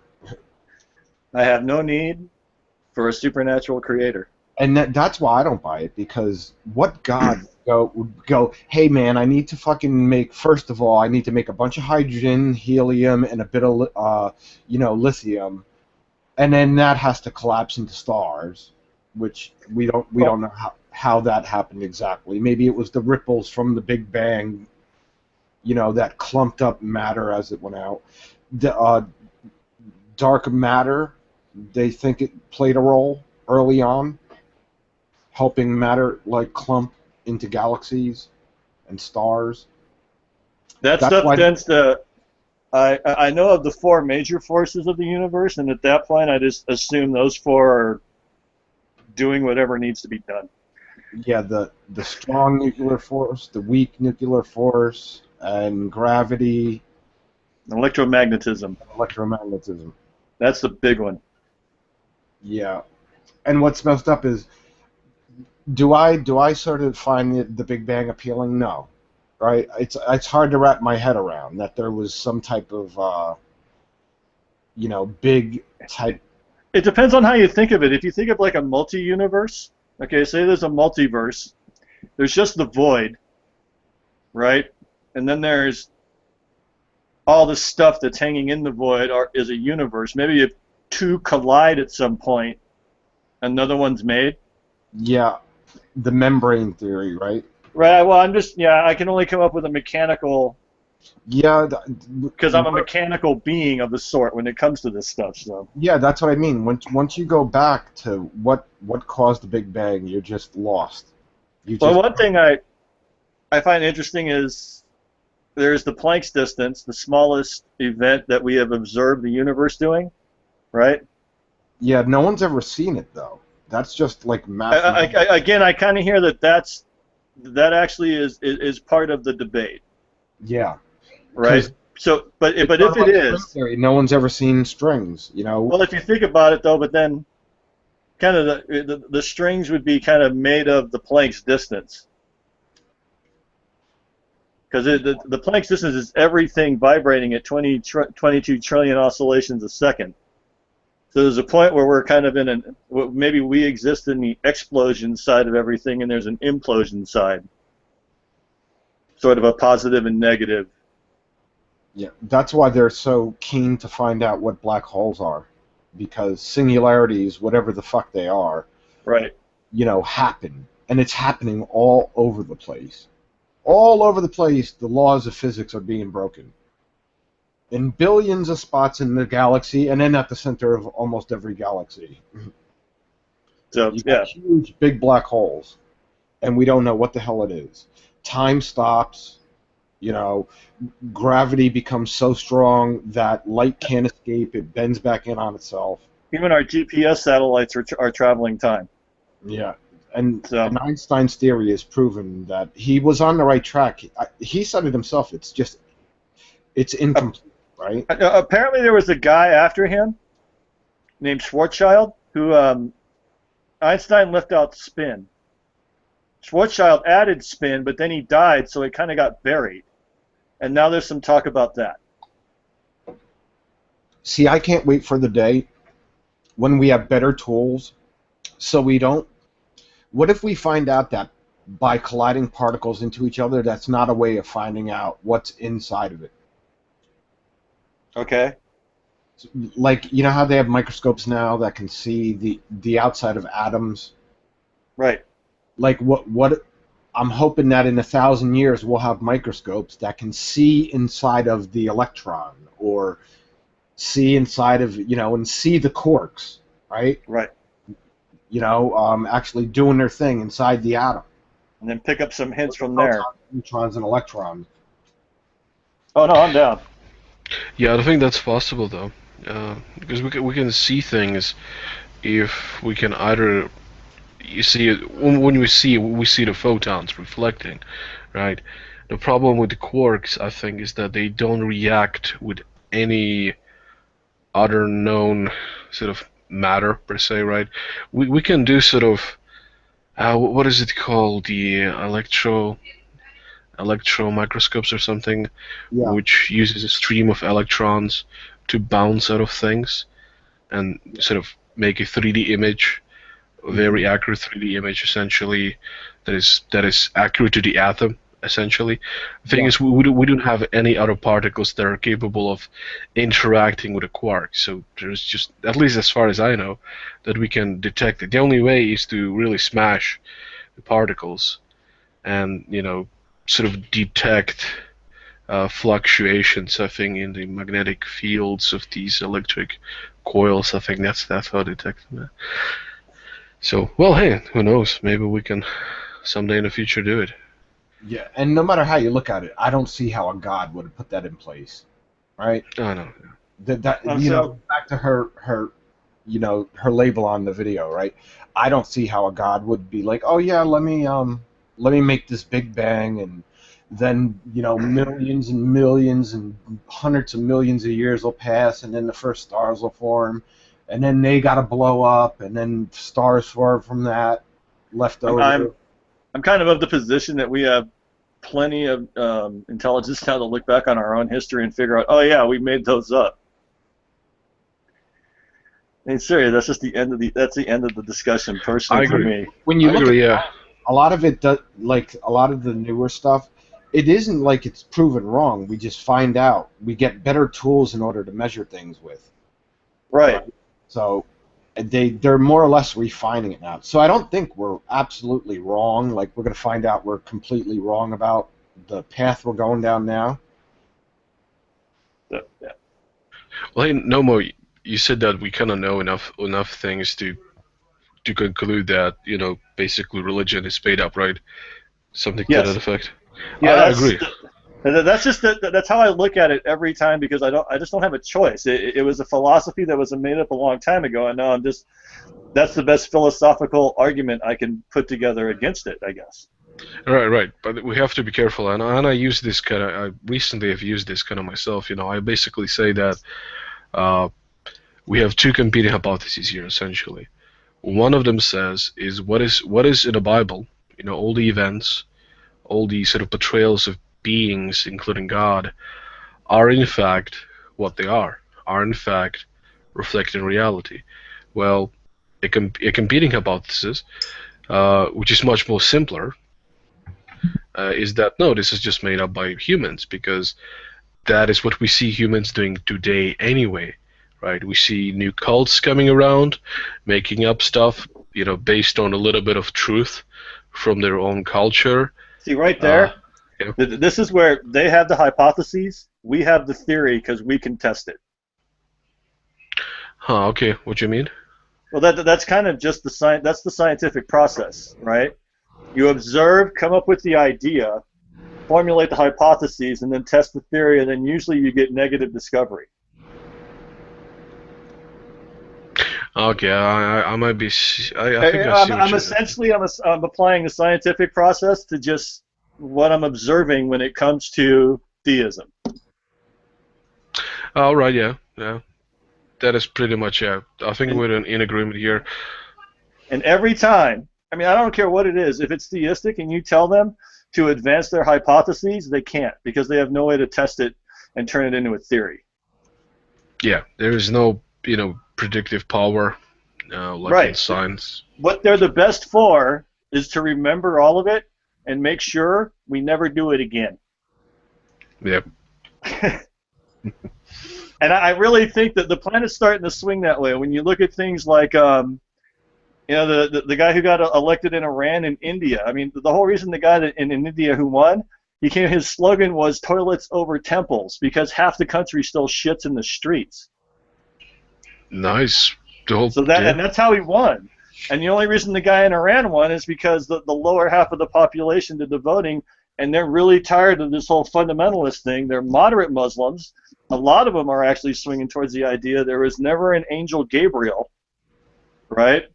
And that's kind of starting to pick up a little steam. General Sisi in Egypt is hunting down the Muslim Brotherhood and just slaughtering them, because most of the Muslim world's sick of that bullshit too. Awesome. We just need to tell this to the Christian fundies and stop them from bombing Iran and It- Egypt. It's going to steamroll that way. It's going to happen. Unfortunately, or it's going to just. I couldn't even. I'd say 100 years on my uneducated, complete wish. Yeah, I think so. Yeah, I think we're going to move to a much more secular society where religion is going to take the symbolic role. I like to Nobody's say gonna. we're evolving beyond it. Huh. Just my idea again. I really hope you guys can't hear me eating.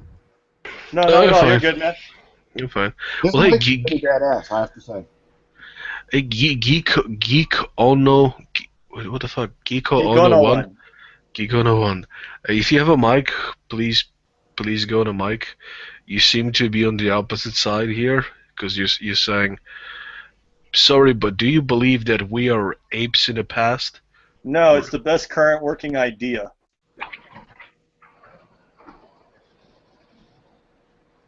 Beliefs are inflexible. Ideas evolve over time. Well, we used to be apes. We still are apes. Yeah, I know, but like we were. Hell, we weren't, we used to be monkeys. We used to be fish. So, yeah, well, we weren't thinking about the stuff we're thinking about now. We were tool makers. I think they found some stone axe heads or something that go back like 3 million years, and I knew that they had to be there, right? Because we had been thinking for a long time, at least on how to hunt. I've watched a dog use the spigot on a water cooler to get a drink of water. That's a dog using a tool. So Hey, they are evolving. So Emma, Hey, how's it going, guys? Yeah, cool. Who's this? Cool. This is the Bob the truck driver. Oh, hey, right on. You're Hey, how's it going? very well, thank you. Who's playing Defiance? I think it's Me. Matt. You're about to say something, Matt. Sorry, I kind of interrupted you there. I'm gonna have to start mine off. So Eamon said that he couldn't play Defiant, and I'm having no problem downloading up the updates. Say I love you, Matt. You see, you're a perfect empiricist. I love you. You always like to prove your claims. And your icon is my favorite South Park character. Oh, that's a different one. That's just for Mud. Grant. Yeah, who's that's that? just for Oh, I'm sorry. not me. I got confused. Yeah, I just joined in. Hey, how is everyone doing? Yeah, Very well. Demod rocks. I'm gonna be totally lost in this game. I sort of get the gist of it. Is it robots fighting robots? No, you get this big map. You get press V to have your vehicle drop down. You can fast travel. You're supposed to run around and kill different hell bugs, I think they call them, and different arc drops, which are alien technology. And So, have you played an MMO before? just Leagues of Legends. And I used to play back in the day with my friends. I used to play. That's how I got the Steam account. Was shit. I have to look at. It's been so long since I played it. Man. Oh wow. Half-Life, right? Remember Half-Life? Call of Duty. Oh yeah, Half-Life. But that's not a Capture the Flag, multiplayer game. right? I don't Different think games so, capture unless the if flag. you're playing the deathmatch part. Yeah. Here's Deathmatch Classic. Okay, so you haven't played. No. played. Not for 20 years. Specify The last so- time I used to play, like the Deathmatch Classics and Capture the Flag, my brother-in-law had a server hooked up, and like 12 of us would hook up to the server at his house, and we would play on there. There was no Steam, right? That's how we used to play. Yeah, I He's the one remember that taught me how those to build days. computers. And he's a truck driver. Yeah, I was introduced to Steam. I was introduced to Steam when I bought Total War Shogun 2 at Target, I think. I bought it. It was a disc physical copy, and I thought I was just gonna install it, but then I was like, oh, you have to download this thing called Steam. So that's how I learned about that. Yeah, Half-Life, Blue Shift. So it all comes from Half-Life. Most of the multiplayers that I used to play with my friends on the server that he made. 56K So modem. this is what you call an MMORPG. So you have an open world and quests. It's kind of like Skyrim, and you're not like using spells or anything. And you're not all by yourself. You can join clans. Yeah, you can join clans. Because that's the worst part about Skyrim. Stuff. So if anyone wants to friend me on Steam, you can do that. I'm working on getting a new computer here, so maybe in a couple months. Build that shit. They're so easy nowadays. What computer? I was actually thinking about an MSI laptop. I was just going to buy an MSI laptop, actually. Laptops. I have it. I'm speaking get one that to you takes on more an than MSI of RAM. right now. Okay, you guys just killed each other there. I didn't understand any of that. Make sure you get one that has more than 8 gigs. I'm on an MSI laptop. Oh no! You don't need. Sorry, what? Personally, I got 12, and I think that was a mistake. Laptops and. Yeah, you will need maximum of maybe 6, unless you have a maybe high definition everything, then it might eat up a little bit more. And if you're using some other software in the background to record videos, then you might need 8 and more. But yeah, 6 should do. Yeah, if you're just doing gaming, then your RAM should be 8. I was gonna use it to kind of do a whole YouTube channel thing on. So okay, then 8 to 10 should be fine. And also I live in Southern California. I got a buddy, this German friend of mine, been writing code since he was 6. One night I watched him write a website in 30 minutes without looking at the screen. It was fucking intense. It was intense. Wow. Like, he came up with the idea, went, wow, that's a really good idea, went to his computer, and he just started typing it out, and he's like looking at everyone, telling us what it's going to do. And I sit there, I look at his friend, I'm all, dude, am I seeing what I'm seeing? He's like, oh yeah, you're seeing that. And in 30 minutes, using 8 different programming languages, he wrote out a website, and he barely, like, seriously, it was memory to him, muscle memory. It was ridiculous. So I definitely have tech support handled. So he's going to help me with a bunch of stuff. So yeah, I got some friends that, yeah, they're looking to hook me up and show me how to do all this stuff right. Plus I got one of the better city colleges nearby I'm going to go to as well. Yeah, weekends. Okay, are you going to be playing like hardcore games or? I'm not sure what game I want to play yet. I'm tossing that around because I did like Warcraft a lot. I like the player versus player, the whole player versus environment thing. I found kind of dull. So. So you're GTA 5. Would you like to play that, for example? Yeah. Oh, is that Grand Theft Auto 5? Yeah. Possibly. I haven't messed around with it yet. This computer I'm on right now, it was a Windows 8 machine, and I turned it into a Windows 7 because Windows 8 was driving me insane. And now it's got some annoying little ticks, and I'm not really going to put anything on it right now. This is just going to be the backup machine until I get the new one. Huh. Okay. Well. Yeah. Well. Okay. The reason why I brought it up is that laptops do not have a good sort of price per performance ratio. Yeah, I kind of want the portability though, is my thing. Okay. Well, then you have to go with your laptop. Yeah. Yeah, I'm going to kind of work around that, and that's going to kind of be part of the just what goes down. I don't know. Maybe I mean, do I need that laptop to basically efficiently run a 51-inch Samsung LED screen? Were you asking, or are you asking if it can run it? Yeah, I'm asking. Oh yeah, any laptop can run. Actually, the one I'm on right now is having an issue. I hooked up the HDMI cables and I couldn't get it to work. So I'm assuming something went wonky with this particular laptop. So It I have a depends, question. really. Just a second, Matt. Depends, really. The sort of transition from normal graphics on your LCD to the external graphics monitor can be tricky on different cards. It's quite different. Different drivers handle differently.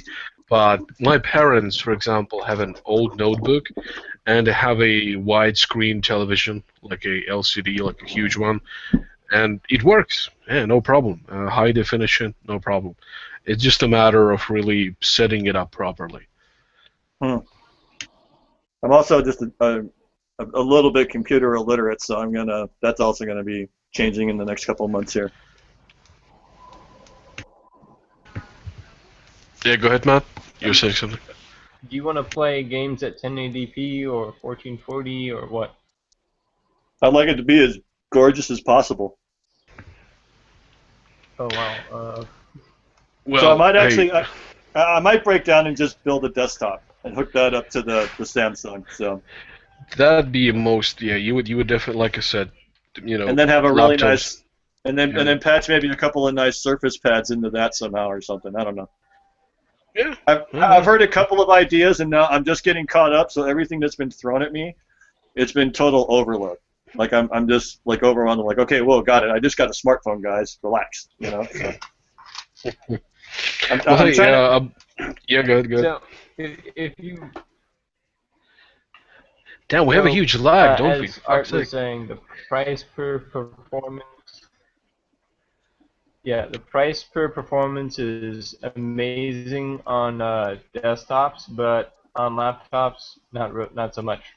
You're going to be paying more for less performance. Oh, at the top of the line MSI is $3,800, and I've been told that that'll build you a really sick fucking desktop, dude. Like, damn.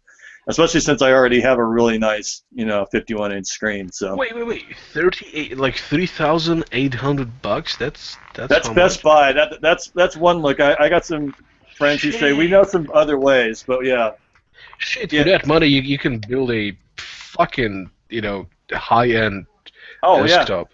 Oh yeah, that's what I was told. Yeah, totally. With that money, you could buy a freaking awesome desktop and then buy a tablet for your mobile needs. Like, yeah, that's what I was. That's something else that someone threw at me. The Surface Pro, I guess. I would not recommend the Surface Pro. It's basically it's an expensive laptop without the keyboard. Yeah, I like the NVIDIA Shield, right? So because they make the most powerful Android device, and if you get the right graphics card in your computer, you can actually stream your video games onto your Shield or your Shield onto your computer. Well, here's one of the things I want something my to do MSI laptop can do that. Yeah, all of them are starting to do it. This Steam does it now. You can stream on there. So does EA, right? I want to be. Some games actually have it in there too. Saints Row has a thing where you can turn your camera on and play little clips of your game. And Saints Row is about as expensive. Hasn't Steam let you start recording your stuff? Yes, they do apparently have a thing for that now. I haven't tried it though. Especially in a Steam game right now. Hold on, let me check. I know your friends can watch you play games now too. Your friend, or you can put the settings to public, where anyone can come in and watch. Actually, my friend has 2 screens just for that alone. Well, that's what I mean. I've got one friend on goddamn Steam. Come friend me. Yeah, I got I'm in Raw though. One of the guys helping me out has like this whole group of 20 people, and they'll go in and what's one of their Payday is one of the games they play. Payday, I like that. Yeah. And I'm also really interested in DayZ, the zombie game. Oh, Daisy. Are you talking about the mod for Arma 2 or the standalone Daisy? I thought they were. I thought they were done with the standalone now. I thought they'd fleshed it out and they're adding new stuff. Is that still in development or what? I'm not sure myself. I was really discouraged after I kind of watched the video. It was of the too hard. standalone. It Not was hard. really It was access, crappy. I'm pretty sure. I heard that there was issues with hackers for the most part in that game. Yeah, that's another. Yeah, my buddy said that a lot of people are cheating. So. Yeah, that's always an issue, but that's resolved later on. You know, Steam has resolved that you just need a special service that will protect you from hackers. You know? Yeah, and that's why I don't like getting the early access, because they don't have that protection. I lost because of that game Trials of Evolution with the motorcycle. You guys never saw that, where you have to sort of do different things on a bike, and I don't know that game specifically, but I play a different one. yeah, with bikes. My account actually got hacked with like 80,000 other people. Oh I shit! never got it Yeah. back. Yeah, my brother's account on World of Warcraft was hacked. He was pissed. He was about to call the fucking police. That's so pissed he was. Happened to me too. See, that's where Steam and EA actually, I think, made a big change for the better. Is that if I ever have a problem, I can call them now on the phone and be like, yo, give me my fucking account back. Or I can email them, right? And reset it. Fuck, talking to Blizzard was a fucking nightmare. Blizzard, try Google, fuck's sake. There's no phone for Google. No, there's not. They will reply to the email. That's why I like NVIDIA, because they get back to you. I mean, they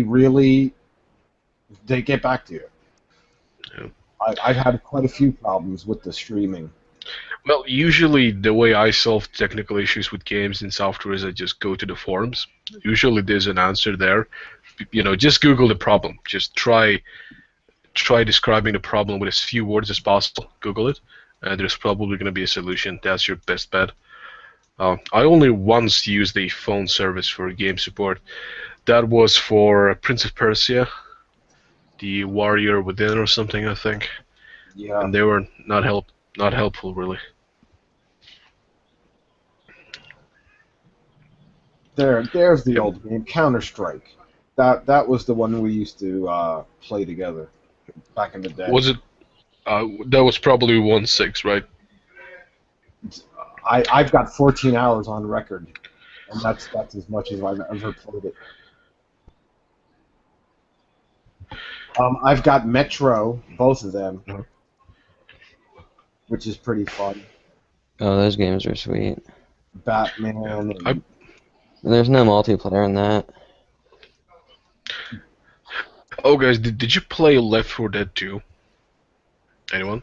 Yeah, that game was awesome. Yeah, I've got the Left 4 Dead. Yeah. Yep. I love the co-op. It's so awesome. Really, just the best co-op game I think ever. Yeah. I love the versus mode too. I haven't played a lot of it, and I should play more of it because it was pretty fun. Because when I went in there, I had no idea how to control.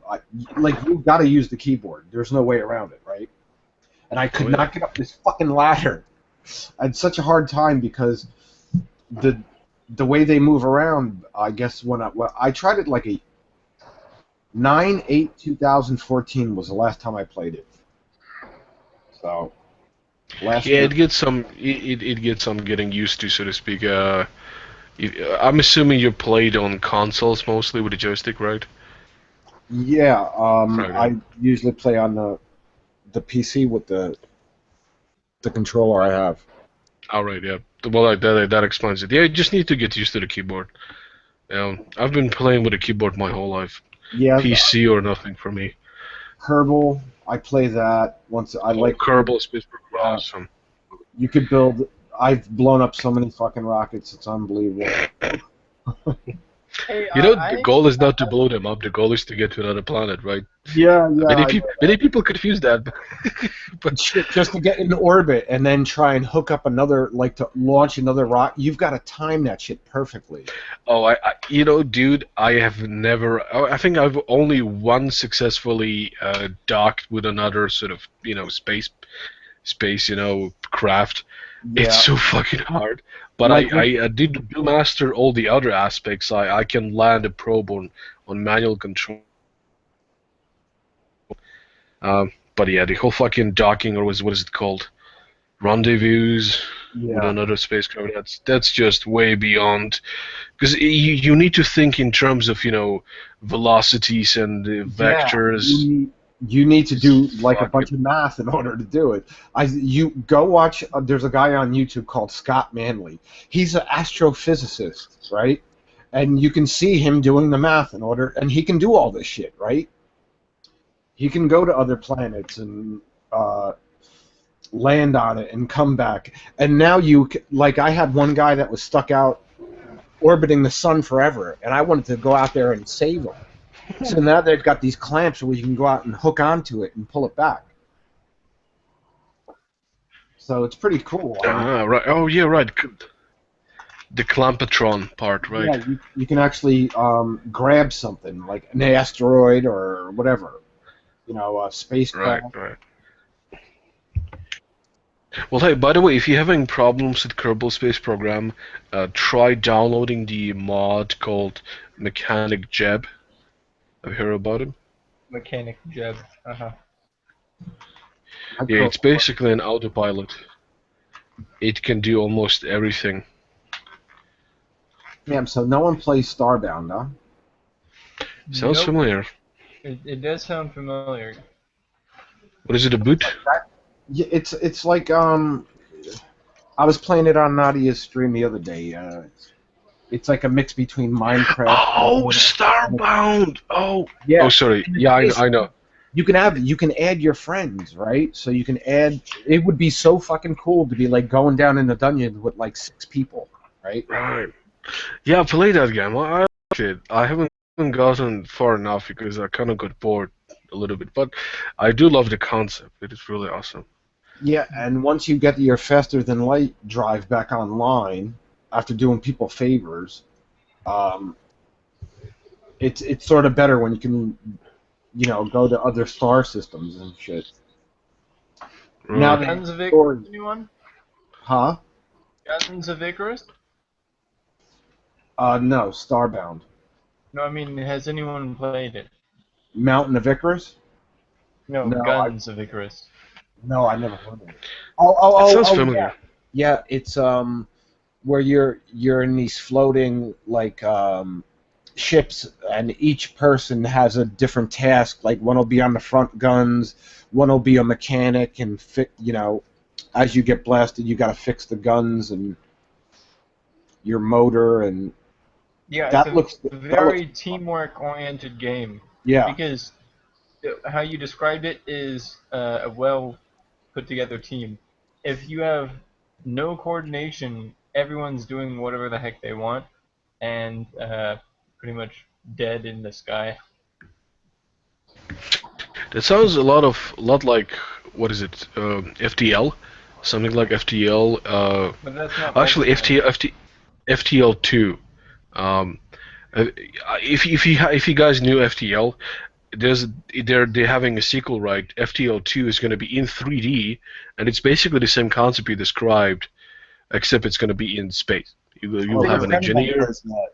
I have That's awesome, but if 3D, you make it completely different. I didn't know they were making a new one. Yeah.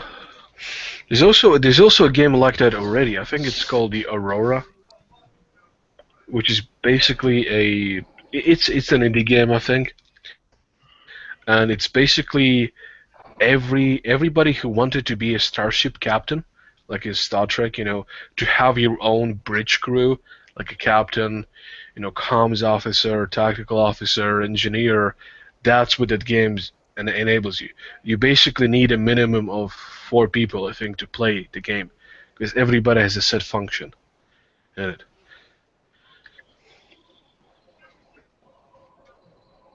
Oh. So, I'm trying to think here. Planet Side 2? Tried Yes, it. Tried it. Not impressed. Yeah, Signs of Life, Space Engineers is fun. Takes a lot of time. My favorite game right now is Red Orchestra 2. Oh, Red Orchestra, dude. You have to, add me. I love Oh, Red dude. Orchestra. Oh, yeah. Are you playing the American campaign against the Japs? Well, I do either one. Doesn't matter to me. But yeah, I have both of them. I love how it's just incredibly realistic. It's just unforgiving. Yeah, You I can't like beat the Rainbow things, in that game. even though it's sort of messed up. It's the Gat Out of Hell where you get the wings, and you get sucked into hell. It's pretty fun. What are you talking about? Saints Row, Gat Out of Hell. Oh, Saints Row. Huh. The new one. I never tried it. I was really discouraged It's- by the sort of. Oh, no, You go are, ahead. you are like a god in that game, right? Right. I mean, you do get godlike powers, which is pretty awesome. But it's kind of over the top, I think. For my taste, at least, right? If Yeah. you're talking about playing as a god, I would prefer black and white, 1 or 2. Do you guys know black and white? No. I've heard Oh, guys, black and white. You're basically, literally a god. You have a hand in the world. It's all 3D. You have villages that worship you. You have a creature that grows. It's basically like a Tamagotchi meets Civilization meets a little bit of Gary's Mod, you can say. It has physics. The first game had physics in it. You could literally pick up stones and throw them on the other villages on the opposite side of the island. You're literally a god. Right? It's a unique game all to itself. Looked it up. Everything is black and white, or Empire black and white demons. Hold on. I'll give you the link. Oh, that's a it's $1.99. It's an old game. It's cheap right now, for sure. You could try both. There's 1 and 2. They're both good. Everything is black and white. I don't think it's everything's black and white though. Hold on a second. I'm gonna check this really quick. So, Art, do you still play War Thunder? It's from not in the last month's but yeah, I like it. I still like it. Just not in the mood really. Oh.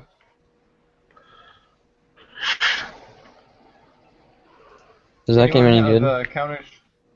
What? Is War Thunder any good? Oh yeah. Yeah. It depends. Like, what do you like out of a World War II game? Well, I generally go for realism. Then this is the place for you. Yeah, surprisingly, even though it's a sort of a MMO, it is incredibly realistic. It doesn't have infantry though. It has tanks and aircraft, but especially the tanks have an incredibly detailed damage model. They model everything that you need basically. It's almost totally realistic.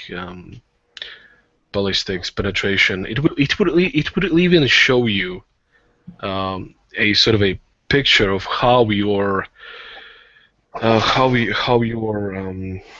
projectile that you just shot, how far it penetrated, right? What did the shrapnel hit inside? What components did it hit? It's incredibly detailed. Yeah, that looks pretty awesome. Yeah. By the way, Amon, I posted a link to the Google search. The first few results are for the game. I think you can get it on Steam.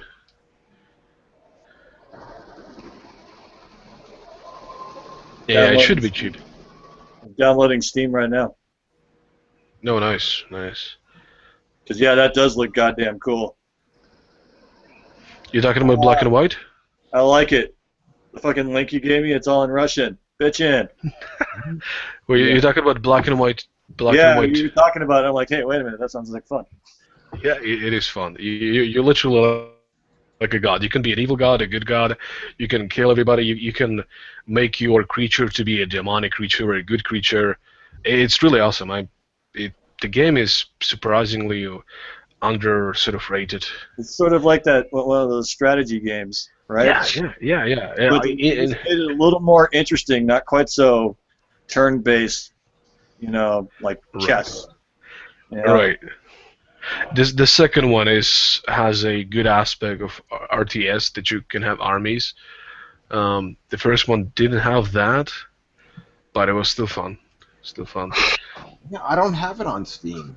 It's showing up as EA for me. Huh. Okay. Hold on. Maybe black. I keep getting black and white, and it's like a square game where you go like a. I don't think. Yeah, they don't have it on Steam. Yeah, I'm sorry.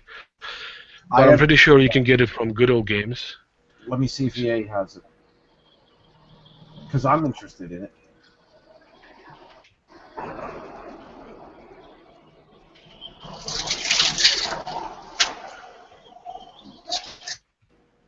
Yeah, they don't have it either. Damn. Well, worst case scenario, Amazon should have it, I'm sure. I bet you Good Old Games has it. Yeah, I was thinking that.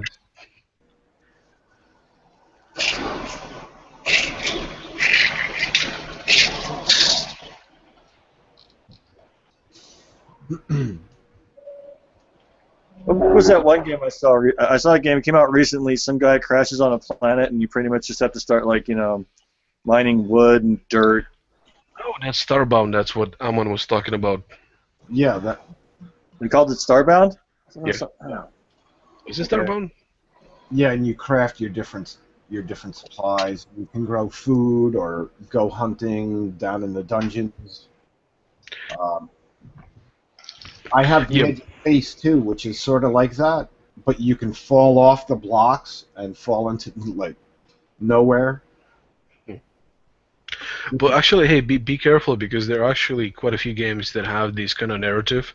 And this game, I've seen a 3D game that is basically Minecraft with, instead of blocks, basically has normal vertices. It's not blocks. It's basically normal graphics, and you can also mine stuff there, and you also crashed on a plane. So if you're not confusing, that's the one. God, I can't remember the name of the game I saw. Was this? It was 3D though, right? There's big creatures in this black and white game, huh? Oh yeah, they grow, right? It starts like a small thing. A big walking lion. Yeah, you can choose your creatures actually. Cow. Yeah, you choose your creatures. You can choose an ape, I think, a cow, a tiger, a lion, and a few other things. Yeah, I found it. Did you find it on the good? Where did you find it? I'm on the web page itself. It is related with Origin, but like you said, it's in a different language. Is it? Yeah, it has the Origin on its page, but it's here for the PC, Mac. It'll play on almost anything. PlayStation 1, Xbox 360, PlayStation 3, 4, iPhone. Wow.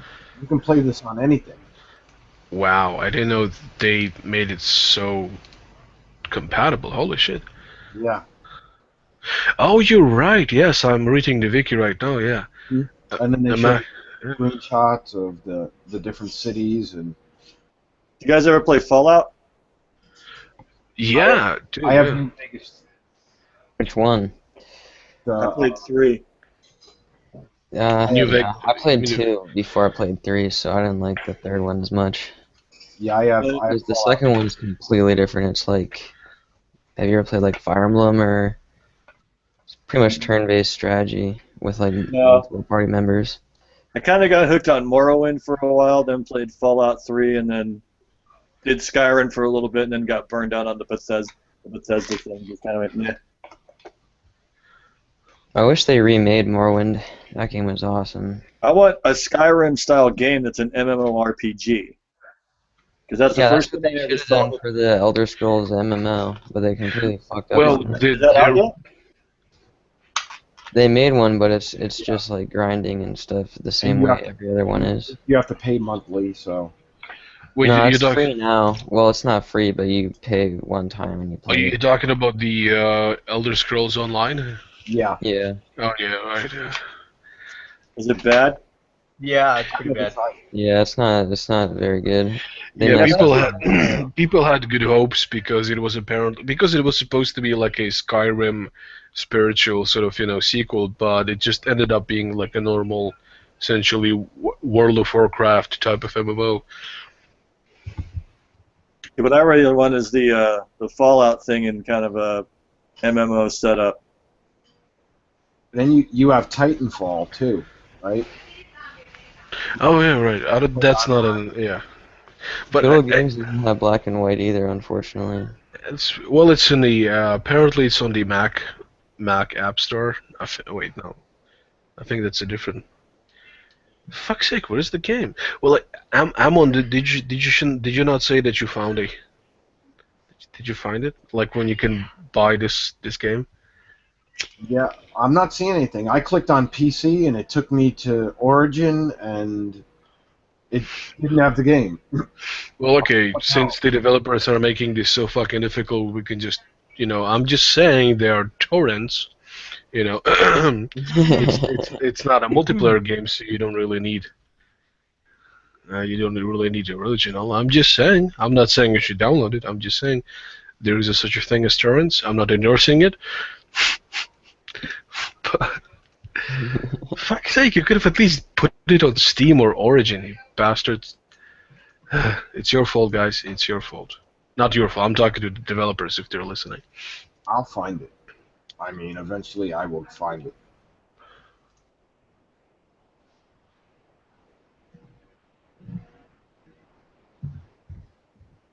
Art, did you ever play Chivalry? Sounds familiar. Is it Chivalry about? Medieval Warfare? Oh yeah, I heard about that. I haven't tried it yet. I think I tried downloading it, but my PC may be not able to run it. I don't remember. But I know a game similar to that, and I love that one. It's called Mountain Blade. Oh yeah, Mountain Blade's awesome. Yeah, I played.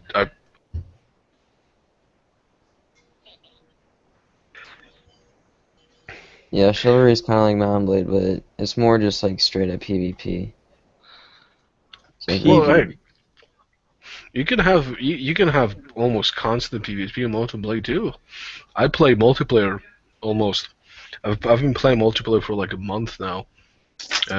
Not like in total. I like on and off. I've been playing Mountain Blade multiplayer for like 2 years. I love What it. game? Mountain Blade. All right. I used to play a lot of Counter Strike. Oh yeah, my favorite was Counter Strike Source. Yeah. I loved Source. I love the sort of weird maps when you have a like glass floor. Break floor, yeah. Yeah, or break floor or glass floor, like have panels. You can shoot through the panels, and if anybody's standing on them, they will fall to oblivion. It's a perfect. It's a perfect trolling map. Yeah. I like Dust, just good old Dust. Yeah, it's a classic. It's a classic. Yeah, Manuel, if you came for a debate here or philosophical discussions, not at this time. We're geeking out on games. Yeah. Hey, what's up? It's our way of escaping. Decompressing. We did. I go in Saints Row, and it's sort of like punching bag, Yeah, we had a lot of philosophy yesterday. Yeah, my noodle is still mildly baked from that. Hey,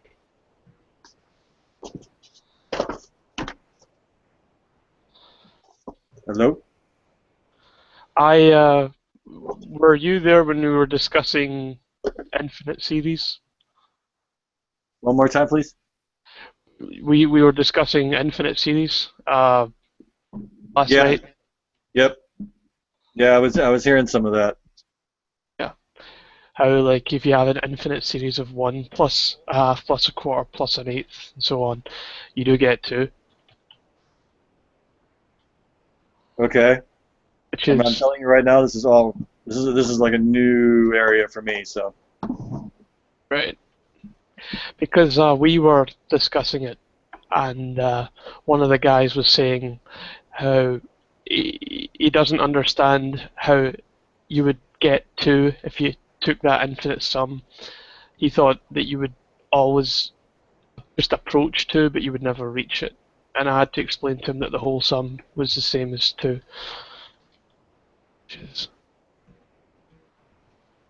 So, Eamon, are you there? Yes, I'm here.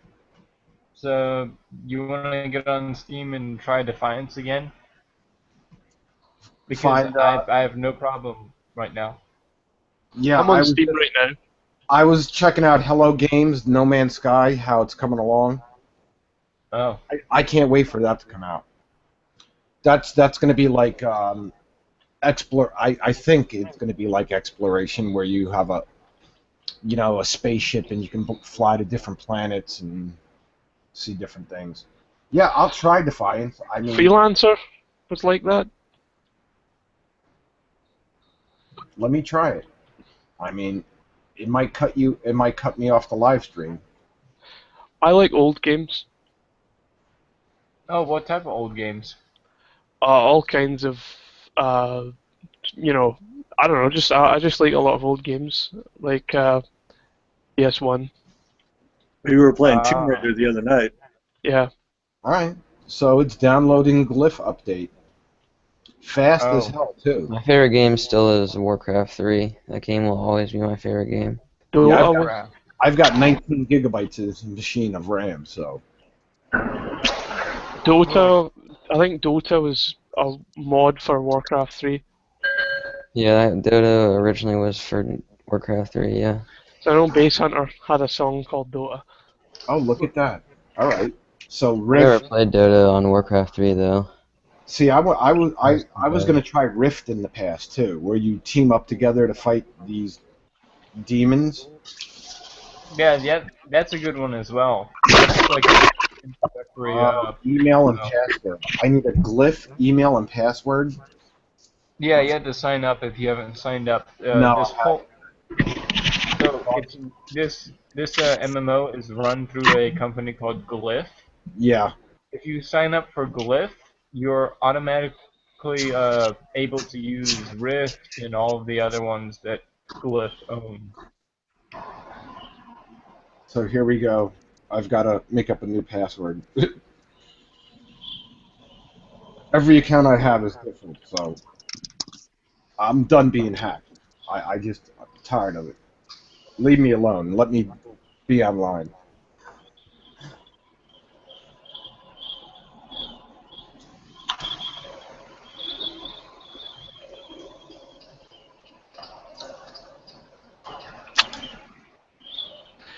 It was originally a Swedish guy who got me into Counter-Strike. Swedish guy? Like, so many Swedish people play Counter-Strike, I don't know why, it's just like a national, sport. It's like the Korean equivalent. I mean, Counter-Strike's the Swedish equivalent of, what StarCraft is in Korea. Like, because StarCraft's really popular in Korea. It's the same with Counter-Strike in Sweden. It's for some reason. A lot of Russians play Counter-Strike. True. Yeah, it's probably second actually.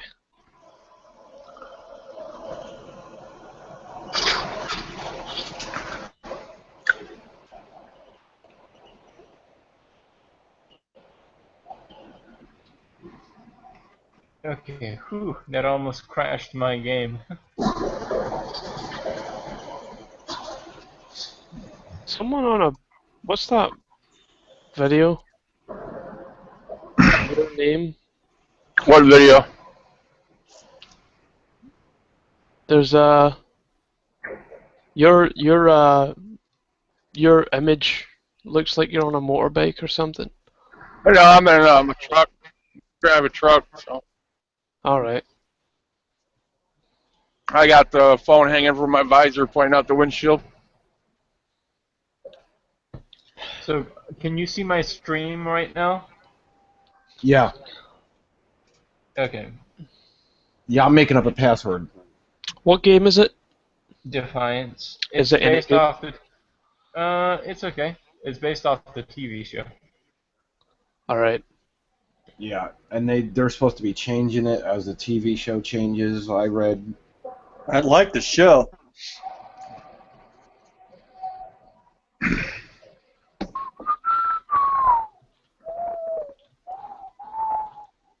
Yeah, the road I'm on, so the road I'm on is I-65. I just come out of Toledo heading up to Detroit. When you hauling? Huh? What are you hauling? I just delivered some blanks earlier. I'm done. I'm heading back for the day. Have you ever hauled any coffee? No, the company I work for is all flatbed trailers, so we usually haul machinery and steel. And Oh, right on. Okay. You been to the USS Steel plant in Gary? yes, Yeah, my father worked there for a good 40 years. So, that's I'm trying to remember where that's 30 or 24. sorry, what? Trying to remember where it was at. I've actually never been there. I'm originally from South Bend, Indiana. Yeah, I only work 5 days, so I only go far enough to turn around and come back. But yeah, I'll go through Indiana, Illinois, Florida, Texas, Kansas City, Missouri, Iowa, Wisconsin.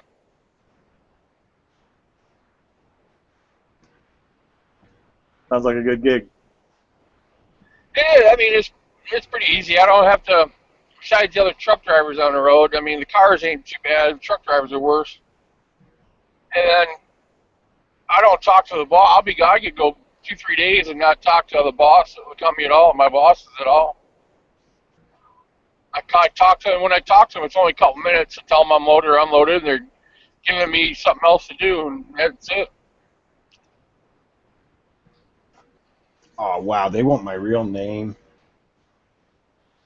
Ah. Who Yeah. does? You don't Yeah, have to give them your real name. You can just put in whatever you want. Yeah. I usually use you know. You know me.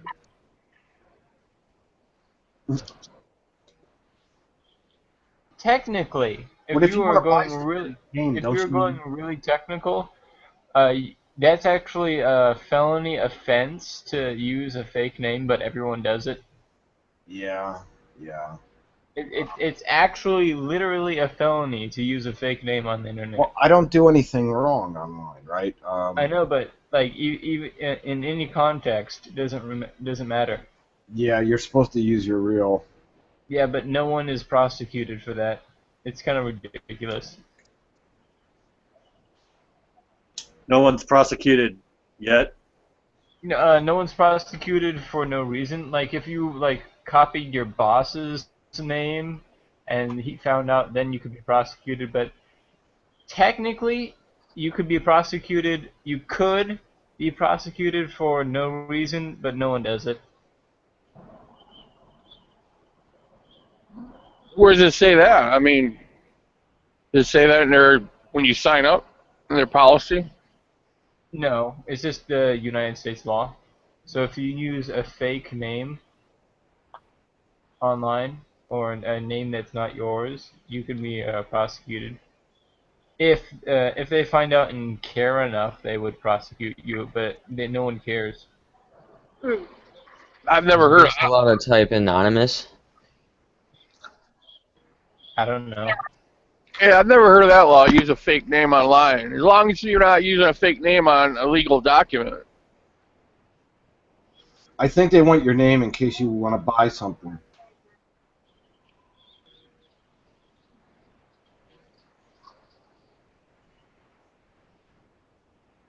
And if the game's good enough and interesting enough, I will buy stuff.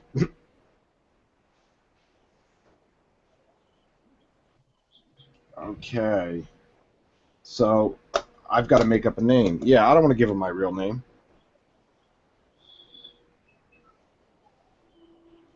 What are all the classes in that game? Like, are there magic users or no? In this game, it's more like based off the TV show. I haven't watched the TV show. I just know it's more guns and Oh, so you haven't skills. played it yet either? Yeah, I've I think played it's it closer. very sparingly. On the TV show, there's no magic, but there is kind of like psionic. It's more sci-fi than fantasy. Right. Yeah, it's a unique type of MMO. There's no magic. You can actually, I think the show's on Couch Tuner. Oh yeah, it is. Good I show, haven't though. watched it. That's good. I liked it. Yeah, I I'll watched The check it out. Walking Dead. I like sci-fi. I watched The Walking Dead and The Blacklist on Couch Tuner. I like Walking Dead. I like Blacklist. I watch Game of Thrones on Couch Tuner. My other friends don't want to go to Couch Tuner, and I get to watch it like an hour and a half before they do. Yeah, like when I was watching The Blacklist, I was waiting for the next episode. Right after it aired, like 5 minutes after it aired, it was on there. I was like, wow. Yeah. Anywhere from 5 to 15. And then sometimes I think it depends on how many people are trying to ping it. Because sometimes Game of Thrones loads no sweat, and other times, not really. Yeah. You ever check out that anthology I series need to called get Black XSplit. Mirror? Hold on, let me stop.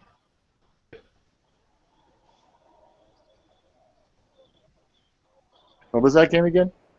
Well, there's an anthology series called Black Mirror. It's pretty good. It's like sci-fi-ish, really out there, kind of like Black what? Black Mirror. It's kind of like the new Twilight Zone, to be honest. Oh, Mirror. Okay, gotcha. Right on.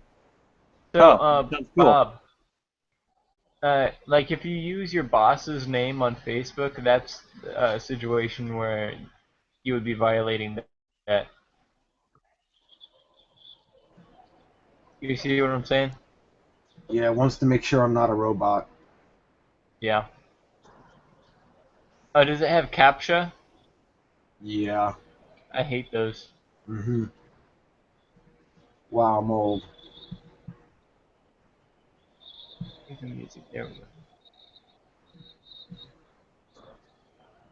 Oh, it's just... the CAPTCHA, all you have to do is click, I'm not a robot. Oh yeah, that's the new updated one. Yeah. Yeah. Nice. Sometimes when it doesn't exactly believe you, it'll show up a little, very tiny survey, like which one is a pie and which one is a dog or whatever. Yeah, and I feel like I should read the terms of use, too. Nah, no one does that. Yeah, I do. It's just basically saying that we can use any information that you give us for whatever the heck we want. Yeah. And, like, don't cry if you go offline or whatever. I've read it. I want to receive news for Glyph and Tryon Games. Who gives a shit? Yeah, sure. I mean, in the future, I might like to play Rift. Yeah, well, you have to sign up for Glyph to use it. To play Defiance. It's a Glyph game. It's just like Here we go. Left 4 Dead. Left 4 Dead is a Steam game, I think, and Counter-Strike is a Steam game. You can't go through any other service. Kind of like Glyph. Yes. Look at that, it worked. The internet actually works. Yay.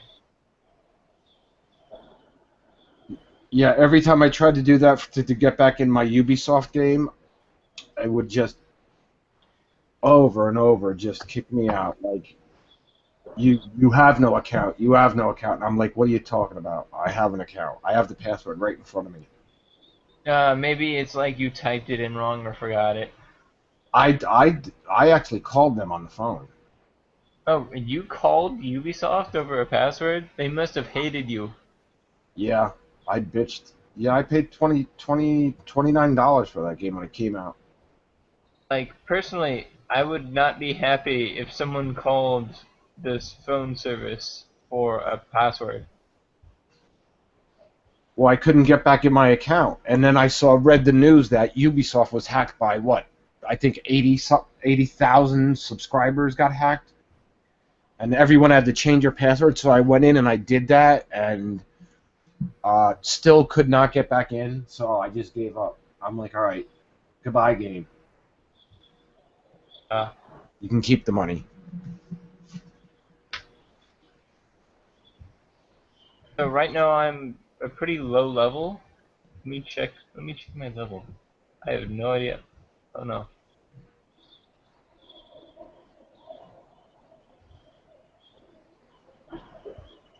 Okay, so it wants me to sign in now. Okay.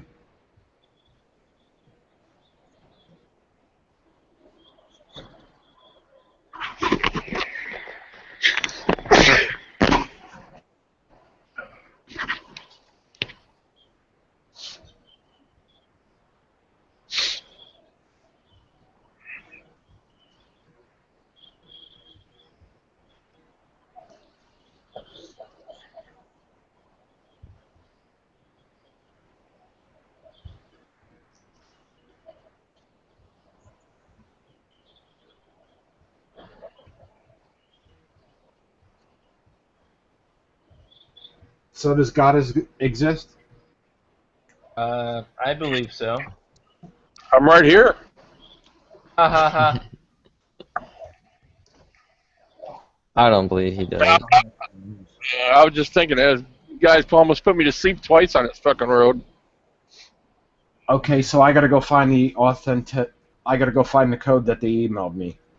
Oh yeah, You gotta run around in order to do stuff. All right.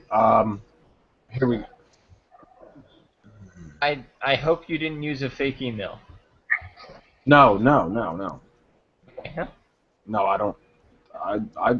I plan. Like I said, if a game's good enough, I'll buy stuff from it. You know, and I know that game you can buy stuff from different people in there, right? I think so. Better armors, better guns, upgrades. I believe that was one of the things is you can go in there and actually upgrade your guy if you wanted to.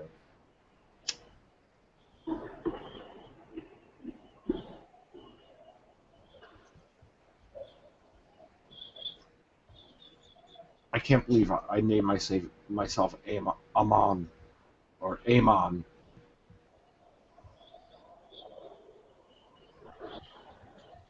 Oh wow. What? I'm looking for it now.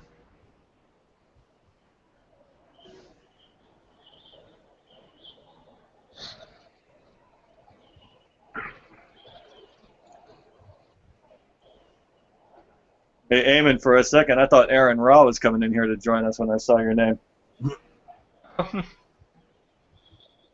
All right, here you go. So here's try on support.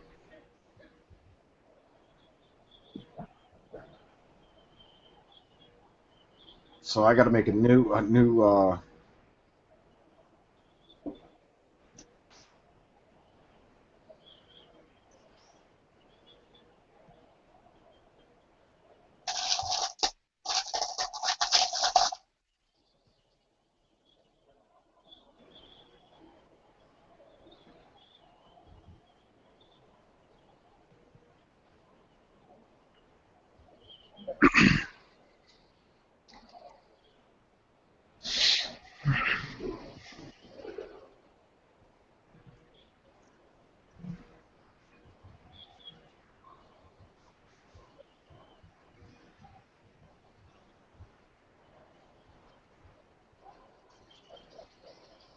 Oh.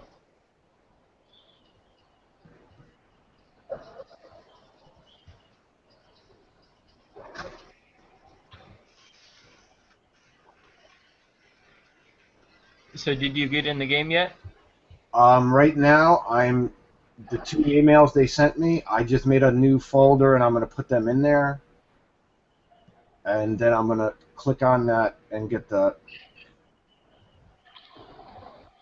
Glyph account access from new. Okay, I got my code. Perfect. Just copy and paste it, and you'll be golden. What if he doesn't want to copy and paste it? Then you'll have to take a little bit longer to type it out. That's the easy way to do it. Remember my location. Good. Log in. All right, look at that. Play. All right, cool. And now I can move this email to, so I save this.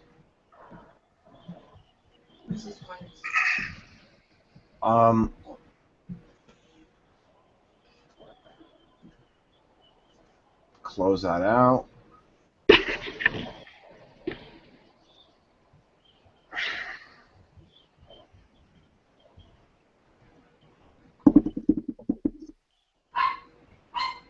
All right.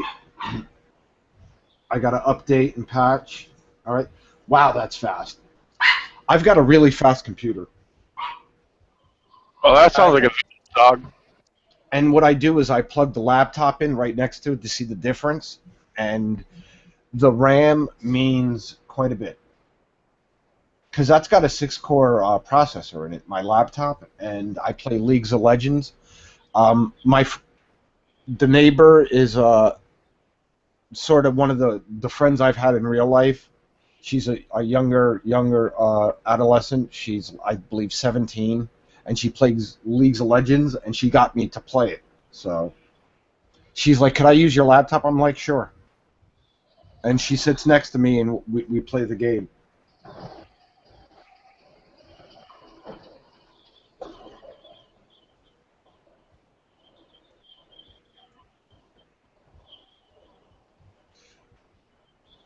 She's a cool person.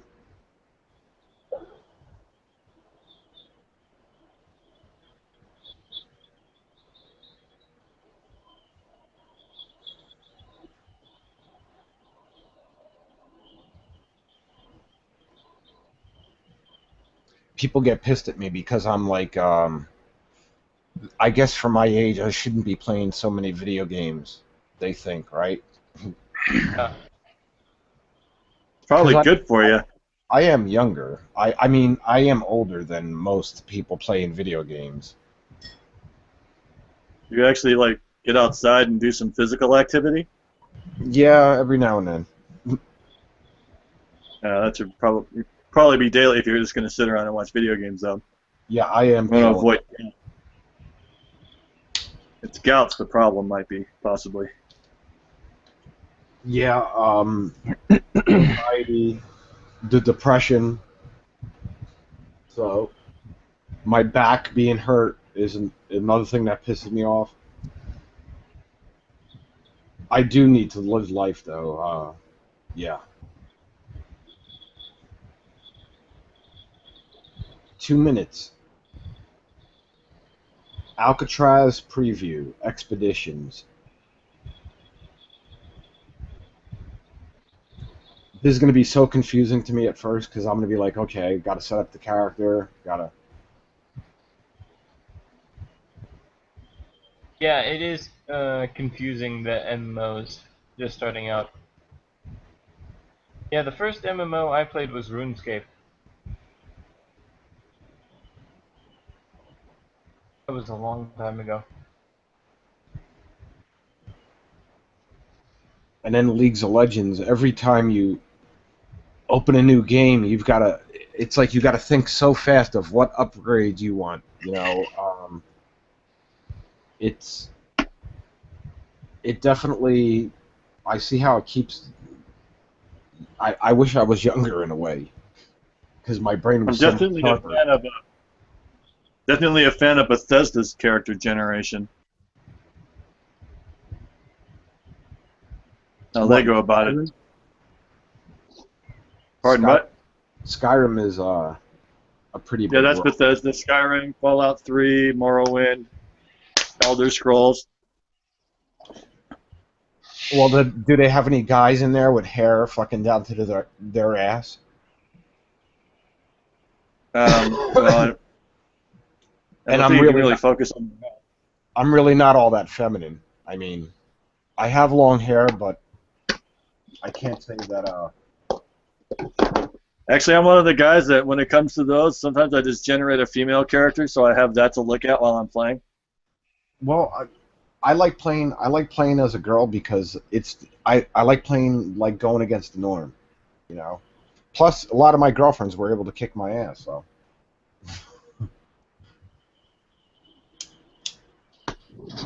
Not all girls are weak.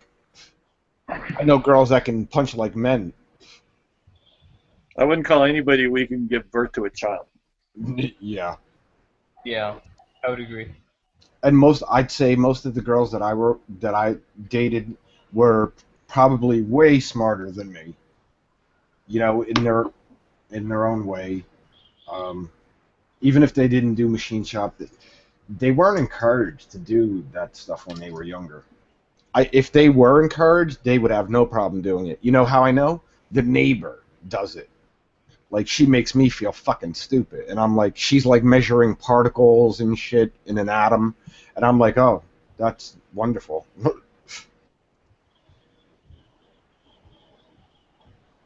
Holy crap. I'm facing a sniper. He has like a laser thing. That's why you do need it would be cool to have like a team, right? Yeah. You could watch each other's back, and that's what I mean. Is I want to go in some of these games and play with people, but play as a team. It's you have more fun that way. I'm working on it. It's downloaded. People don't like me because I'm not real great at games, right? So I'll be the one that takes the bullet to the head for everyone. Hopefully not.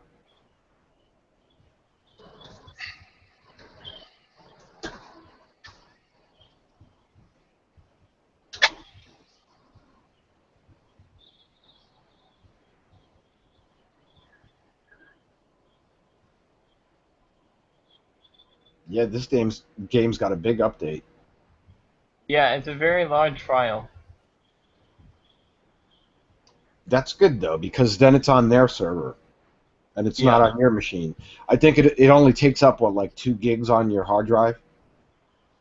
Because that was what was one of my problems. I've got 4 terabytes on this machine, and 2 terabytes is filled with movies and like science and the Avengers and Iron Man, shit I recorded off TV. And the other 2 were games.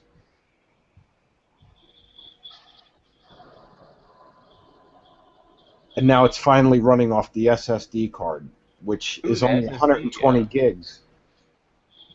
And I have to say, running the computer, the operating system, running off the SSD card makes a big difference. So that was definitely a good buy there.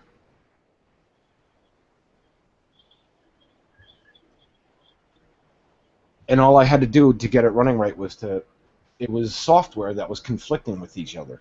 Like I would go into the motherboard BIOS settings and set it to boot off the SSD, and it wouldn't do it.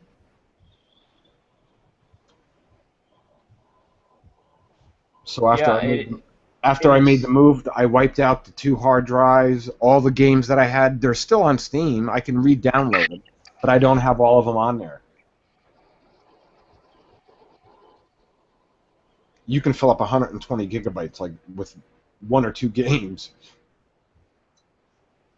What, Mass Effect 3 is like 32 gigabytes? It's huge.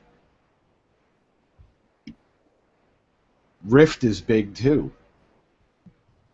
Yeah. That's a big file.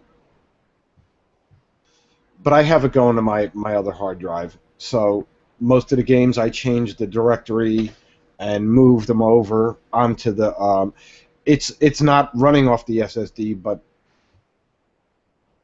that way it keeps it separated.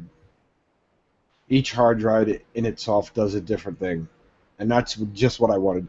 Because one DVD player is set to British and one DVD player is set to American. You know how you have the different areas or regions? Because I like Yeah, I like watching like David Attenborough, and when I bought some of the videos, they didn't make them in American regions, so I bought them over through the internet, and I had to I have one DVD set to Britain, one DVD set to America, which is sort of bad because the Blu-ray set to Britain, and I should do it the other way, because most of the Blu-rays that I do have are American. Watchmen, I have the Matrix trilogy and all that shit.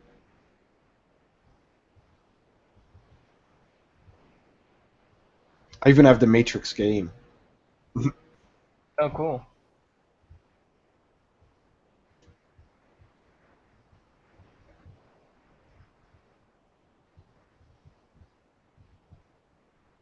Oh, wow.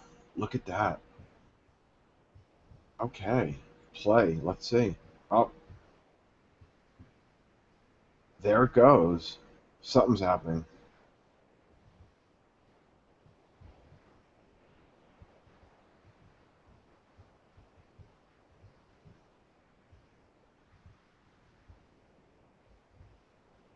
Yeah, more or less is taking over. So, up. Are you in? Yeah, it loaded. It took over my computer though, so I can't. I have no mouse setting on the Google Plus Hangout.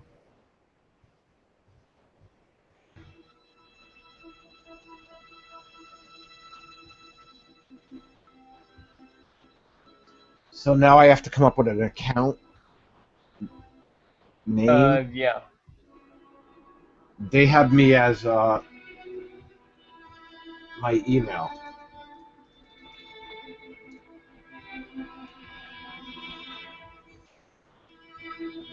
Wait, guys, do you hear music playing? Okay, I'll mute it. Yeah, you have to mute it because the Hangout can be flagged for this. I would scream fair use all day long, but that doesn't do anything to help Nadia. Yeah. Wait, is that your music, Matt? Oh, no. No, fair use means that you're using a copyrighted work for review and whatnot for fair use. Right, but Nadia doesn't like it. Usually to be determined by a court if it's actually fair use, if someone actually does take it to trial or tells you, no, you can't use that. Oh yeah, we can still hear the music. I'm on. Yeah, there we go. Because, yeah, it can be defended, surely, but Nadia's channel will go down still. Because that's how Google treats it. They will always, disable the channel and then argue about if it was justified or not. Yeah, Google does the guilty until proven innocent. Essentially, yeah. Well, we're using their property. They get to do that. Yeah. Not really.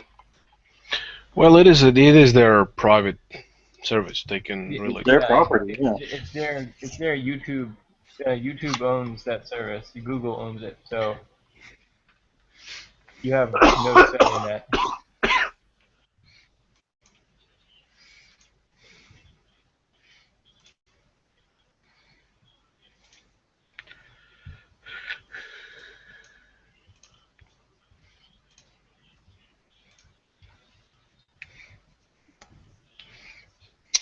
So, Art, do you play Defiance? I'm not really into numbers. Hey, Nadia. Good morning.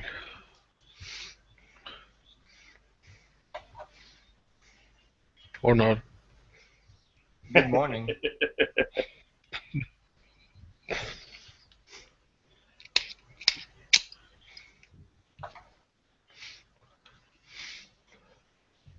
So if you're not in Russia, what part of the world are you in now, Art? I'm in Prague, in Czech Republic. Oh, nice. Have you ever been to Hungary? I've been hungry. Have you been too hungry? Thank you. Oh, sorry, I was horrible. Hungry. I don't think so. Everyone says that joke, huh? Everybody made that joke. Everyone makes that joke, yeah. Yeah, well, no, I don't think so, dude. I wasn't there, no. No, You live there? My grandmother was Magyar. Oh, Magyar. Oh, okay. Magyar, yes. Yeah. You're American now, right? Oh yeah, I was born on a Marine base. Oh, cool. So your dad was a Marine? Yes, he was. Oh. He was in grandfather did storm the beach in D-Day. Damn. Well, salute to you. I have an uncle who was in the Air Force too. He was a pilot stationed out of Scotland during pretty sure no. Falklands? I don't know where he was. Huh? You mean the Falklands? The Falkland War? No. Way earlier than that. I'm not quite sure actually. I never got to know that guy to be quite honest. I just know he was in the Air Force. He's the one who did he did some research into our family and found out we date back to a clan called Lord MacDonald of the Isles, and that was kind of cool. So I'm Hungarian Scottish. So you have some Lord blood in you? No.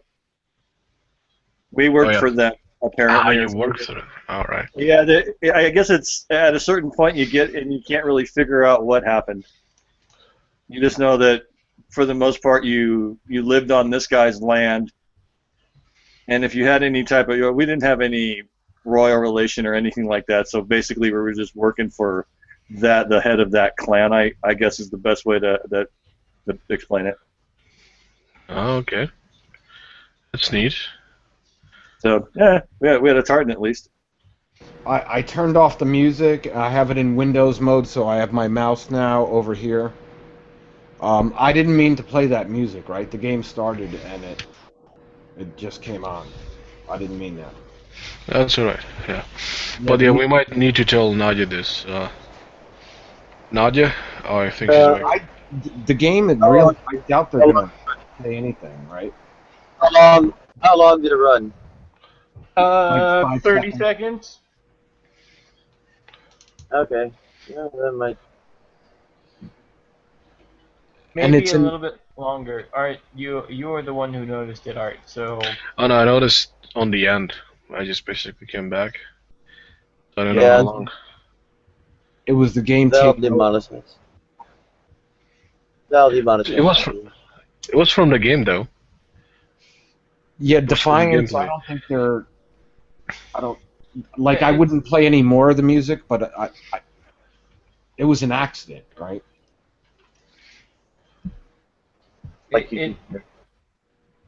I'm pretty sure. I actually know that music is made for the game, so it's not an individual person. It's owned by Glyph, the studio that made the game. So I don't think they're gonna be mad.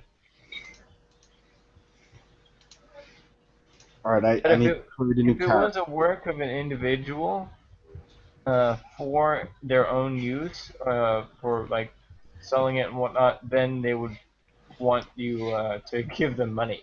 But when you're basically advertising a game for them for free, they're not going to be that mad. Yeah, that's how Starbound is, right? That's why I knew I could play it, because Starbound tells you right on their site, you can, because not a lot of people, I think only like a couple million people bought that game, and that's that. If you have friends, that's a really fun game. Yeah. That's why I wanted to try this out. I wanted to like if I get a little bit better at it, maybe I'll join one of them teams. One team has 30,000 people in it. Wow. On which game? If you go on Steam, the community forum where you can download this, they have the community forums, and it's just the basic public. I guess a lot of people who watch the movie on TV play the game also. Oh, wow.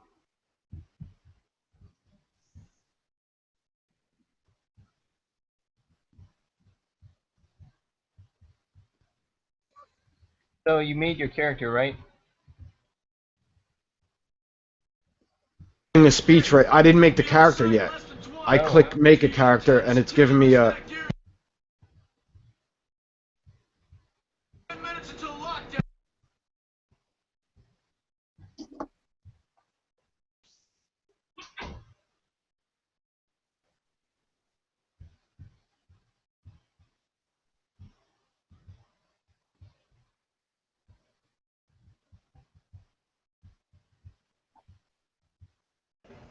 Let me guess. All the theology and philosophy discussion ended, and people have been talking Yeah. about pop culture, video, and playing copyright. Unfortunately not, yeah, that's what happened. The theological discussion died out. Why do I even run these things?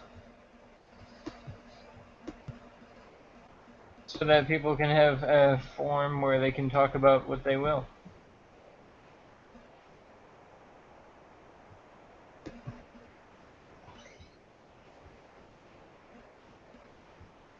I kind of had theological and philosophical discussion in mind. Basically, you're running a place where you can freely and safely, for the most part safely, display your opinions and beliefs.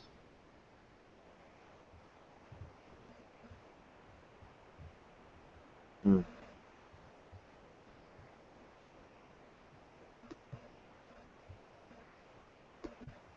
I don't know. The minute I start getting a paycheck, I'm not even bothering. Are you having second thoughts about the whole Hangouts thing?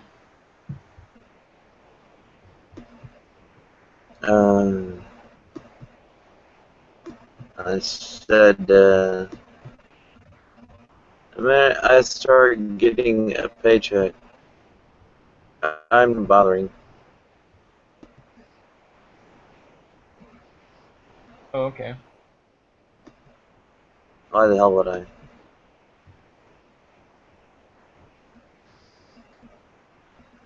Play as a chick. Yeah. I don't remember how much I customized my character or how much I could customize my character.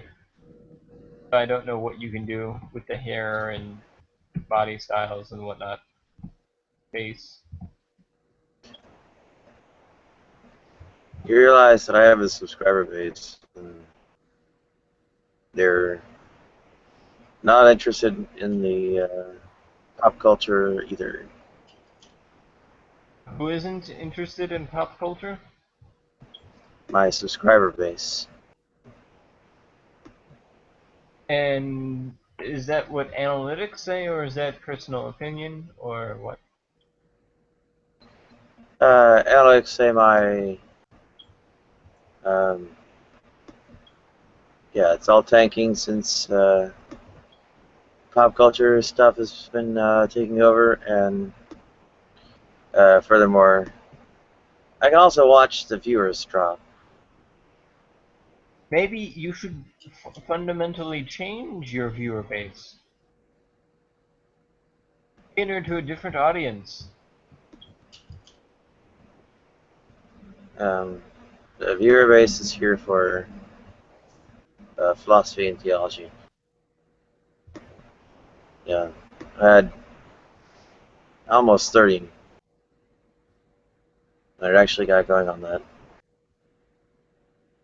I'm quickly approaching single digits now.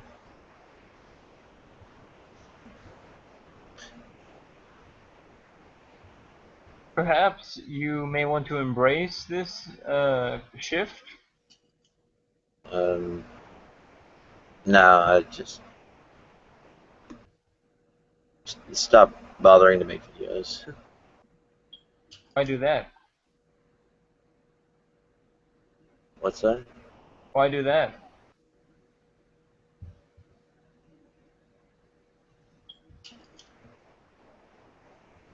What? Why stop making videos?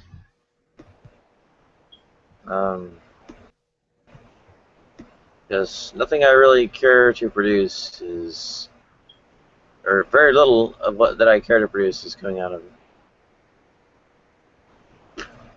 There's a bunch of people talking about Star Trek and video games. Well, if we had a more, how do I say, moderated discussion about these topics of video games and gaming Not, pop culture, it could be popular.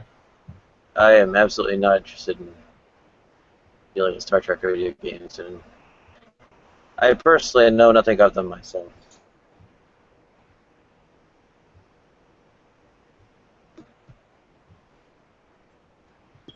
So you're still very interested in the theological and philosophical debates?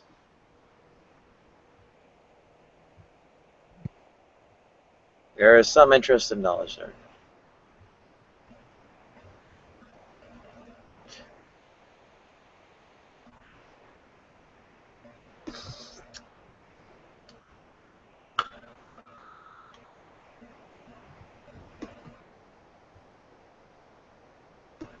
You know, I'm supposed to conjure up a childhood where I got to sit around and watch TV or play video games. No. What do you mean, conjure up a childhood? Well, okay, I guess there are adults playing video games here, but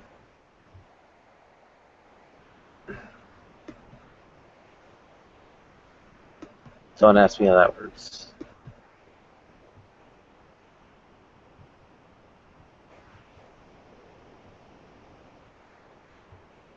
Well, the reason why I believe your viewer base is decreasing is because your viewer base is primarily adults, if I'm not mistaken.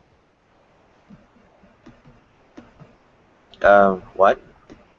Your viewer base is primarily adults, correct? From what little I know of them, yes. Well, you have the analytics. What do those say? Yeah, it's just like all adults. So when you have adults talking about video games, that's a very like a very small minority of adults that would like to talk about video games. Pretty much, yeah. Yeah. So we've somehow attracted a minority of adult video game players into this discussion, which in turn kind of upsets or develops a disconnect with the other adults, the majority.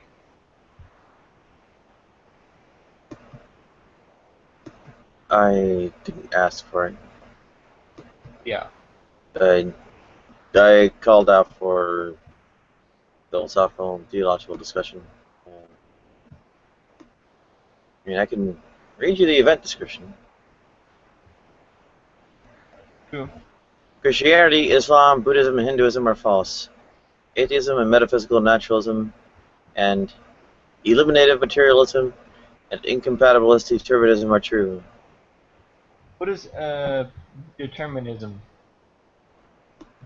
Determinism? Yes. That is essentially every event has a cause, so it's an efficient cause.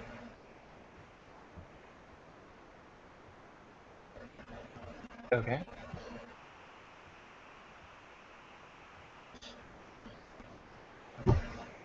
Using Aristotle's four causes. So you're saying that there has to be an explainable. Not explainable, no. Okay.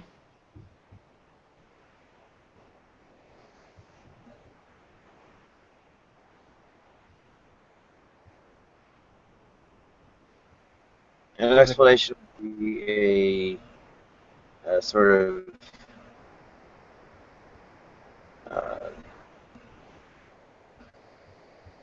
identifiable where you otherwise consider, I guess the assertion to be kind of non-constructive.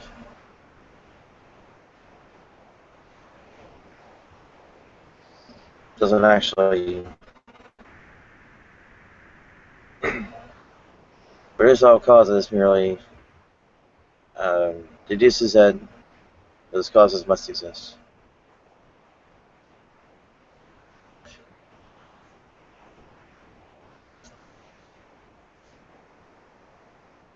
Like causal determinism.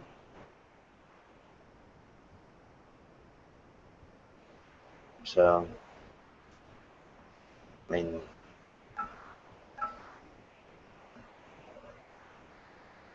where did I not call out for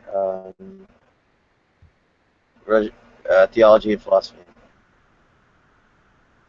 Did I mention video games or Star Trek there? Nope. Yeah, I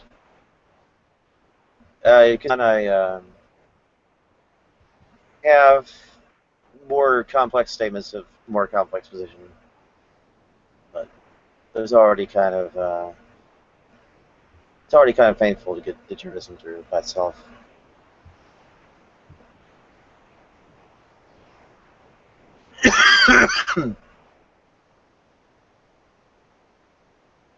So, are you?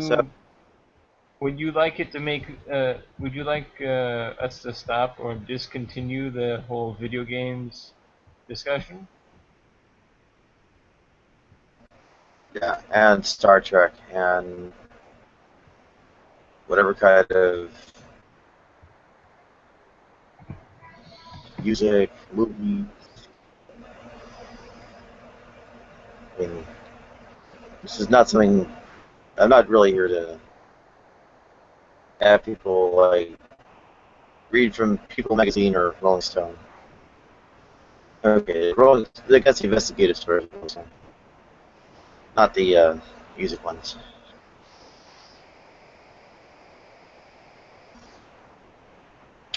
No, I have gained more weight.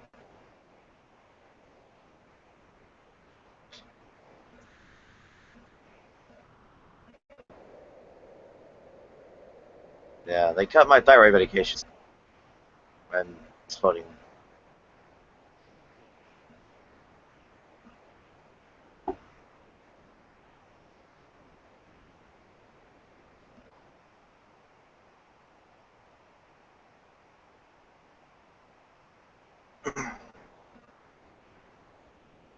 Yeah.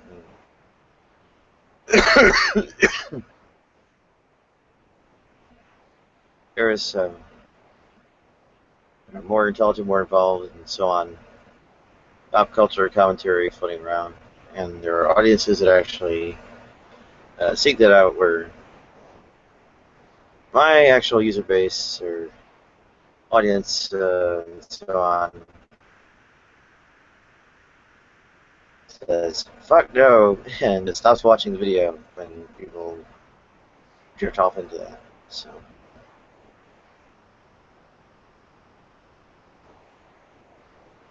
I think there was like a 3-hour discussion about Star Trek. Had like didn't just get down to single digit, but like actually like under 5 years. You know, full room. You know, people having pretty spirited discussion about Star Trek. Like, you know, we watched 3-4 viewers. Just kind of bouncing up and down. Yeah. Now before this. Hang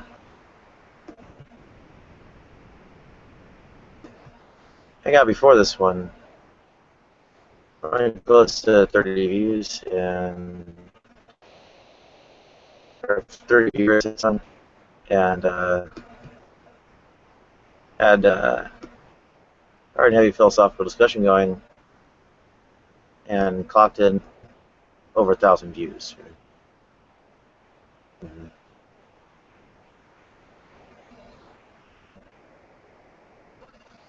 I had D-Raz, Nicholas, and Seth, so ongoing. And yeah, my audience actually checked in and watched. Right. Yeah. As the under 200 views, the entire thing degrades to pop culture.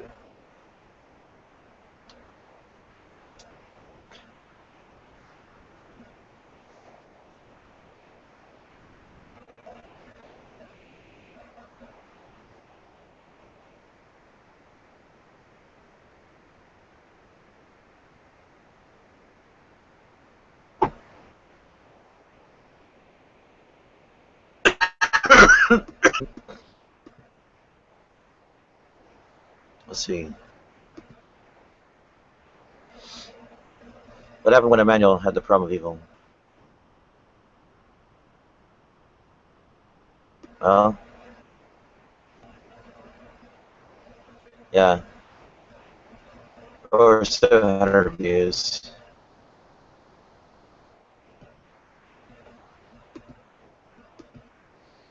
Right.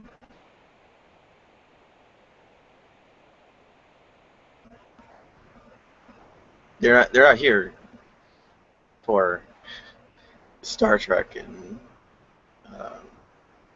I guess the soap operas aren't typical discussions. It's more like men doing kind of weird sci-fi culture stereotypes.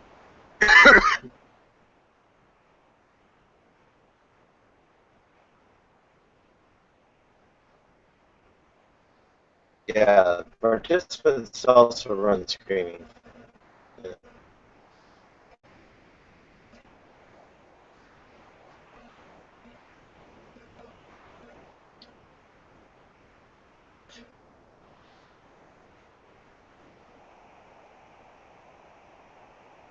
Oh, great.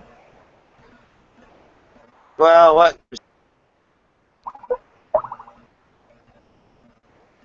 I can.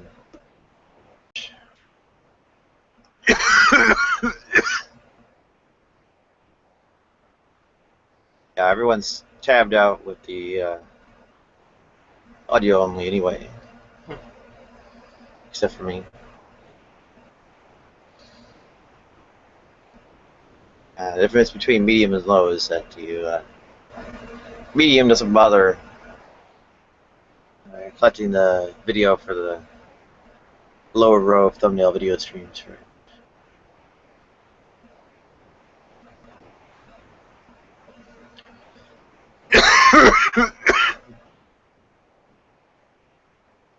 Probably just because of the long-standing precedent established. I largely have non-interactive viewers, or whatever it is. By the way, They're your light not is actually watching flickering. video. What's that? Your light in the background is flickering. I am well aware I'm having a brownout. No. So, the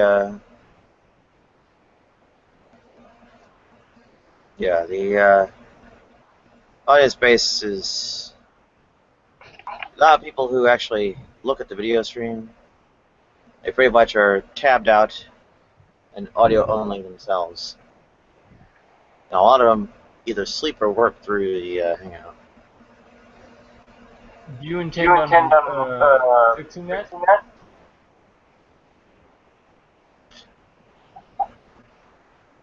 I don't have the participant base to demand that people appear on camera.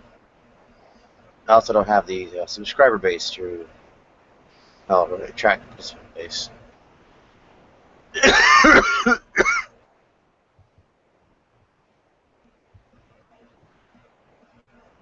Well, you have to start somewhere.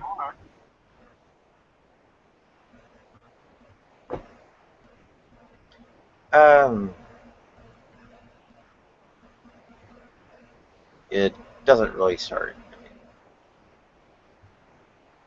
Right. Why not? Wait till I mute consistently again.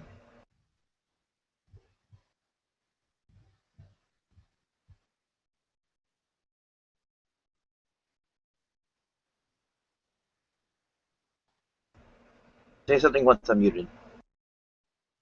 Okay. Okay. That has to kick the echo cancellation back in. Try again now. Okay. Hello. Hello. Oh, it didn't work. Wait. Try reloading.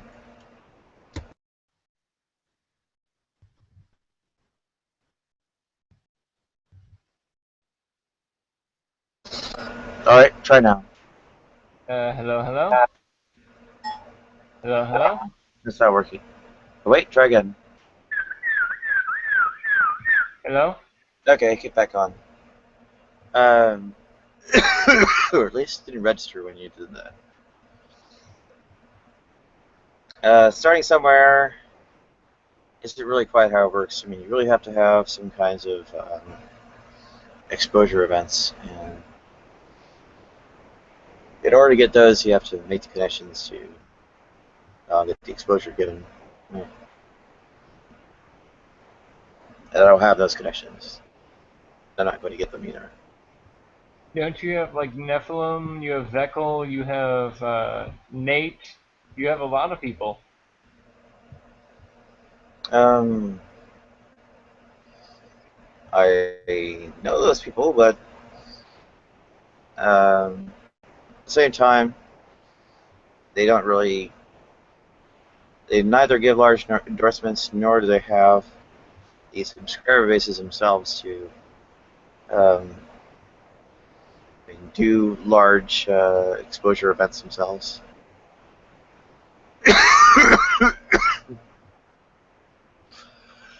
But if each person's subscriber base is made up of a different group or different people themselves, you could combine forces.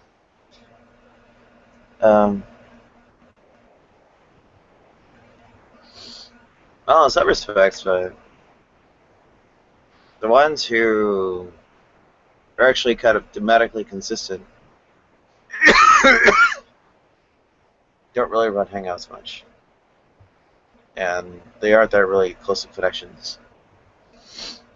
Also, Yakis Kaban said some of them have a lot of subscribers.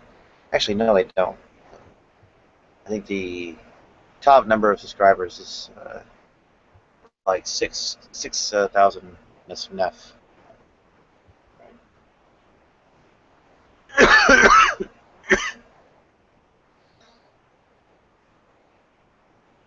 Yeah, that's not a lot in terms of. No, it's not a lot in terms of YouTube. 100,000 plus is what's actually a lot.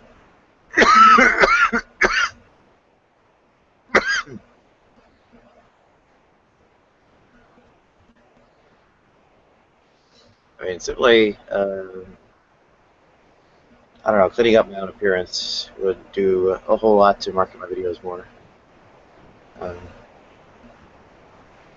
If I actually like lost weight and got facial feminization surgery and voice surgery, I would actually probably have my subscribers go up to like 10 or 10,000 or more. Essentially, if I were more attractive beyond, and it would do that incidentally, top the things it's actually meant for.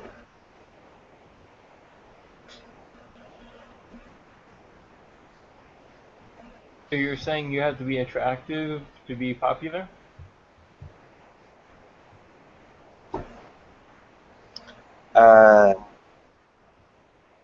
No, but it does.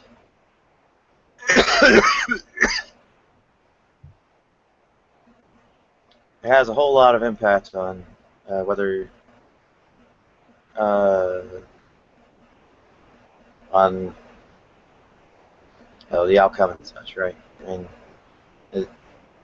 random hot chick making videos about almost anything will get like 50,000 subscribers.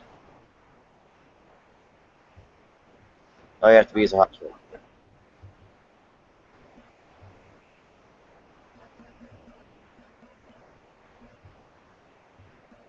Well, it depends on what content you cover. Not really. I've seen content from various, and I mean, it's like New Age dribble.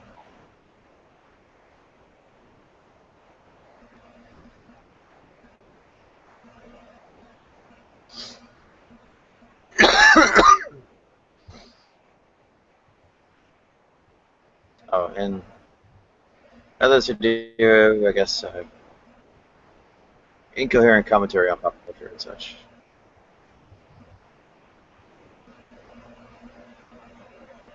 Actually, it's not a joke. The 30,000 people I've blocked are largely people who have exposed themselves on camera.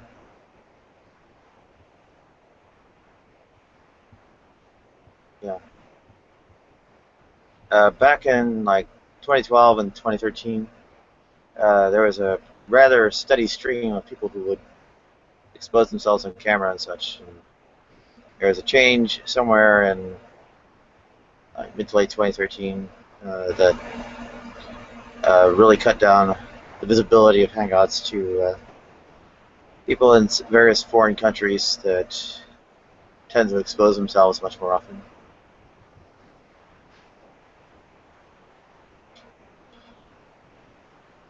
Also, it may not be apparent, but my name apparently means moist in Arabic.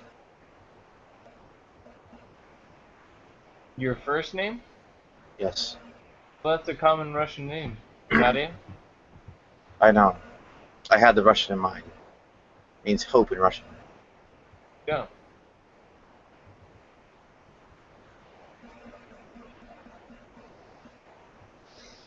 It's also a common Arabic name.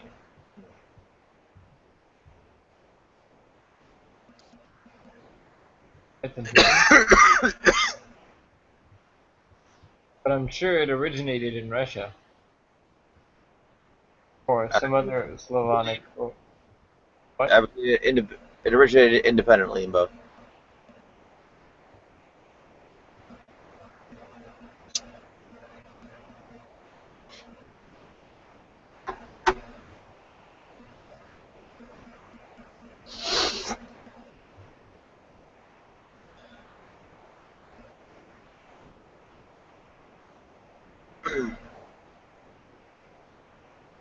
Anyway, the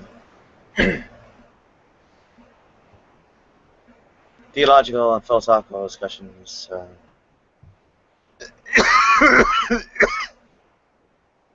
Well, at least relative to my subscriber base, what brings in the views. In larger terms, like if you were on about truly large-scale audiences, it would not have a large constituency. There are probably less than 1 million people in the United States with active interest in online. Right. So I'm not going to be able to get multi-million number. Hello, Baltzar.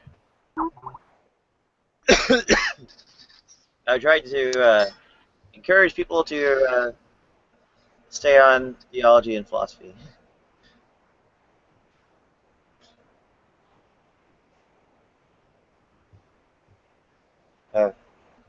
Yeah. So I would never be able to get, many millions of subscribers. And there are people who actually have that. Very few, but some. And that's the scale where there are limitations on scale because of the subject matter.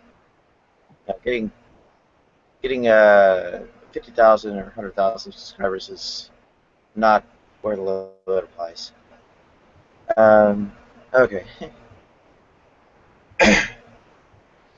Welcome, Balthazar. Did you have a continuation of the Cheers. argument?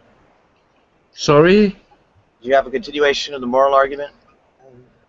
Moral argument? Yeah.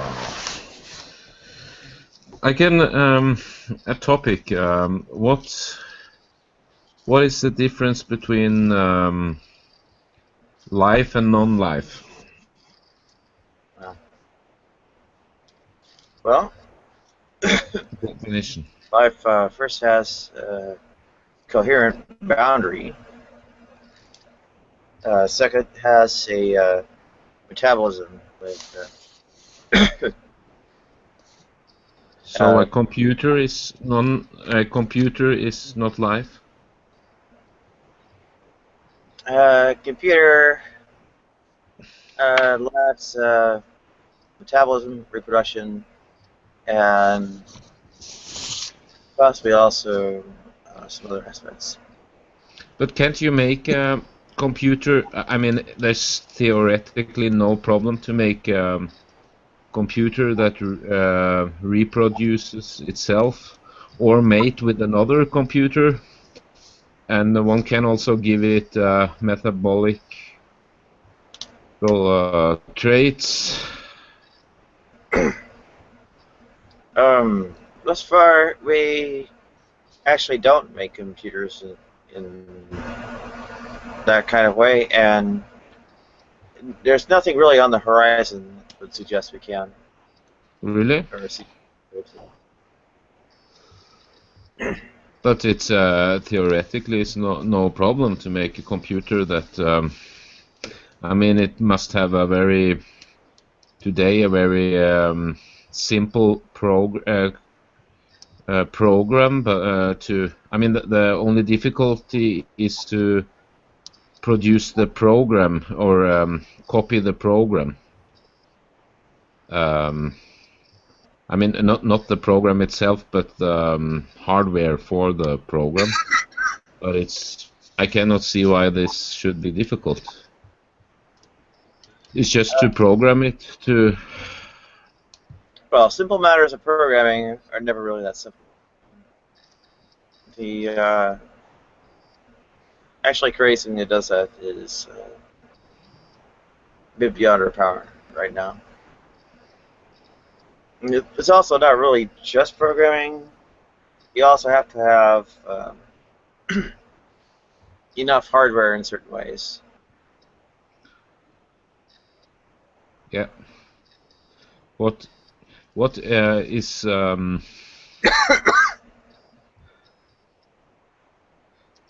is live computing? Strictly speaking, no. Yeah, that's where we differ. I think one could define life by computing. That would then also include computers to life. Well, I mean, clearly, bacterial, fungus, and plant life don't have any neurology to support cognition. So okay, so neurology must be there for it to be a computing entity. Well, not sure what you mean by computing entity, but the cognitive capacity that's something like having computing resources as part of oneself appears to come about from nervous systems. Go ahead. No, because we discussed this, that if you, how to say it,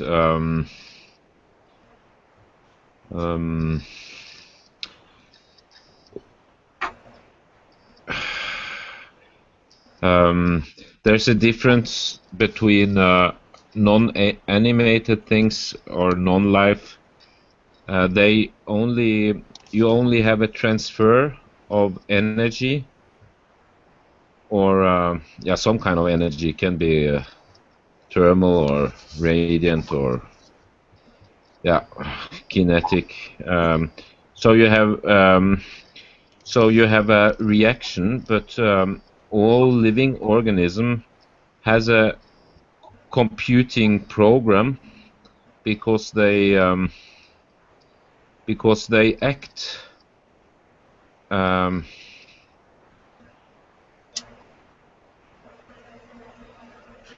How to say this? The energy transfer is how to say?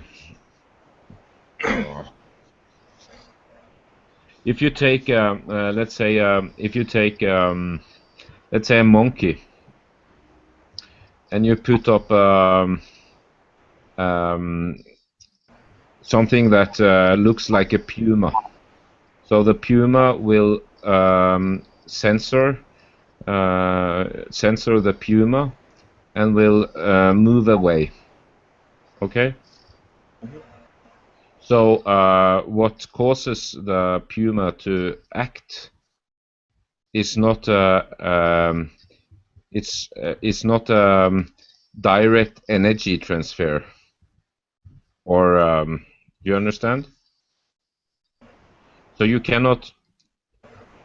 I mean, if you transfer energy to a non-animated thing, you have a direct correlation between the energy transferred and the impact on the receiver of the energy. But there is no direct correlation between, let's say you have a sensory apparatus for like sight with a puma, and the reaction of the ape. So there has to be a computing in between. I wouldn't say it implies computing. It implies, I suppose, some kind of action potential and such. What kind of? In various cases is large. Go ahead. What kind of? I didn't get it. Sorry. Action potential. Action potent. Right. Potential energy. Potential. Action potential. What is action potential? Well, similar to potential energy. Yeah, potential energy. Yeah. So but what does the, let's say, detecting? You can have this detecting abstraction like a fake puma, or it can be a puma, or detection of heat in an animal or a human or another animal. What has that with action? I don't see. What has that to do with action potential? Right. So the interactions or stimuli, trigger some kind of large response, are, I guess, triggering the potential action to. Yeah, but it's. I cannot see that. Yeah, but some kind of. I cannot see it differently. Like when you compute something and your program detects something, it is programmed to do this and that, and it's not a direct correlation. I mean, a computer is there a little bit different, but there is not a direct correlation between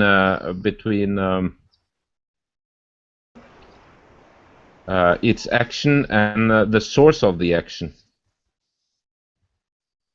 It's not a direct correlation between the action and source of the action.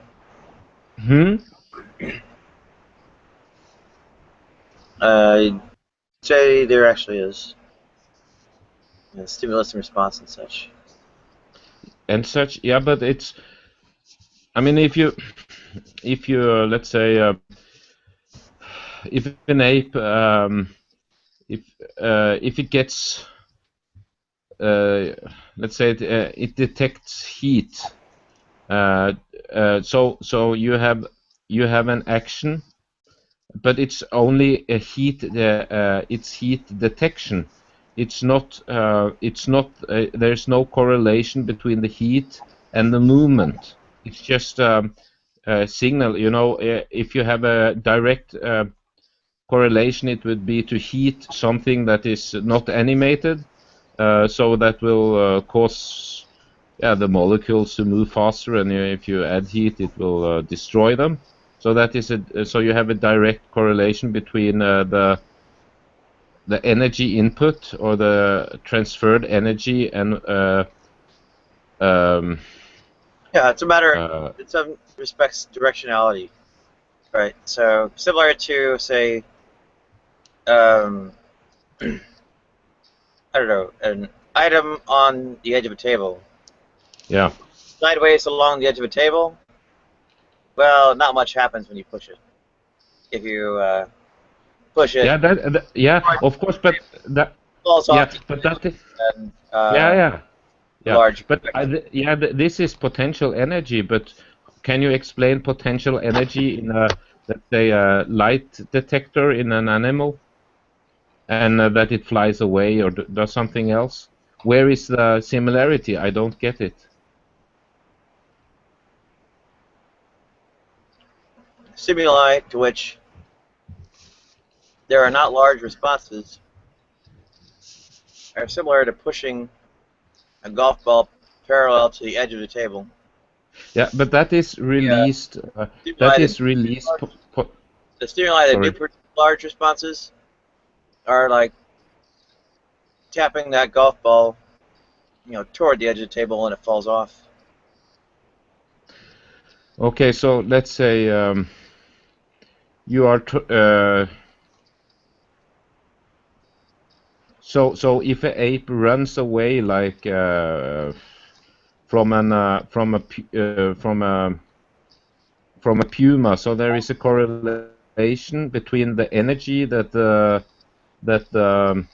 ape uses to run away. Let's say he run away a long way, so there's a correlation between that and the detection of a puma. Yeah, the particular stimulus is, in the direction of a large sort of release of potential. Yeah, but I mean potential energy. So it has only potential energy because it is in a position where it has this energy. So I mean it's just it's gravity. So if an object is at the position and falls down, it's yeah, of course, someone brought it up there, but what is the energy it takes to detect a puma?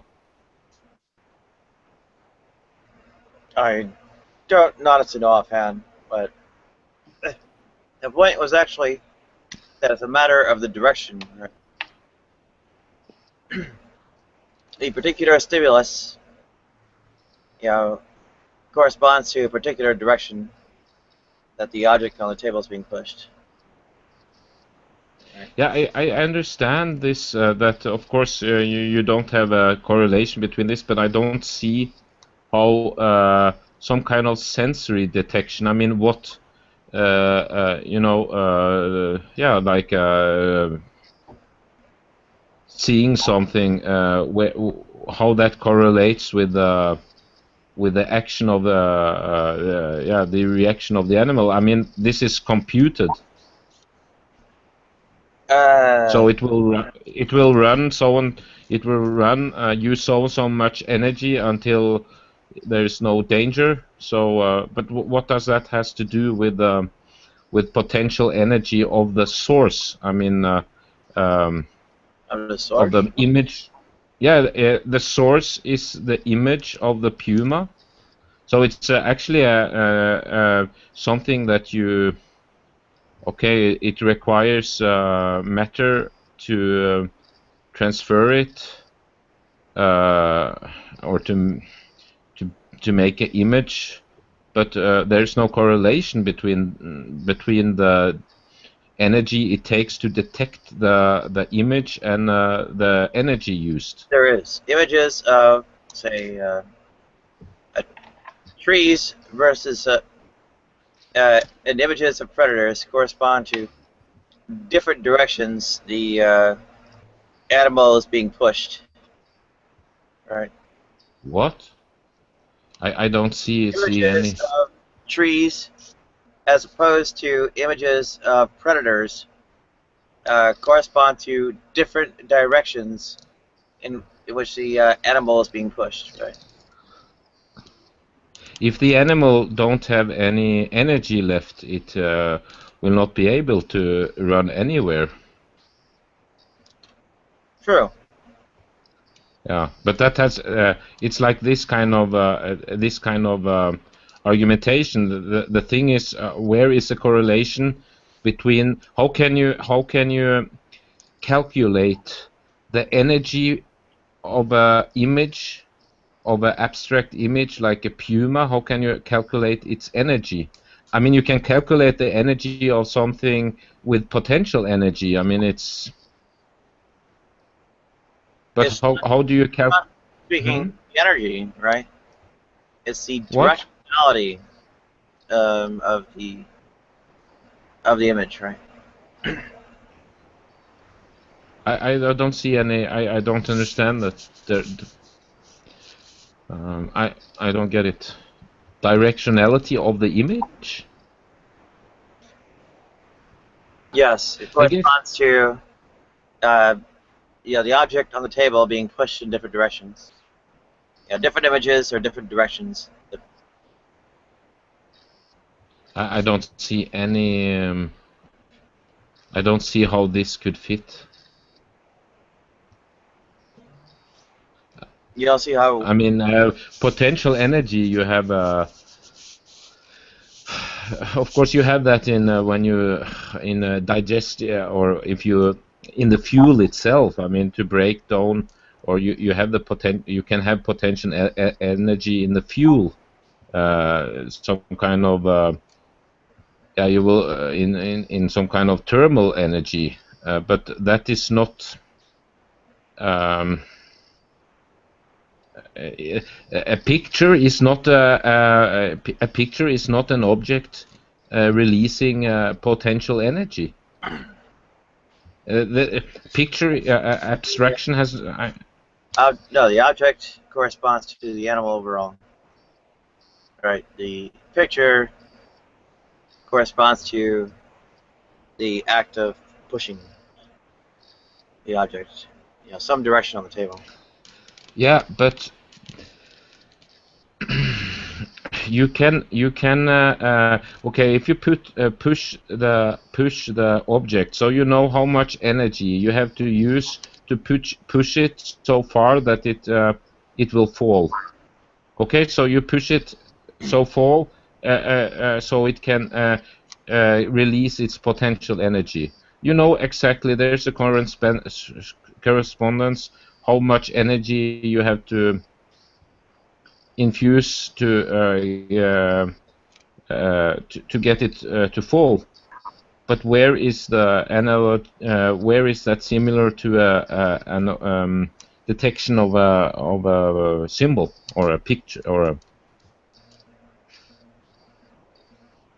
So yeah. the amount. Different stimuli correspond to pushing the object different directions on the table. Yeah, but the stimuli, when you push something, that is you can calculate exactly how much energy, kinetic energy you need to push this before it release. It's energy, but how how do you calculate the energy? There's no correspondence there at all. No, there is. It is a small amount of energy that is used to press the image upon eyes.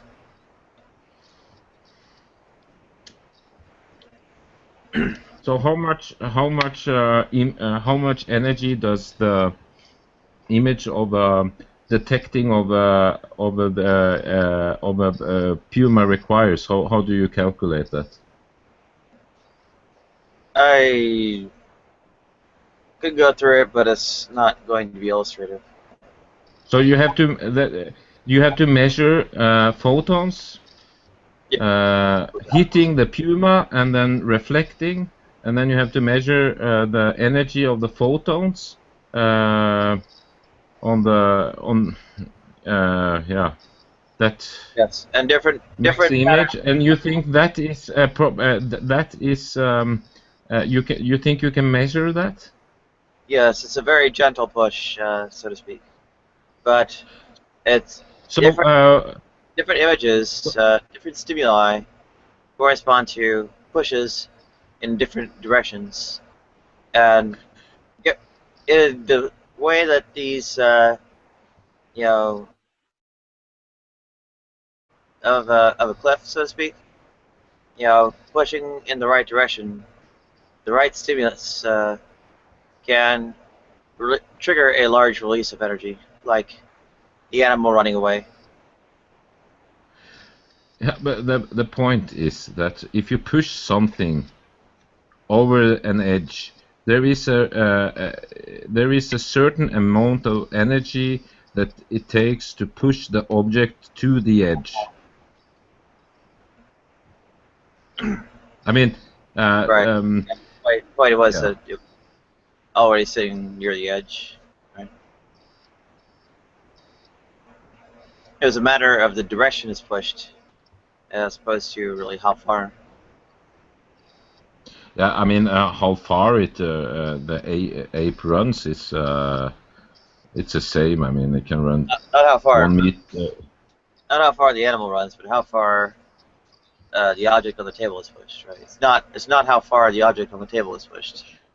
It's the fact that the object on the table is near the edge. Right. Yeah, but what makes it okay? Let's say the potential energy in the ape is its energy use when it moves. Okay. Yeah. Yeah. So how do you measure how much energy? What releases that energy? You can measure what releases the potential energy when you push something towards the edge. I mean, that's kinetic energy. Right, it's literally that difference between the images that represents the difference in the directions the system is being pushed, right? And the system, when presented with the right stimulus, pushes the right direction. Okay. So what large potential energy release. So what is the energy difference then between detecting let's say a rattlesnake and a puma? What is the input there? What is the difference? The result is the same. It will run away. The energy. So how do you measure the difference, the correlation between that? The energy of the stimulus isn't the difference; it's the direction of it. Right. Treating it like a vector. Yeah, and where is the direction in I don't know. I don't get it. It seems crazy, but system. Go ahead. no, I cannot see that at all. I don't understand it at all. And it's not because I don't think about it, but I don't see any similarities there. I mean, if you have say if you matrix that takes the images as the vectors to act upon. The eigenvalues will be large, near vectors, that are images of predators, right? And it'll be small for images that represent non-threatening objects. Right? The eigenvectors will be, or eigenvalues will be.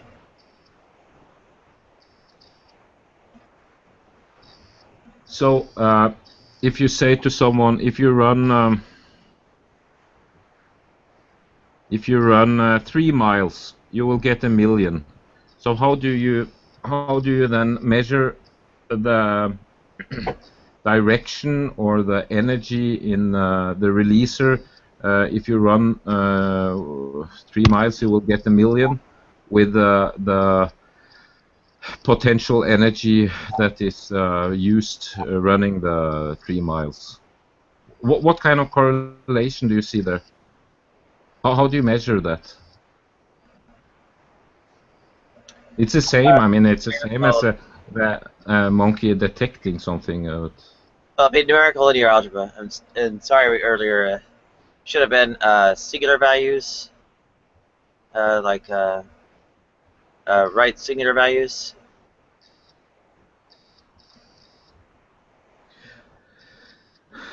I don't see that. I don't see that. I mean, so you can. Use word is the same as any other detection. It's not different. So if you give a command, so you can then there is a correlation between what trigger it. Let's say the movement of the air molecules have some kind of energy, and that correspond with the work done. Or the trigger, or what? I don't see. I don't see how it can push it. Apple. What are you trying to propose again? I don't see. I mean the example of potential that you push something. So there is a certain amount of energy that you have to apply to get it to the edge, and then the potential energy is relieved. You know. But how do you measure that with, like I said, if you get run 3 miles, how do you measure this energy in this word? How do you measure that? You can, I mean, you can measure the energy when you push when you push something over the edge. You can measure it. Yeah.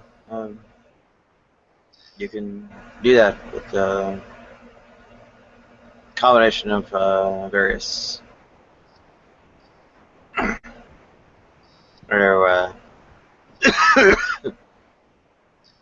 say carbon dioxide release and I don't know, thermal energy imaging or thermal imaging and other. I guess you could also just physically calculate how much kinetic energy is involved with motion and so on. But if you, no, I don't see it. If you have a order that start running a program, isn't the order arbitrary? Isn't the order arbitrary? What? Yeah, I mean, I don't know about how you have an order in a computer program that let this program run, okay? But the computing language is arbitrary. It can be 01 or it can be 10001. There's no correlation to what it's to the effect. It's just mathematical relationship,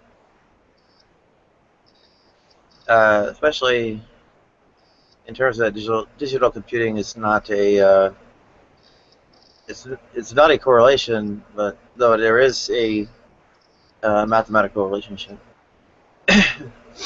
but it's arbitrary. I mean, if you run a big computer program, you can of course measure the energy, but to start the run process, it's arbitrary if this is started with 100 or 10.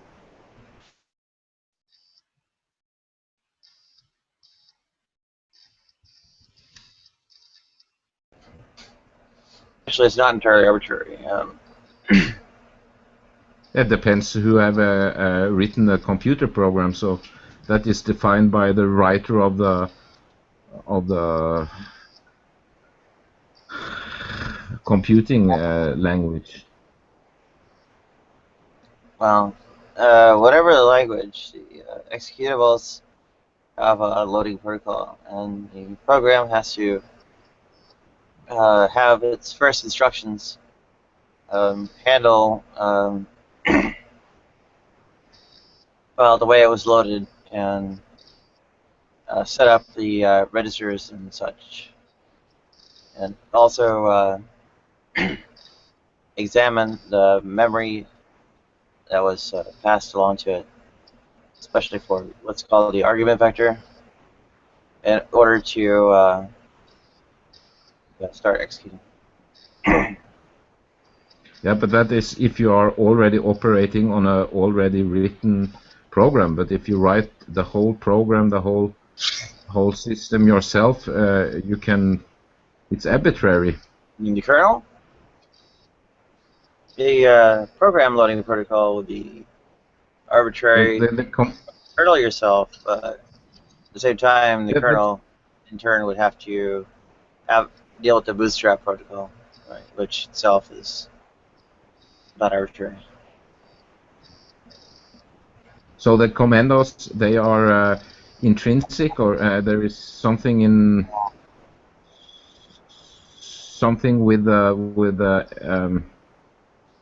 with the energy. It has correlation with with something with the energy there in the 0-1 or what? Now, in a stored program computer, even if you unwind back to firmware, you'll ultimately have to deal with essentially the initial state of the hardware, right? Yeah, but, I mean, it's a language. You have a word and so in one country, one word means a different thing than in another. It's a different commando in one world than in another world or culture. It's arbitrary. And the commandos, I mean, they are written. Of course, you have so they are. I guess you have different computer language. So depends on what kind. Well, you yourself brought up your actual physical processes being causal determinants of the words for mother and father, right? That is aspect of human language that is not arbitrary. That is more innate, iconic, because it has a correlation, because mama is the most easy thing to say and it's I don't know how universal it is, but at least I don't know what it is in Indian, but in Indo it's the same. I think it's mama in every language, but that is seldom, very rare. Almost all human languages arbitrary symbols. I mean, you try to find a English word that is correspond with Chinese, or French, and the computer language is the same. In some respects, but it's not very analogous. The causal determinants of human language being the particular ways it is are relatively subtle compared to the kind of explicit cognitive processes that were far more directly applied in the case of computing.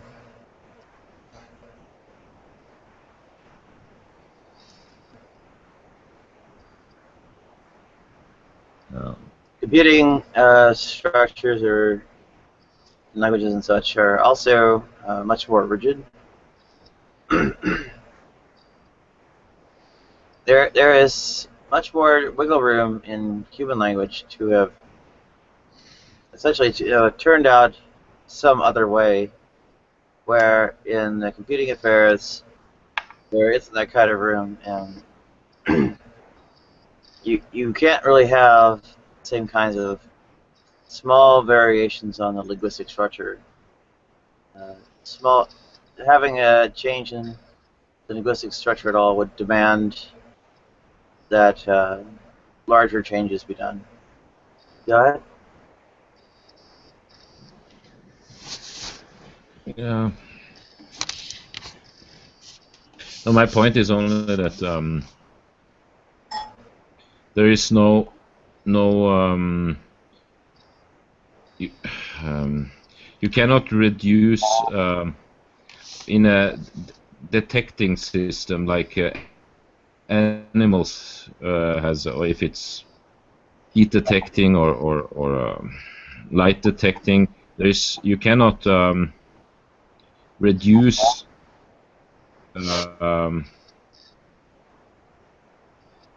reduce the effect of the signal to the. There is no correlation between the signal and the effect of it.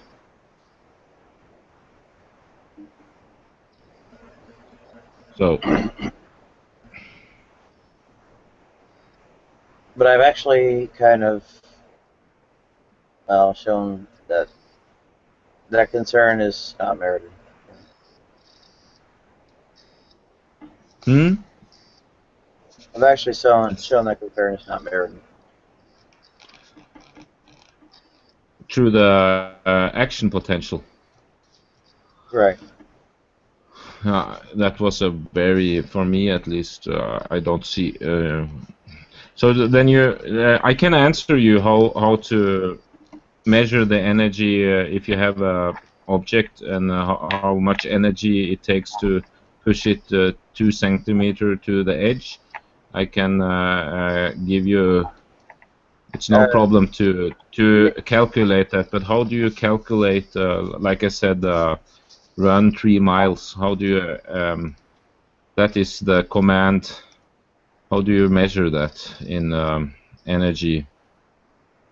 There are more difficult calculations and measurements and observations, but they are still possible.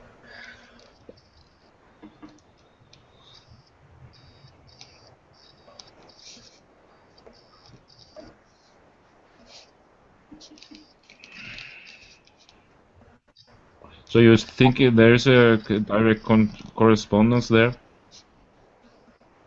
Yes, there's a correspondence. Well, then no point. No point going further with this.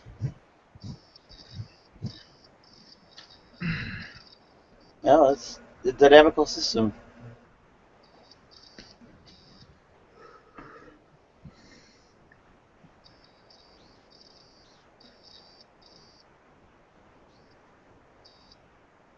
The dynamical system has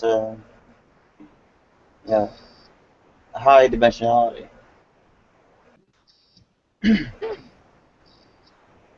In many respects, the stimuli. Nice candle. Is that a candle you've got, Nadia? No, it's a brownout. All right. Welcome, Manuel. Hey. Oh, you missed D-Rest. I don't know if you've run into him before. I don't know. Maybe I have. I don't know. Yeah. Hopefully he shows up again. He's been popping in and out the past few days. Yeah.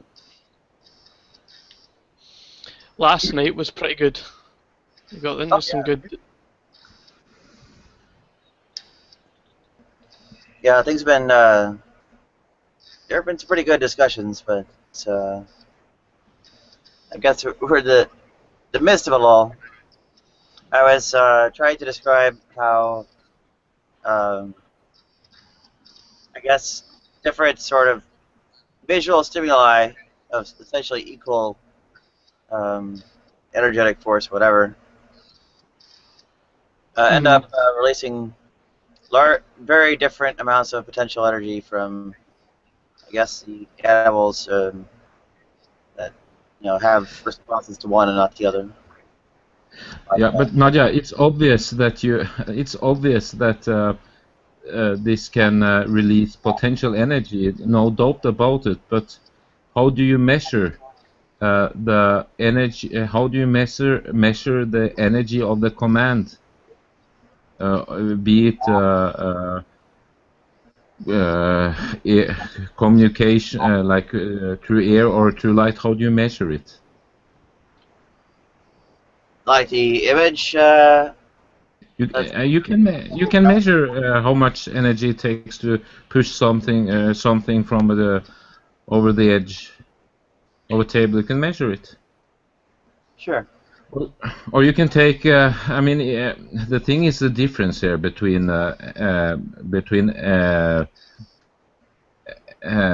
life and non-life. So if you have a rolling a stone rolling down a hill and it meets a wall and stop. So you can there is a direct correlation between the potential energy that hits the wall and how the wall it's transferred. You know. Yeah, but if you have a human being running and then you get the order stop, so how do you measure the stop?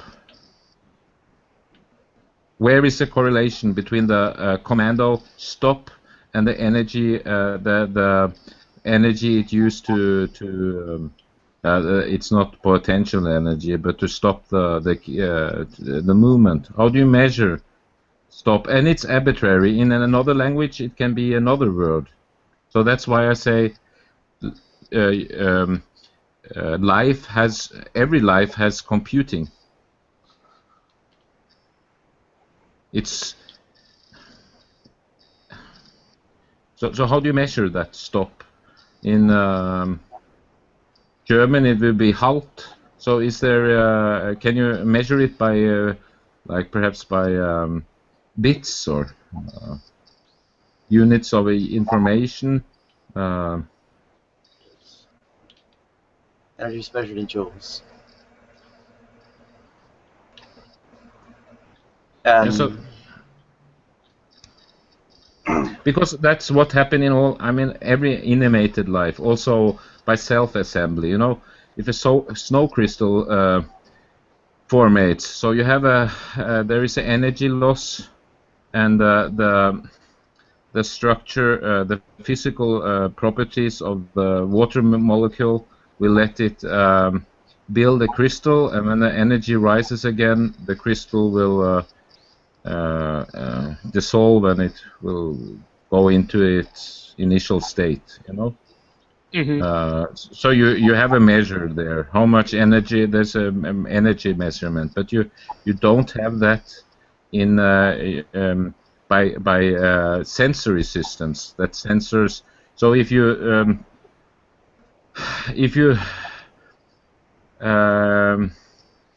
yeah, let's say a heat sensor. So you have it's the animal detects the heat, but it's the heat that is detected has no. You cannot measure how much heat. Has no correlation with the energy release. What do you mean? Heat doesn't have correlation with energy?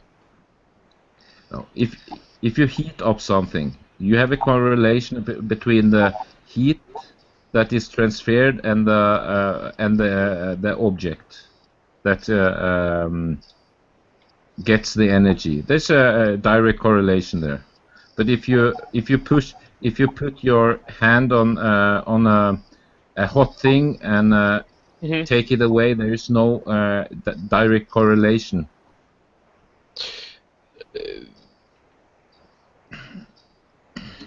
You cannot reduce. You cannot reduce the how to say, you cannot reduce the commando, the signal in energy.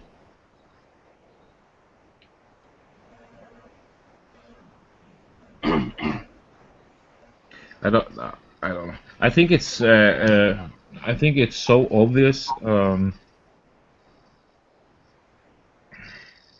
Unfortunately, many intuitions about the world are very advancedly wrong. Yeah, but you have to give an argument. You haven't.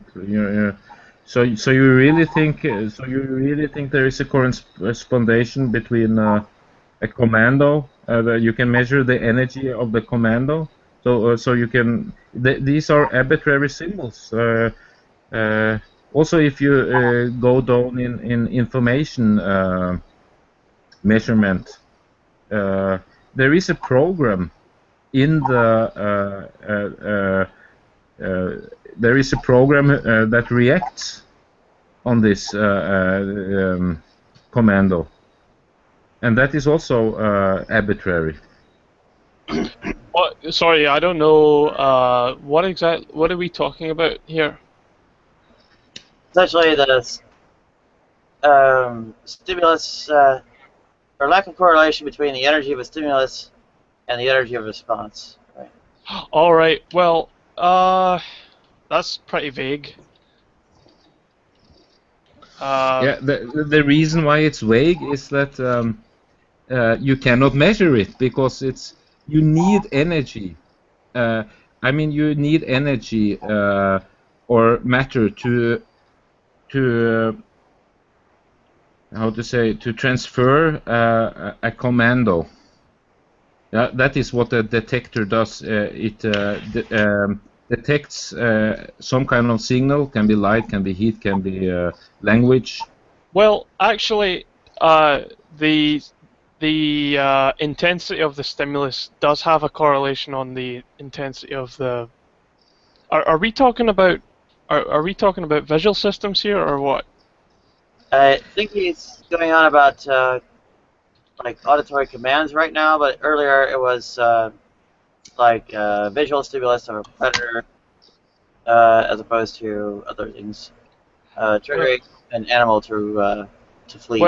Well, if the visual stimulus is stronger, then it's, obviously the behavioral, it's going to affect the behavioral output that responds to that. So, yeah, I don't know. So you really think so? If you put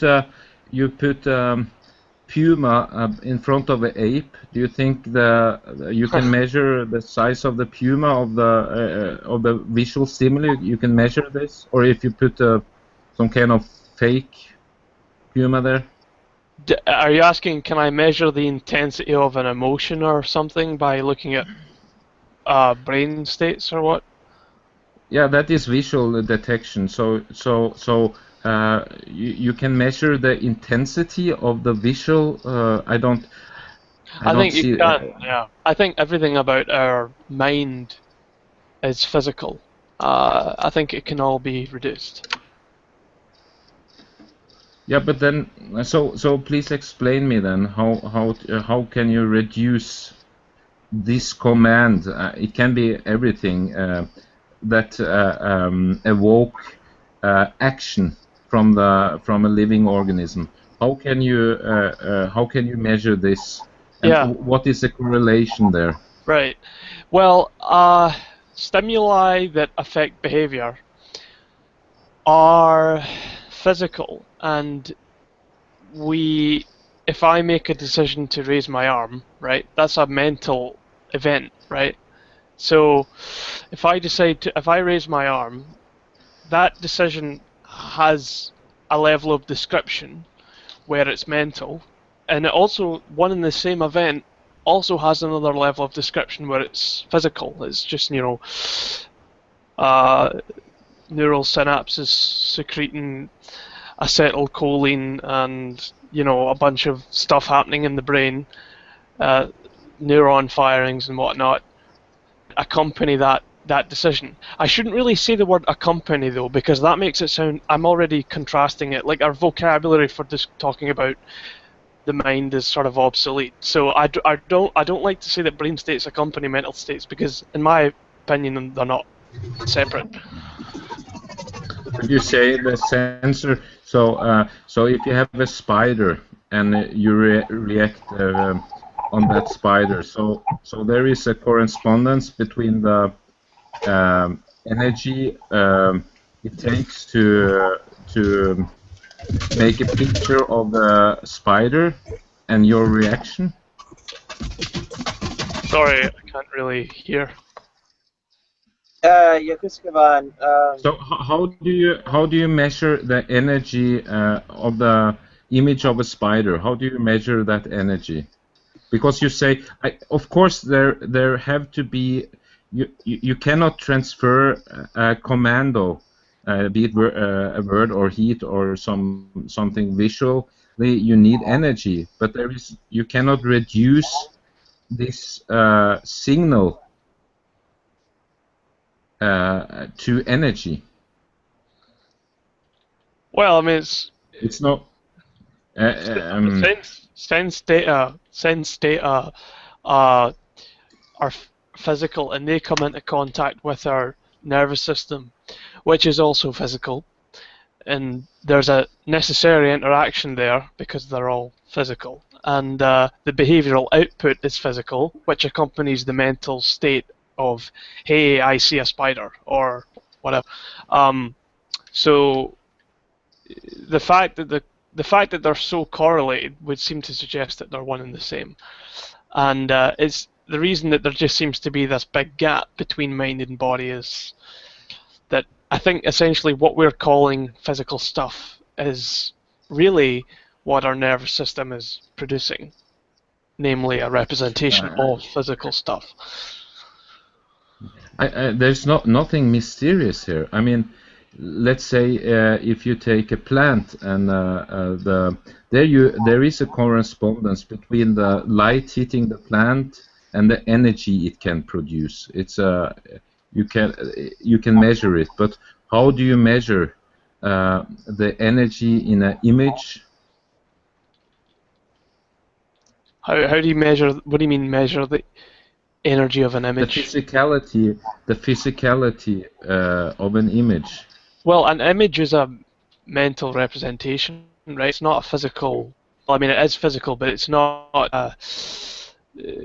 It's a mental state, right? So an image isn't like if you think of, for example, if you think of mental imagery as photographs, then you're kind of already gotten off on the wrong foot. There's no notion of energy there except the arrangement of physical substance inside your head that maps to that mental state that you're having when you think of an image. Yeah. Or perceive an image. Yeah. So the brain are computed when it detects this. It will. There is an effect. Like if you imagine a camera, right? A camera receives input, processes it, and so on. Our physical body's not really all that different. It's just that there seems to be this internal representation of that sense data. So not merely are we receiving sense data, processing it, and returning behavioral output, but rather in addition to that, we also have a representation of the sense data which seems tied up with consciousness. Like we are aware in addition to merely sensing, right? We have this, we sense the sensing, we are aware of the awareness. We meta represent sensory representations. Yeah, I don't disagree with this. I mean, but what is the difference between life? It was the question was what is different between life and non-life? All right. Where do you draw the line? And in my I draw the line of life as a computing entity, or something that, in contrary to not animated objects, acts upon environment and don't react. So a reaction you have when you have a correlation between the energy transfer and the object, but that is not the case with living beings, because they censor something, and this signal will release release a movement or something like that. But you cannot measure the like I said, if you detect, you cannot. There's no correspondence between the signal and the effect.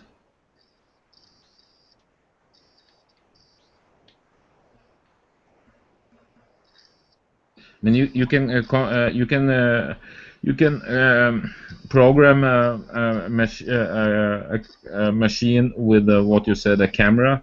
So you program it when it detects red light. Yeah. It starts its engine and is running. Okay. And that is different from just something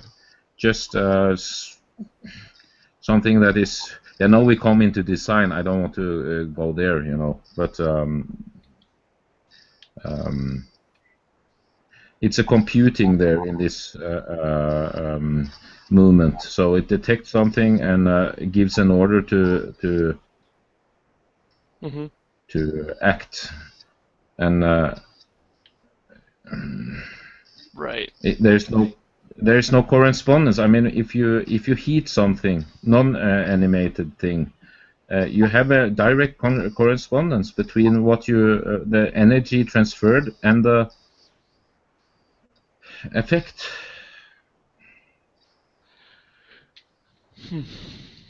Well, I did. There came a point in my philosophical development when I really made a lot of progress in the mind-body problem, and was writing a lot of stuff, and then sort of lost interest in it. And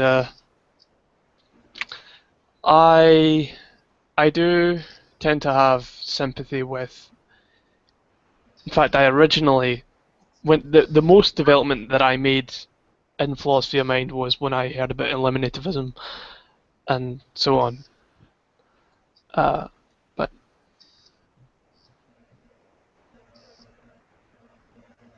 no, I mean, it's to me it's obvious, and I the answer I was given was it's potential action. So it's like pushing an object from an edge, but I mean, there's no that is not has nothing to do with it, because if you push an object from an edge, you can measure how much energy you have to use to push the object to the edge. Yeah. That'd be. And it's and you don't have that. You cannot measure what is the energy of the image of a puma, or what? You cannot measure the energy of a. You cannot measure. You can measure it. I guess you can measure it in terms of information. There must be a certain amount of information that is required to build the symbol. It's actually an icon. It's not a symbol. The icon of a puma, but it's not corresponding. You cannot say, okay, you can. You see? What even is life? What even is life?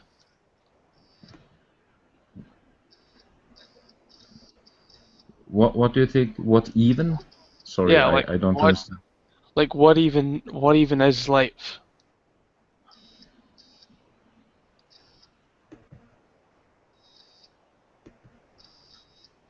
Can you rephrase that? Rephrase that. I mean, What even has? Yeah, like the distinction between life and non-life. You know, where do you? I mean, Yeah. So I defined life as computing computing property. So I would go so far to say I wouldn't. You could not define it by reproduction or its capacity to make a copy of itself, because you can theoretically, it's no problem to make a computer that can make a replica of itself. So that goes out of the window. And if you have the self-assembly of, I mean, RNA, they can, they have solved the problem with the left-handedness, with some through mineral, they can mineral crystals. So you have solved this problem, and you have got RNA that is self-replicating. They have made this, and they haven't come so. They haven't come more. They try to put it into, of course, compartments, but it's still only something that is self-replicating. And I don't see why the difference between this self-replication and other kind of self-assembly. I mean, this can be clear physically, but when something reacts on, detects something, let's say algae, it will detect light. Okay, it will also use light, but let's say so it will it has a sensor apparatus that it will act upon, and for me that is very very mysterious, this border. What's mysterious again? Yeah, when you have a sensory apparatus that where you don't have a direct correspondence between the energy and the effect. I mean, in a plant there is a direct correspondence. So the chemistry of the chlorophyll, it's a fabric that convert the energy. But this is a chemical process. But when you have a living organism that works on commandos, like light detection, heat, and so on, to me it's very... I'm not convinced. I'm not sure how you're not really getting it. It's not that involved of kind of a concept. Yeah, but can you explain me then how this works? So you think let's again this more simple example of if you use language, you give an order. So how do you measure that? How do you see? How can you reduce the order to energy? How do you reduce the order to energy? And it's effect. That's relatively simple. I mean, the order. You're saying auditory stimulus. I mean, generating. Or a computer. So I mean, you're a program. So if to run you have a commando to run a computer program, and to run this computer program requires energy. But the commando to make it run, how do you measure the energy you need to give this command? Because the command can be arbitrary. I mean, of course, there has to be some information, so you can. I guess the simplest would be I don't know, computing but 1 or 0 or 1 0, I don't know. That would be the simplest possible commando. But there is no correlation Command, between the... well, a command can have a physical effect. I mean, these computing devices can control machinery, right? Yeah, of course, but this is... So, does it take much energy to, type on a keyboard? The command to have a, I don't know, machine open and close a bank vault door, or lift large heavy objects, operate a crane. Do you think I don't understand that this requires energy? Well, to open a door or write on a keyboard? Well, let's look at the energy of typing on a keyboard, right? Yeah, what has that to do with this? On the one hand, you can have if you have a command starting a program, right, and those internal statistics of the computer, I can just show you on a screen using very small amount of energy to show, well, what the position of the crane is or something. On the other hand, okay, you give the command that actually operates the crane and moves it. A tremendous amount of energy is expended to lift, tons of material against gravity, right? Okay, so you have two different programs. They are different, uses different amount of energy when they run. Yes. Two different programs. All you did was so type now all you did. You have to have two. You have to have two different commandos. Right. Very little energy in both cases, right? You type the command on the keyboard. Yeah, but is there a correlation between the commando you give and the how much energy the running program use? Oh, you mean the particular kind of direction of the stimulus? Yes, there is a correspondence between the particular direction of the stimulus and the amount of energy released, right? So if you have if you have two different programs, one is using a lot of energy and the other one is using less energy because it's a smaller program. So you have to start the program that will use a lot of energy that is much larger. So you need then more information, a bigger command to start it than a small program. The characteristics of the command that matter are not how much energy it does. It's a matter of these various potentials and so on. So it's not arbitrary. So you cannot write. So you cannot choose. You have to find out how much energy the program that you are starting will use, and then you will make your command correspond with the energy that the program. So you have to calculate first have to calculate the energy that the program use to make a command.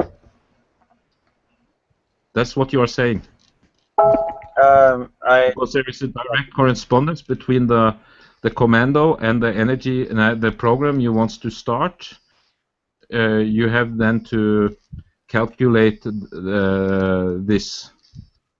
You cannot just write start B and then it starts, and for the other program start C. Yeah, I'm sorry, I was distracted. Could you summarize that again real quick? So you say it's a direct correspondence. So before you want to start a program running, you have to calculate how much energy it will use when it runs.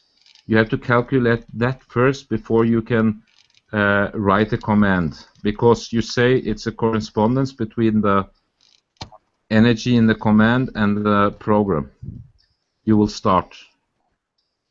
That's what you are saying.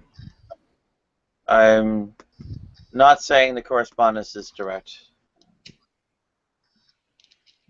Yeah, and that's what I meant all the time. So it's arbitrary. The command is arbitrary. You can write this. I mean, you have to have some kind of information difference, and that takes the information you can measure in energy. You have the smallest amount you have to, yeah. But it's arbitrary. I mean, if the command is arbitrary, It's not arbitrary. yeah. So there is no correspondence there. There is a correspondence. It's yeah, it's generally the matter of causal determinacy. Okay, I don't. So if there is a correspondence, it must be like you have to. If you want to see how, if you want to move an object so and so far, to know if you can do it, you have to calculate how much energy it takes, and if the energy source to push it is enough. Do you need to, when you start a computer program, do you to make a command, do you have to first calculate the amount of energy the program will use? Let's say it runs 2 hours on the computer. Do you have to then write a commando that fits the energy use of the program? Well, strictly speaking, the way the programs operate and release the potential energy in, say, the fuel tanks of the crane is not by proportionality of the energy and the stimulus to the response, right? It's not a principle of proportionality there. Yeah, and that's what I mean. I mean, I know, of course, that it's not like this potential, right? That you program. I mean, it's just so there is no correspondence. It's arbitrary. The correspondence is not a linear kind of proportionality. That's the point. Yeah, but in all non-living beings, if you when you transfer energy, there is a direct correlation between the output and the input.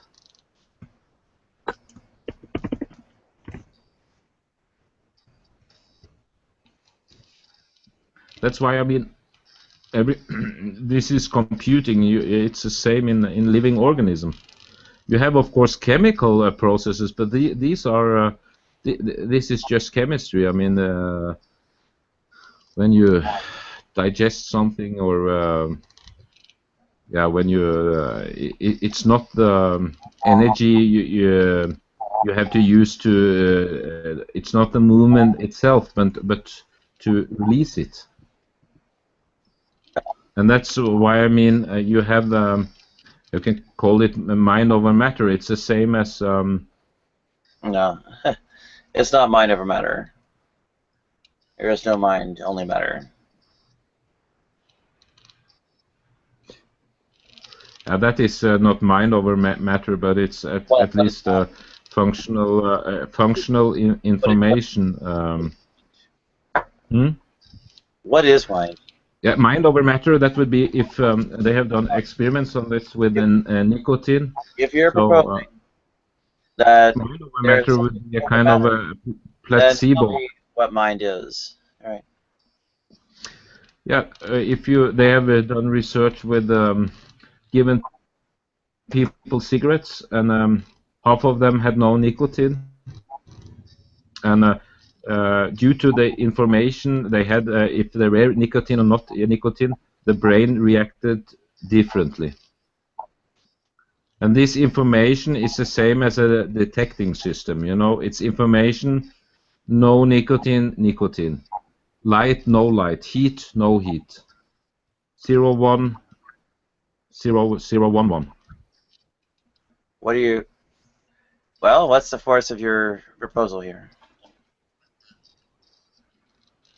I don't really have a way of acknowledging it or denying it because it's a bit unclear.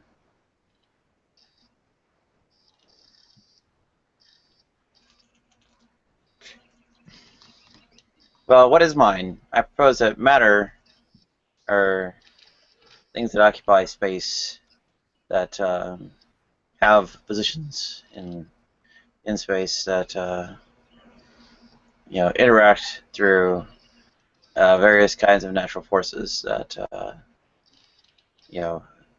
change position over time, right?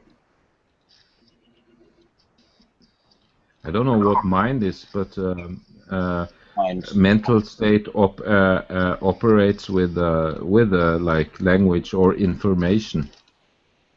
All right, what is a mental state? And it will, depending on the information, it is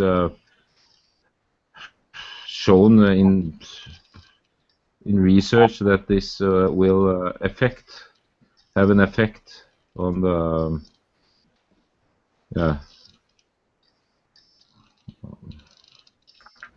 Oh, what is a mental state? on the physical part. I mean, on the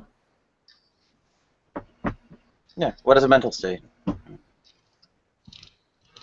mental state is thoughts. I don't know what a mind is and a mental state, but I think it's very clear that the belief, or you don't have to say belief, the information will change the reaction, can influence the physical part of it, like in the examples. They're all physical parts, or can you show a part that's not physical? Well, can you show a part that's not physical? I can readily demonstrate the physical parts, such as dissecting cadavers or even live people carrying out surgery, exploratory surgery, to show the brain. Yeah, and but so on.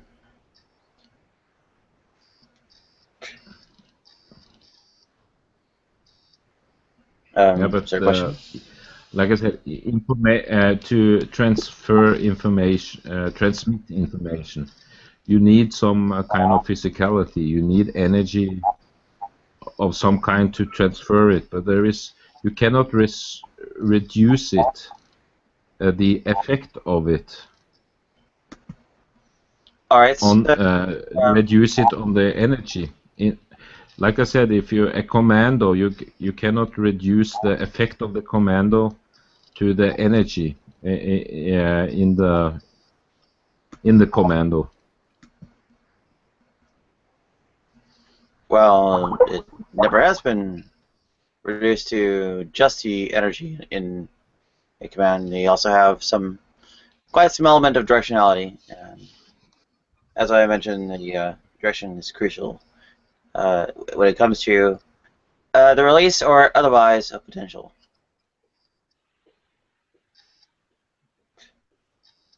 So there is then no difference between chemistry and living organisms. So it's just chemistry. There is no computing. I just use the word computing. It has nothing to do with an intelligent mind computing it. So there is no difference between a chemical reaction and to the extent there is a distinction, the distinction lies in the level of organization. The questions surrounding living organisms and other kinds of mechanical structures are So Also, what is the a higher level of organization than one finds in chemistry itself. And go ahead, Ocean. Or but what? what is the higher level? The higher, What are you talking about organization? What do you mean by organization? all right, the higher level of organization. Organization refers to arrangements of matter, and the higher level. Yeah, of course. That, for instance, well, within chemistry there are, primary, secondary, tertiary, quaternary structures of, say, polypeptides, right? And those refer to, of course, the sequence of, say, amino acids, and then how those are folded at various levels of structure, right? The I think quaternary, referring to how the polypeptide, or I guess, is coupled or spatially arranged around other molecules. Go ahead. Yeah, so if you have amino acid and you Well, no, I was giving an idea of the layer of organization, right? The primary, secondary, tertiary, and quaternary, right? The yeah, but higher level of organization would be, a larger systemic arrangement than, say, tertiary structure, right? It includes more molecules. It includes, more aspects of the spatial arrangement. Go ahead. I don't see that. So if you have let's take one of the big, if you have a RNA molecule that that can assemble in nature, at least they have done it in laboratory, can assemble. So if you then I am missing one word all the time. Well, the kind of arrangements discussed in living systems would be things like cell wall boundaries and integumentary boundaries, and structures of internal organs, and ultimately there are different kinds of tissues, and from within the tissues to cell types, and cell types, there are differences in both size and shape, and cell wall, protein coats, and so on, right? There are, quite a number of levels of hierarchy, as well as, numerous aspects of arrangement discussed in this study of biological organism that are, I'm no expert in any of the biology, but it's that's what I mean when I'm say higher level, right? It's layered atop considerations like mere primary, secondary, tertiary, quaternary structure of proteins, amino acids, and so on, right?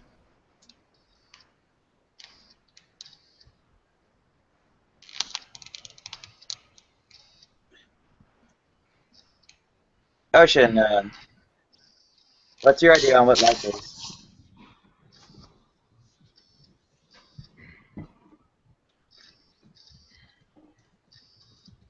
On what life is?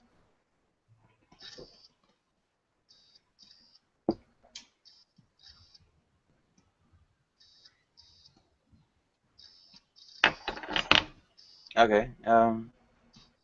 The Ocean's taking either Mysterian or otherwise refraining from making a claim position. I think life is just a system running its course, like anything else, right? Well, in some respects, living organisms qualify as dynamical systems. When you think about what we are, it's like the human body and a lot of other warm-blooded mammals have to have their body temperatures at a certain, you know, we are like little heat. We make heat, and that's, you drop above or below that, and you can get in real trouble. So it seems like it is like a part of almost the whole interweaving of the planets, stars.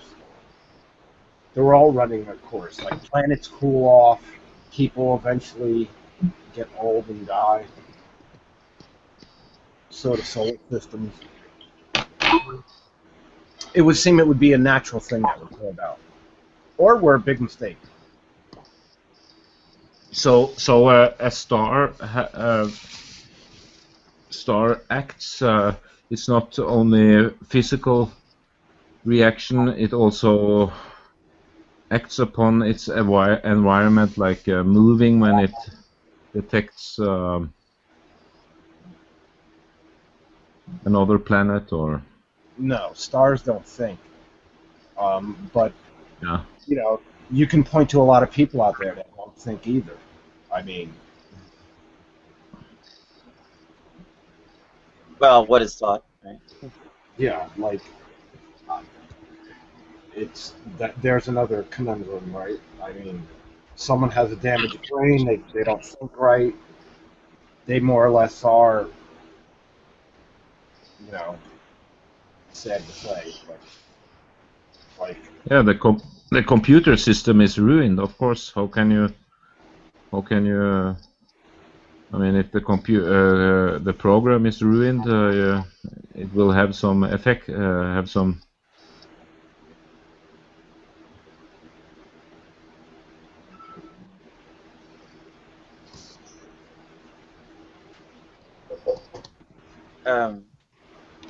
I was changing over a bit. Do you have a question?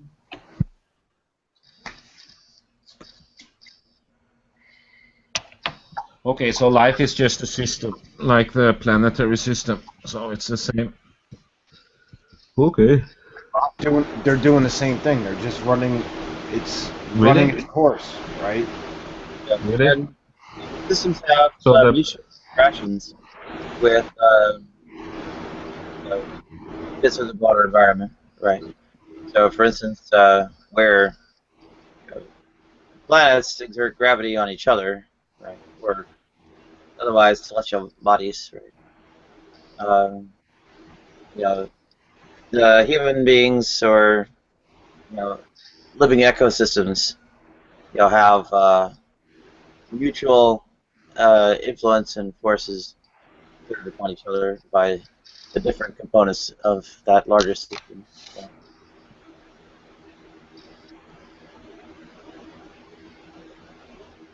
So we communicate through gravity?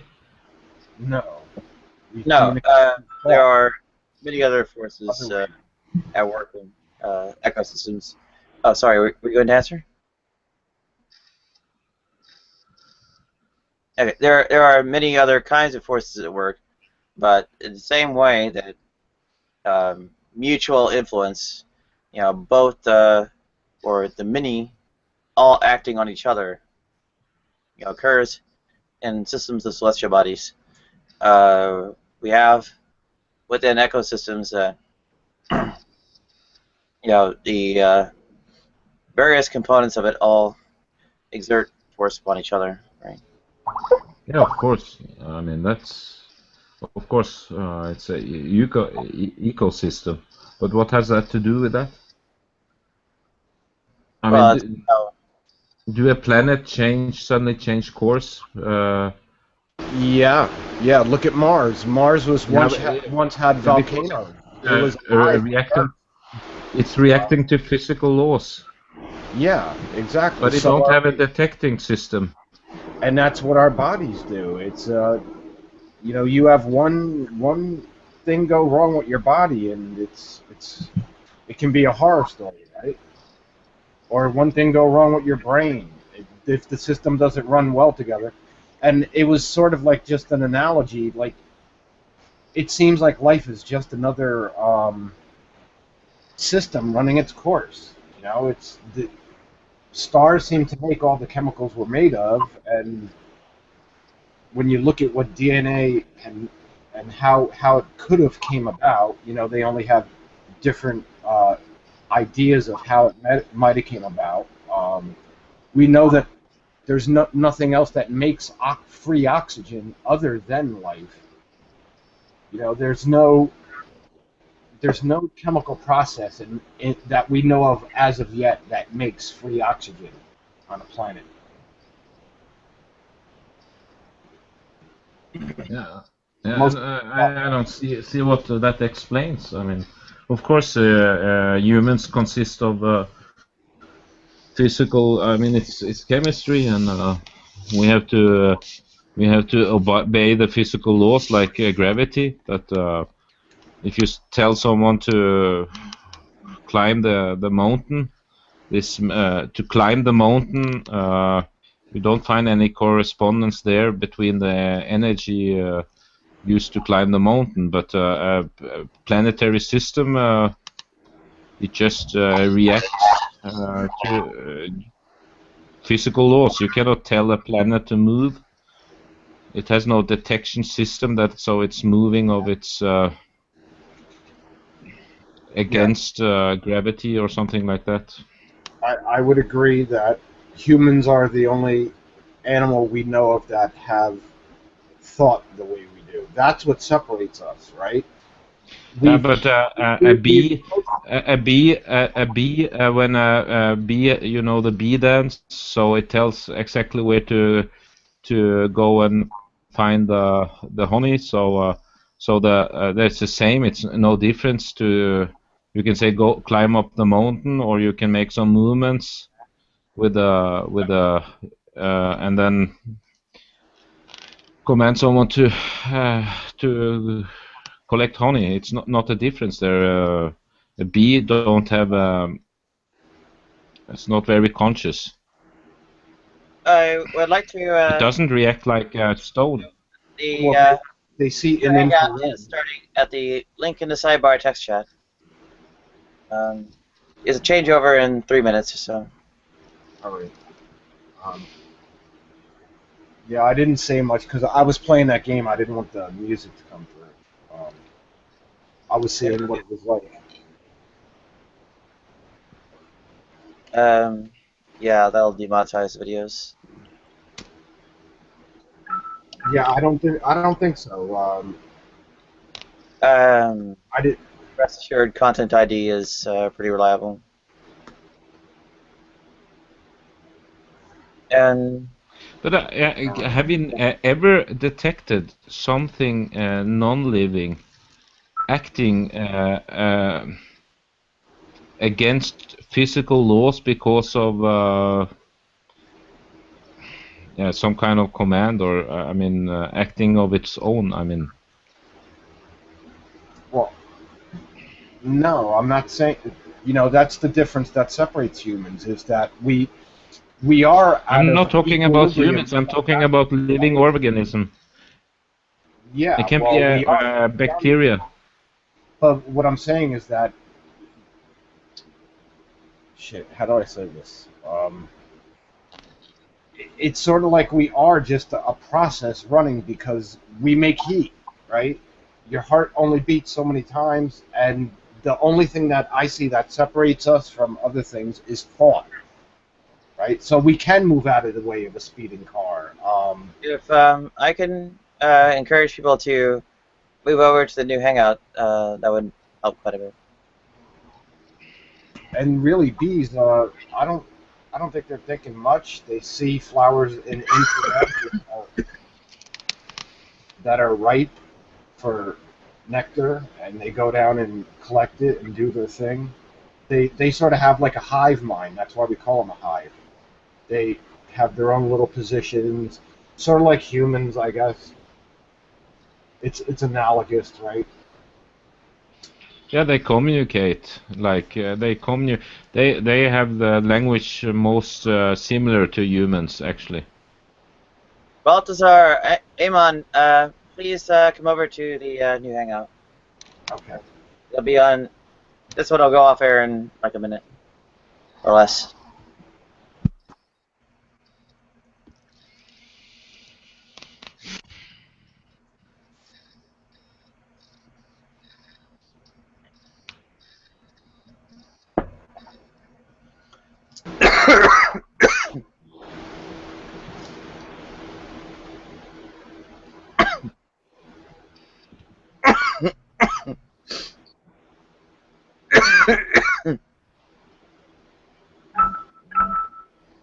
Well, I call this one There Are No Gods, Souls, or Afterlives.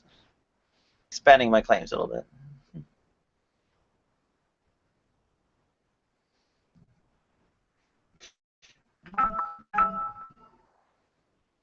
Gordon Klingenschmidt made some crazy statements.